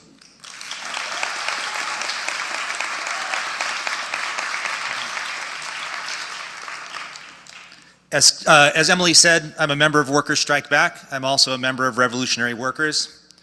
So Kshama spoke earlier about our fight to win the $15 minimum wage, how we were able to defeat big business and the Democrats to win the highest minimum wage in the country. We knew when we won our victory that the fight wasn't over.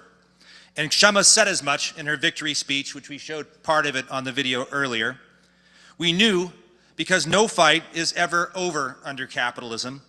The bosses and their political servants will pick their moment to go after that victory, to try to undermine it or get rid of it altogether. And we're seeing that again right now, as the Republicans and Trump are preparing to go after Social Security, Medicaid, and Medicare, some of the biggest victories of the US working class, with the help of the Democrats. This is one of the many reasons that capitalism cannot be reformed, that it has to be destroyed. Our victory on 15, though it was and is the strongest minimum wage law in the country, was incomplete. We weren't strong enough to win everything we were fighting for.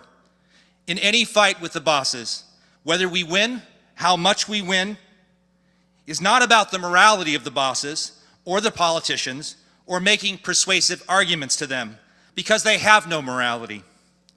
It comes down purely to the strength of our movement and our support within the wider working class versus the bosses. That's all that it's about. So with the help of many labor leaders, sadly, the Democrats ran through a series of loopholes in the legislation. One of them was they gave small business a 10-year-long phase-in before they had to pay tipped workers the full minimum wage. That had problems written all over it. To be clear, this was not because big business or the Democrats give a shit about small business. Obviously they don't. As we knew at the time, this was a loophole that they hoped they could cash in on later as an avenue to undermine and to start to unravel the law. And predictably, last summer, the Democratic City Council members, with the Socialists no longer in the City Council, decided to do exactly that, to begin their assault on Seattle's historic and massively popular minimum wage. They were totally dishonest about it. Again, they said it was all about small business. They said it was all about COVID and how it was so hard on small business, how it was unexpected, despite the very obvious fact that it was workers who paid the price for the pandemic. They used identity politics. They had the sole black member of the City Council be the one to trot out this attack. Joy Hollingsworth is her name. And by the way, we should always name our enemies. We should use their names.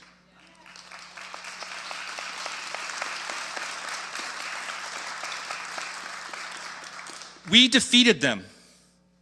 We defeated them using the same strategy we have used in all of our fights, because since no fight is ever over under capitalism, until we destroy it, that's what we have to do. We built a movement. We called a press conference. We organized an action conference. We mobilized a city hall. We politically called them out, slammed them in the city council chamber, including Hollingsworth explicitly. We exposed all of their lies. We said that any of them voting to dismantle 15 needed to be booted out of office. And we did win. And as of January 1st of this year, Seattle's minimum wage is $20.76 an hour.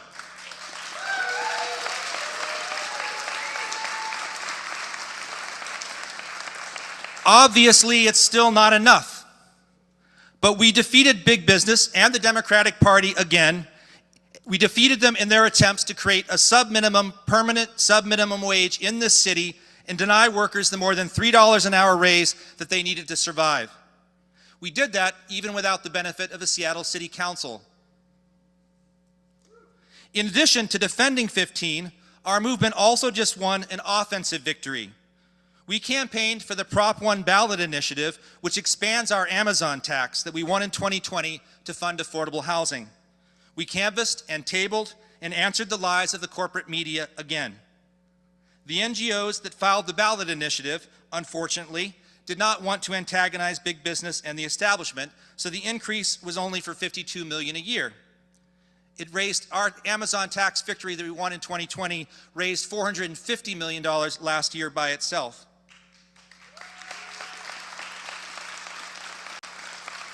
So while we disagree with those NGO leaders, it was nonetheless an important victory.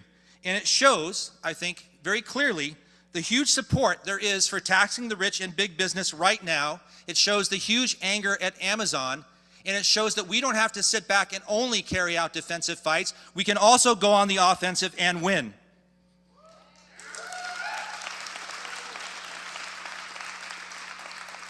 And we have beat Amazon, I've lost count now, I think 4 times.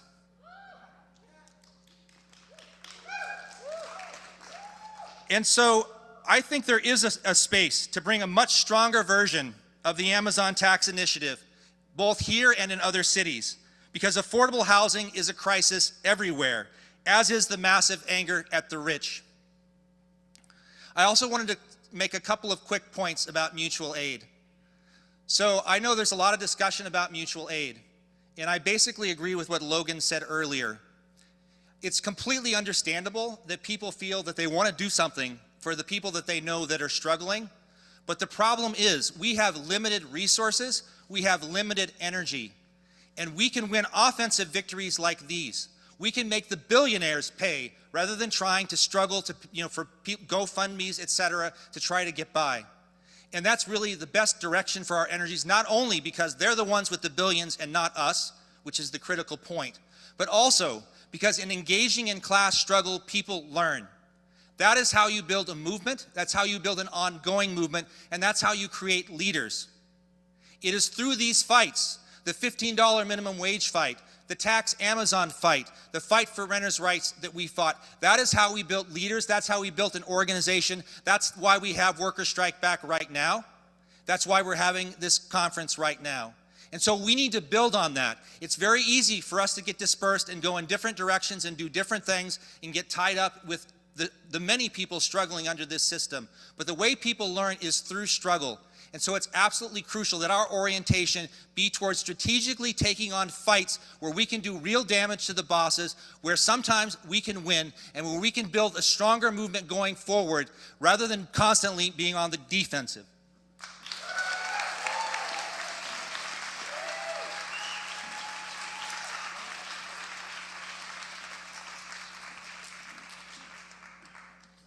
Yes, it sucks to play defense all the time. That is absolutely true. I'd like to introduce our next 2 speakers, Matthew Malloy and Keel, who are student worker organizers at the University of Missouri, and they're here to talk to us about their struggle to gain a $25 an hour minimum wage.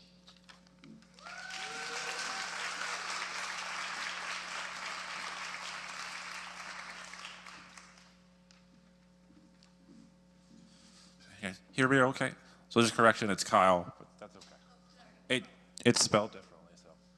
It's spelled K-I-E-L, so that's probably what the confusion is. Anyway, so I'm gonna start. So my name is Kyle Corcoran, and I'm excited to be here, everybody, today. So I'm glad to see all the comrades here today, and I'm gonna say it's a privilege to speak and share my experience as a graduate worker within the University of Missouri system, and as an organizer in Kansas City, and as a member of Workers Strike Back, and also as a member of our emerging union, which we'll call the University of Missouri United Workers. So, okay, I'm gonna describe something here. So the University of Missouri system, it's made up of 4 different universities in Missouri, right? So you have St. Louis, you have Columbia, you have UMKC, and you have Missouri Science and Tech, which is in North, right? So they have about $2 billion for an endowment. So on average, so the system pays its top academic officer. What I mean chancellors, I mean provosts, I mean the president, about $1 million. The president for the UM makes about 2.5. So if you compare that to student workers, right? Student workers are the backbone of the UM system at all levels. So graduate, undergraduate, professional students, right? So undergrads typically work a lot of on-campus jobs. So we're talking about library services, which all students use. They use them for the front desk, they use them to get the books. You know, they even have staff record, like the rec centers are staffed by undergrads all the time. So they run the front desk, they run the equipment, that type of stuff. They even pay them to do tutoring for fellow students, right? So graduate students are a little more complex. So for most of the time, they have them do research or they have them do teaching, right? But the thing is, if everybody stops working, the graduate undergrads, the campuses aren't going to work, right? They're going to grind to a halt. So on average, the dollar amount for undergrad workers is about $9 to $12 an hour. So for a university that has $2 billion for an endowment, they're paying someone to man a desk $9 an hour. So yeah, they don't really care. So they know it, they don't care, right? And graduate workers make about $1,800 a month. That's the max. So like how UMKC works, it has different grad programs, right? So it pays them differently. And like STEM are more focused, so that's the max you're gonna get. And that's once a month, $1,800. Yeah, so it's not enough, but again, they don't care about any of that. So let's be honest, nobody can live on $1,800 a month, let alone $9 a month when you're young. It doesn't matter if you have a family or you're single, right? You can't live on that. So like I know that from experience. Like I've taught for them at UMKC for about 2 years, was their math classes and some of their like undergrad math classes, right? And I have a son who's about 16 months old, and it was a struggle to get by. Like I had to borrow money from the dean. He was really nice, he gave me money, but and then as I'm also the president of the graduate student council, right? And people will come to us and say, we don't make enough money. We teach 2 classes, and when, like one person, like we go to the school, they tell us that they can't do anything about it, and they'll tell them to go to the food pantry. A bunch, yeah. Which is, again, it's very frustrating if you're working 2 classes, or if you're teaching 2 classes and you're taking classes, and then you go, well, I get paid once a month and I have a bill, and they're like, go to the food pantry. They just don't care, right? So the idea is that we have to take these on. Like, these wages are unacceptable. Tuition, rent, and basic living expenses keep rising, right? In the school, the university of itself, across all these 4 schools, aren't responding to any of this, right? This is unfair because, like I said, students don't only work, they are people outside of the classroom. So they have families and responsibilities. So again, it's not fair to them. This is all, if the students don't work, then the faculty and the administrators can't run the universities, right? But they get paid a lot more than we do. So when we bring it up to them, right, their attitude is to shut down any type of discussion about this. So like we've tried to get papers, the school papers, to put out stories. They will do interviews and then get student experience, and then at the end they will pull it and say that the school has put pressure on them to not publish just a paper about working conditions, not about a paper about unions or a call, just to say this is on average what a student worker makes, right? And then, which is unacceptable. They've even told some students that they can't talk about unions at all.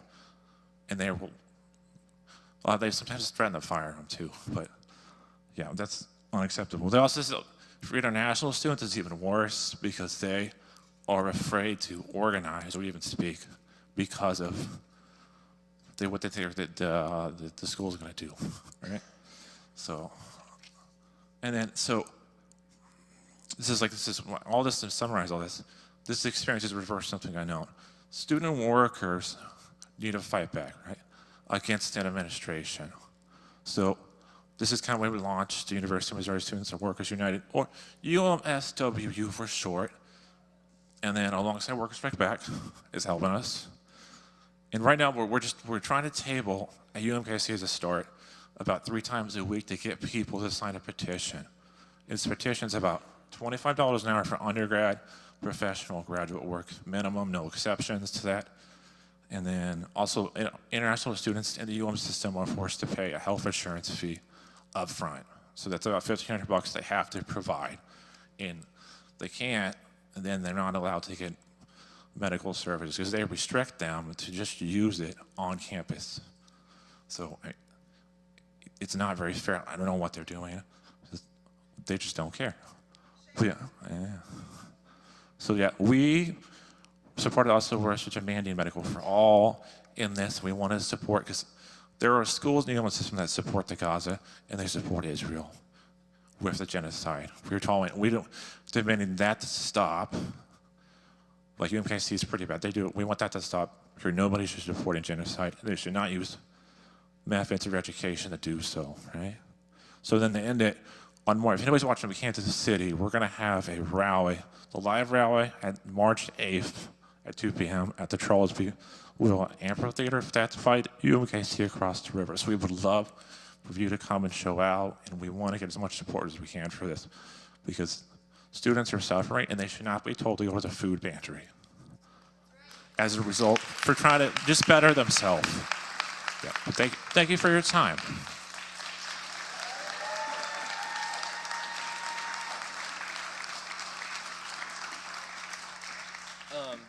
Thank you, everybody. My name is Matthew. I am a socialist, member of Workers Strike Back and Revolutionary Workers. So Kyle described the work that we're doing in Kansas City, organizing student workers around a $25 an hour minimum wage and free health care. He's described how even the university administration at a state university is so hostile to workers and their rights. We've just been, as I said, just organizing around these two demands, and students have been intimidated. Some students are afraid of losing their student visas because a lot of the student workers at this university are international students. Even in this early stage, the university is using xenophobic and racist intimidation, even in just this early stage of organizing. We know that workers can win nothing without a fight, without a ferocious fight. And for example, after Seattle workers won the $15 an hour minimum wage with the leadership of the 15 Now movement and Kshama's Socialist City Council office, the University of Washington administration refused to pay up, saying the city law did not apply to them as they were a state institution. The unions and workers at UW, joined by 15 Now and Kshama, held protest rallies and publicly forced the administration to concede back then. We must always keep in mind how local, state, or even national fights fit within the larger class war. This is why, one of the demands on our petition is ending the genocidal war in Gaza. The University of Missouri system is invested in the genocide. And so obviously, the labor movement and workers have a key role in ending this war. And even early on in these stages of our organizing, we want to inject that international solidarity into it. So Workers Strike Back and University of Missouri Students and Workers United are only getting started, but we understand how important this fight is. We have talked to about 150 students so far in Kansas City, and it's clear that the vast majority of them are angry and are looking for a way to fight back. It's clear that if students could win a $25 an hour minimum wage, that it could ripple out and set a new standard for wages across the city, which is currently $13.50 an hour, and put enormous pressure on big business and the city's mostly Democratic politicians. But we have to be very sober about what it will take to win something like this. We saw what it took for the Seattle 15 Now campaign to win $15 an hour, and I join Kyle in urging those watching from the live stream in Kansas City to attend our rally on March 8th. This is going to be a 25 Now rally. These students need support from workers outside of the university because, as they said, the amount of students that we talk to that want to be in this fight, but they're afraid of the intimidation, they need support from their fellow workers. And also, this fight for 25 is a fight for every worker. As 15 wasn't won anywhere until it was won in the city of Seattle. A win for workers anywhere is a win for workers everywhere. This is something we have to fundamentally understand in this movement.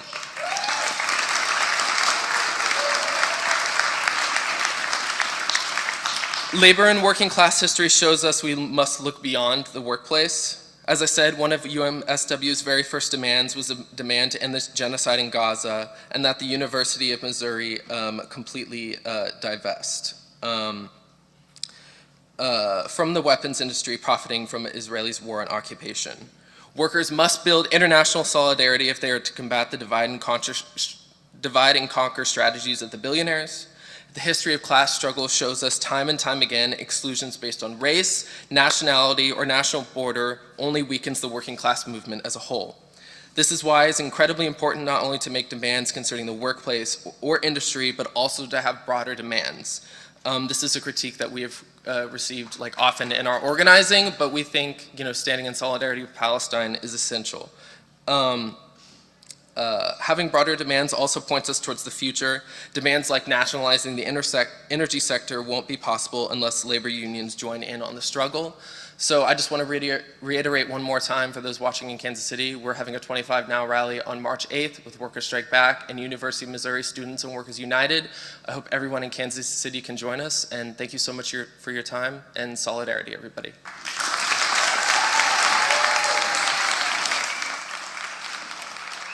All right, so we have one more struggle report, and I'm really excited to be introducing Raghav Kaushik. I think I first met him in the foyer in City Hall when it was full to the brim with hundreds of Indian American activists, and they were passing around Indian-style pizza, which if you've never had, you need to go out and have some because it's amazing. But they weren't just there to turn out for city council, which is already an impressive feat because they held those stupid meetings at 2 p.m. on a weekday to make sure that working class people can't go. But they made sure that the hundreds of people who turned out wouldn't have to leave early, that they would have all the snacks that they need to sit there and tell the Democrats exactly what they thought of them. And with that strategy, right, we were able to win not just, I think we spoke in the video about the historic ban on caste discrimination, but before that, actually, a repudiation of the racist Modi regime and their citizenship laws, which I think really were an international harbinger of sort of the move to the right and that we've seen, all over the world. And now we're sort of seeing Modi and Trump buddying up yet again. I remember at the time, the Democrats said, oh, well, this isn't a Seattle issue. And they were wrong then, and they are wrong today. And that's why we're really excited to have Raghav Kaushik speak to the importance of international solidarity in the fight against oppression.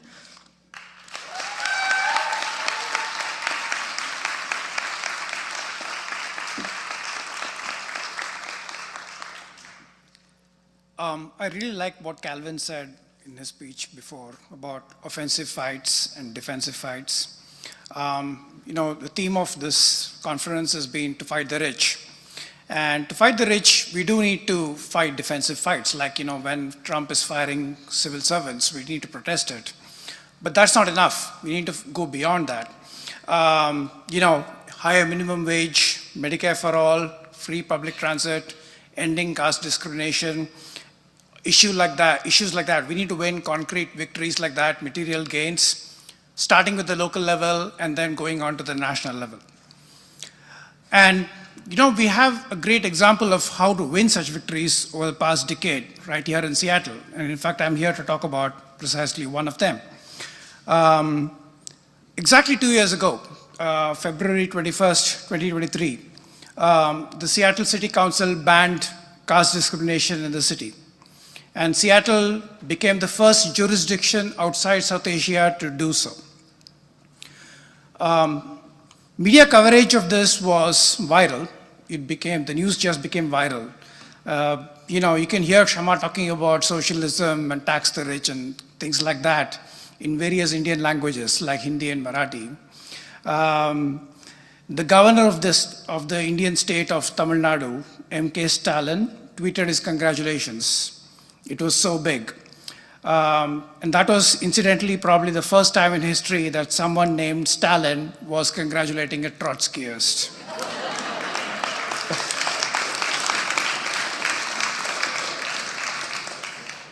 Caste is a system of oppression that's hierarchical and based on birth, and it divides people into these rigid groups, with groups at the lower tiers facing severe oppression and even violence. And this, even though it's 2,000 years old, it continues to this day in India. And it's a fundamental fault line of Indian society, being a major factor behind the rise of the right wing. So it's not just some arcane, old, irrelevant issue, right? It's very current, very relevant even today. And caste exists not just in India, but it exists among the diaspora here. I am a tech worker, I work at Microsoft, and I have seen caste play out myself in Microsoft. There were internal Microsoft emails, which were in fact published by the Washington Post a few years ago, where there were casteist comments being made by some employees against others who are caste oppressed, called Dalits, and questioning their intelligence, work ethics, and so on. and no one was ever held accountable for it. And there are many other examples like that. We collected them as part of our movement of caste discrimination that's present in the US. And the fact that it's so relevant today is what makes the victory significant. The opposition to our movement was bipartisan, and that's been a theme of all the talks today. We had the Hindu right wing, and like I said, caste is a real trigger point for the Hindu right wing. And that's a point that's often not very well understood, because the public image of the Hindu right wing is they are Islamophobic, which is true, but they're also casteist, right? And so, when it comes to defending the billionaires, they try every method. So the Hindu right wing was majorly opposed to us. The Vishwa Hindu Parishad, which is one of the biggest most prominent right-wing organizations in India, the US chapter, and they're closely aligned with the Narendra Modi administration. They opposed the ordinance. And the Democrats were not much better. And the clearest example of it was when the fight for caste went from Seattle to California, where the governor of California ultimately vetoed the bill unilaterally. It was a unilateral decision. There was no pressure from anyone. And I'll come to the California in a bit more detail in a bit. But even in Seattle, right, it's not like the city council Democrats voted for us because of the kindness of their hearts. It took a strong movement and a lot of pressure to make them vote for it. Incidentally, the Modi administration, because of victories like the caste victory, they're rewarding our campaign by denying Kshama a visa to visit her family in India. It's an act that's so outrageous that it's received considerable media attention in the past few weeks. Denial of visas is a favorite weapon of the Modi administration to crush dissent among the diaspora. There are plenty of Sikh Americans who get denied visas for being critical of the Indian government. It's even prompted the Human Rights Watch to issue a report. Like in the case of the caste issue, the Democrats are happy to play along, and they're just paving the way for it. Representative Adam Smith, who is a member of the American Sikh caucus, has done nothing on this issue, right? Shame. You know what he's busy doing? He's busy supporting Israel in the genocidal frenzy. He's also very happy to describe anti-war voices as left-wing fascists. Yeah, that's actually true. You can Google that. He did do that. He's disgusting enough to do that. Anyway, we're going to be organizing a rally to protest against Adam Smith on connecting his support for Israel and his silence and complicity with the Modi administration and the denial of visas exactly 1 month from now. March 22nd, that's also a Saturday. It's going to be at noon. There's flyers describing this event that are being circulated, so please show up and show your support. Back to the caste victory. Our coalition was broad, and this goes to the theme of internationalism that Emily stated. We had anti-caste groups, we had socialists, we had labor unions, we had other South Asian groups like Muslim and Sikh groups as well. There was a very broad coalition that was needed to put pressure on the city council Democrats to vote for us. And this reflected an understanding in the movement, and this goes to the worker strike back theme, right? That all oppressions are linked, and that the fight against them therefore should also be linked. One thing I do want to call out, and this was a point that has come up in earlier speeches as well, is about identity politics. And just to be clear what I mean and what I don't mean, right? The particular fight here was about what was against caste oppression, and caste is an identity marker. So we need to be clear that we're not saying that we shouldn't be fighting such things, fighting caste oppression, and the George Floyd protests were inspiring, great. But there are tendencies within movements where these identity-based markers tend to warp decision-making, and they affect movements badly. And those kinds of tendencies we have to be opposed to. And there were examples of that in the caste movement itself. For example, I'll just pick one example. There were anti-caste groups within our coalition who felt that we shouldn't have a movement-based offensive kind of an approach. They felt that we should talk to the city council members kind of one by one in back channel negotiations and kind of slowly nudge them to support what we want. We decided that kind of approach is not going to work. In fact, there was other parts of our movement where the principle was follow Dalit leadership, right? So if we had blindly taken that up and followed that, we wouldn't have built a strong movement. And who knows, we might even have lost, right? We might not have won.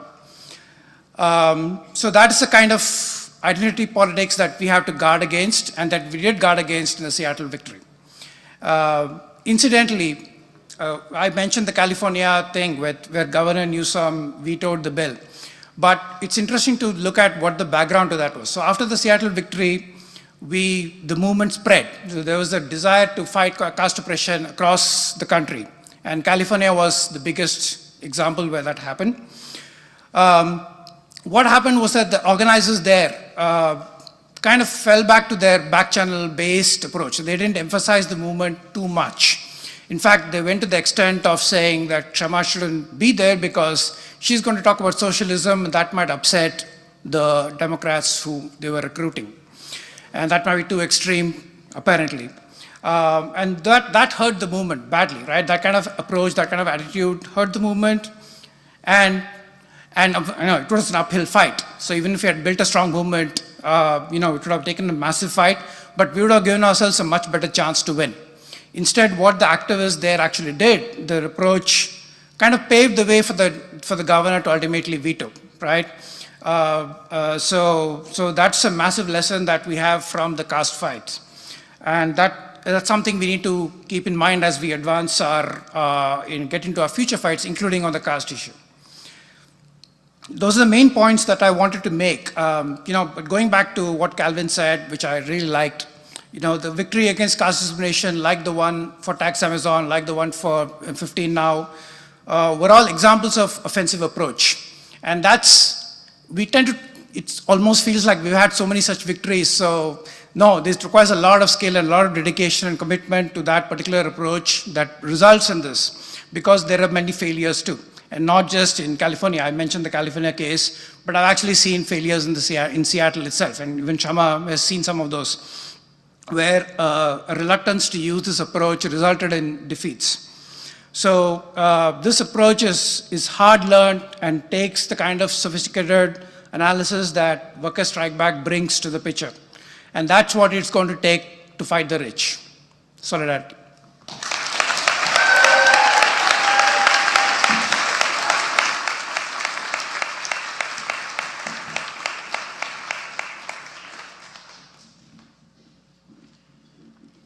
Okay, we've almost made it to the very end. Thank you all so much for being here today. I just want to say real quickly that one of the answers to identity politics, of course, is to both fight for our common interests as workers and, of course, against all forms of oppression, including racism, sexism, caste oppression, anti-trans prejudice. We must do both things. Quick announcement, there is a social here at the end of the event with pizza and soft drinks after our closing remarks, which will be coming up. And that will go from, the end of the event until 8 p.m. Tomorrow, the Worker Strike Back Conference is here starting at 10 a.m. If you have not gotten your schedule, you can still pick one up from downstairs when we go downstairs. And please, please, please, clean up around yourself. There is no one here to clean up after you. Our final speaker for tonight, and we'll be providing our closing comments, is Willow Reeder. Willow is a public mental health worker in Boston, Massachusetts, and they are a member of Worker Strike Back and the Revolutionary Workers. And they are providing our closing remarks tonight. Thank you all for being here, and see you soon.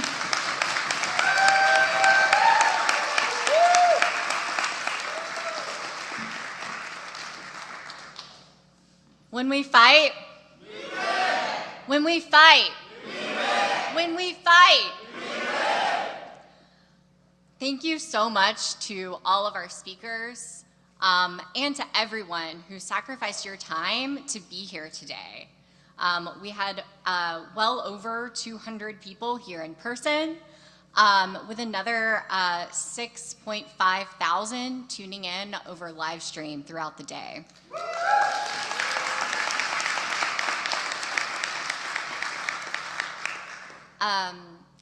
So I'm Willow. I work as a therapist in a community mental health agency unionized with SEIU in the Boston area. I love the work that I do, and I love my clients, but I see firsthand every day the impact of this rotten capitalist system on mental health. And while many of my colleagues feel burnt out and demoralized by our extremely limited abilities to improve the lives of those that we serve, I am grateful for the clarity and hope provided through my membership in Workers Strike Back and Revolutionary Workers.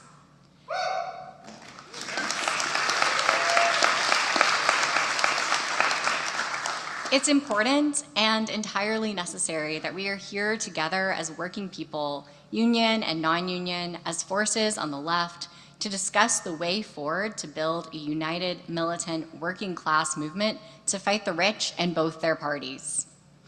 People are increasingly drawing the conclusion that both parties are for big business and the rich, that our needs are diametrically opposed to theirs, and that we cannot reform the Democratic Party. That Donald Trump, while he may have won some people over with his promises to bring down inflation and end the war on Gaza, is ultimately beholden to the rich and going on the offensive against workers and youth, and is calling for ethnic cleansing in Gaza. Meanwhile, Bernie Sanders is trying to suck his former supporters back into the fold of the billionaire-backed Democratic Party by talking about Medicare for all after having squandered every opportunity to fight for it. AOC and the squad try to pose as leaders of the resistance to Trump. Labor leaders are promising to work with the Trump administration rather than leading the charge against his anti-worker and right-wing agenda. But in stark contrast, we are here, clear-eyed, discussing a way forward, and we need to make that count.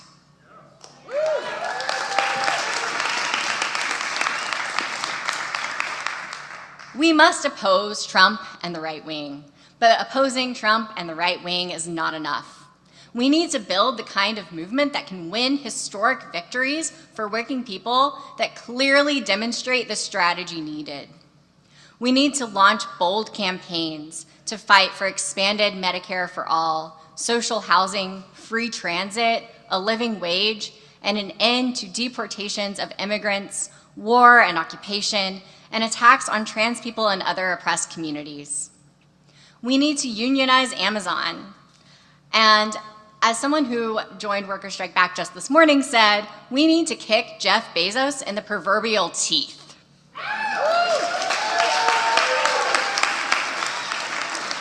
We need to defeat Bezos, Elon Musk, Mark Zuckerberg, and all their billionaire cronies. While the Democrats move further and further to the right, including many Democrats in Congress joining in on Trump's attacks, we need to provide a clear alternative to overcome the divide and rule strategies of the ruling class. We need to build a new mass anti-war working class party, a party that includes Workers Strike Back, the Green Party, Abandon Harris, and other organizations. What's it going to take to build a new party for working people? And what kind of party do we need? We need a party that has a fighting strategy to win what workers need.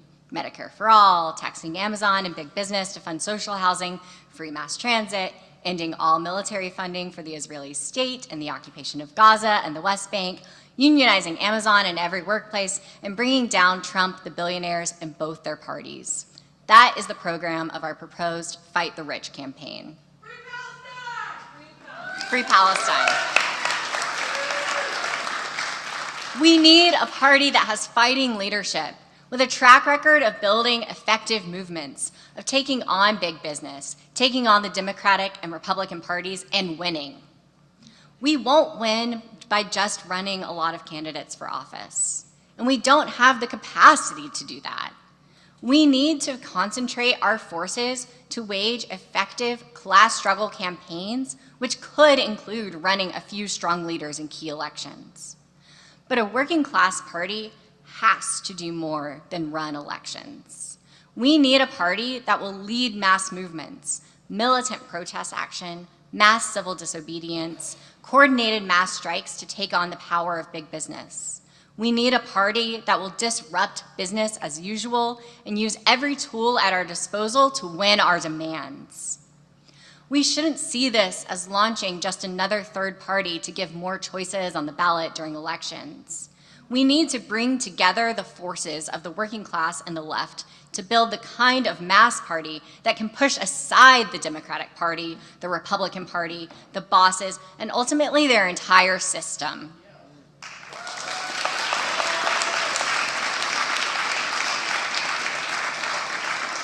In 1854, the Republican Party, which at that time was a new radical anti-slavery party, was founded through a coming together of anti-slavery forces that had engaged in pitched battles against the expansion of slavery, including against major pro-slavery offenses like the Kansas-Nebraska Act. It was a coming together of those who had worked to build anti-slavery third parties in the previous decade, including the Liberty Party and the Free Soil Party, the abolitionist faction wing of the Whig Party, who correctly decided to abandon that party, just like working people are abandoning the Democratic and Republican parties today.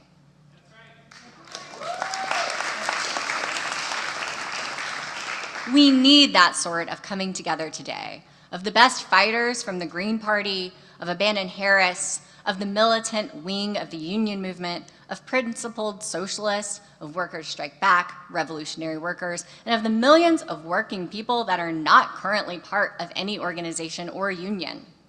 The anti-slavery Republican Party, when it was founded, didn't emerge out of thin air.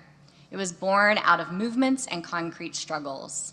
And that's what the Fight the Rich campaign and Workers Strike Back are all about. We need to take what we've discussed today and put it into action. Workers Strike Back is calling for a national day of action on March 22nd, protesting Congress members from both parties who have supported and fueled the genocide in Gaza and demanding an end to military funding of Israel. And we're proposing a follow-up organizing conference via Zoom in 3 months' time to discuss progress and next steps to fight the rich. Can I get a show of hands for who here is currently a member of Workers Strike Back? That's amazing. And who here has signed up today to become a Workers Strike Back member or can pledge to become a member before you leave this conference?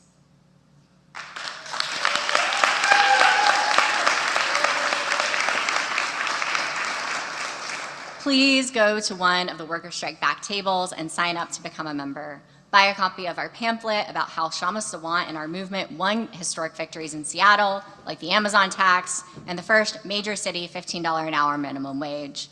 Buy a copy of Revolutionary Worker, the magazine of Kshama Sawant's socialist organization. If you're watching online, become a member of Workers Strike Back right now. You can go to workerstrikeback.org/join and sign up to help build this fighting organization. Thank you all so much for being part of this movement.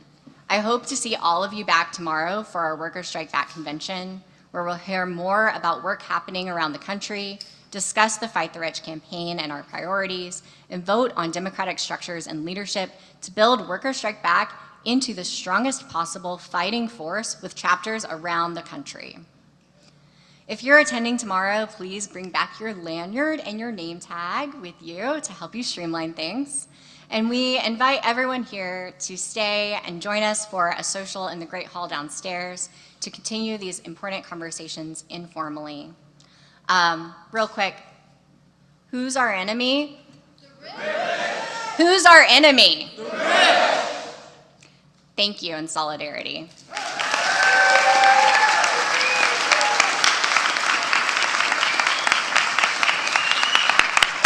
That's a wrap, and we don't have this room anymore, so please head downstairs to the Great Hall where we've got pizza and soft drinks.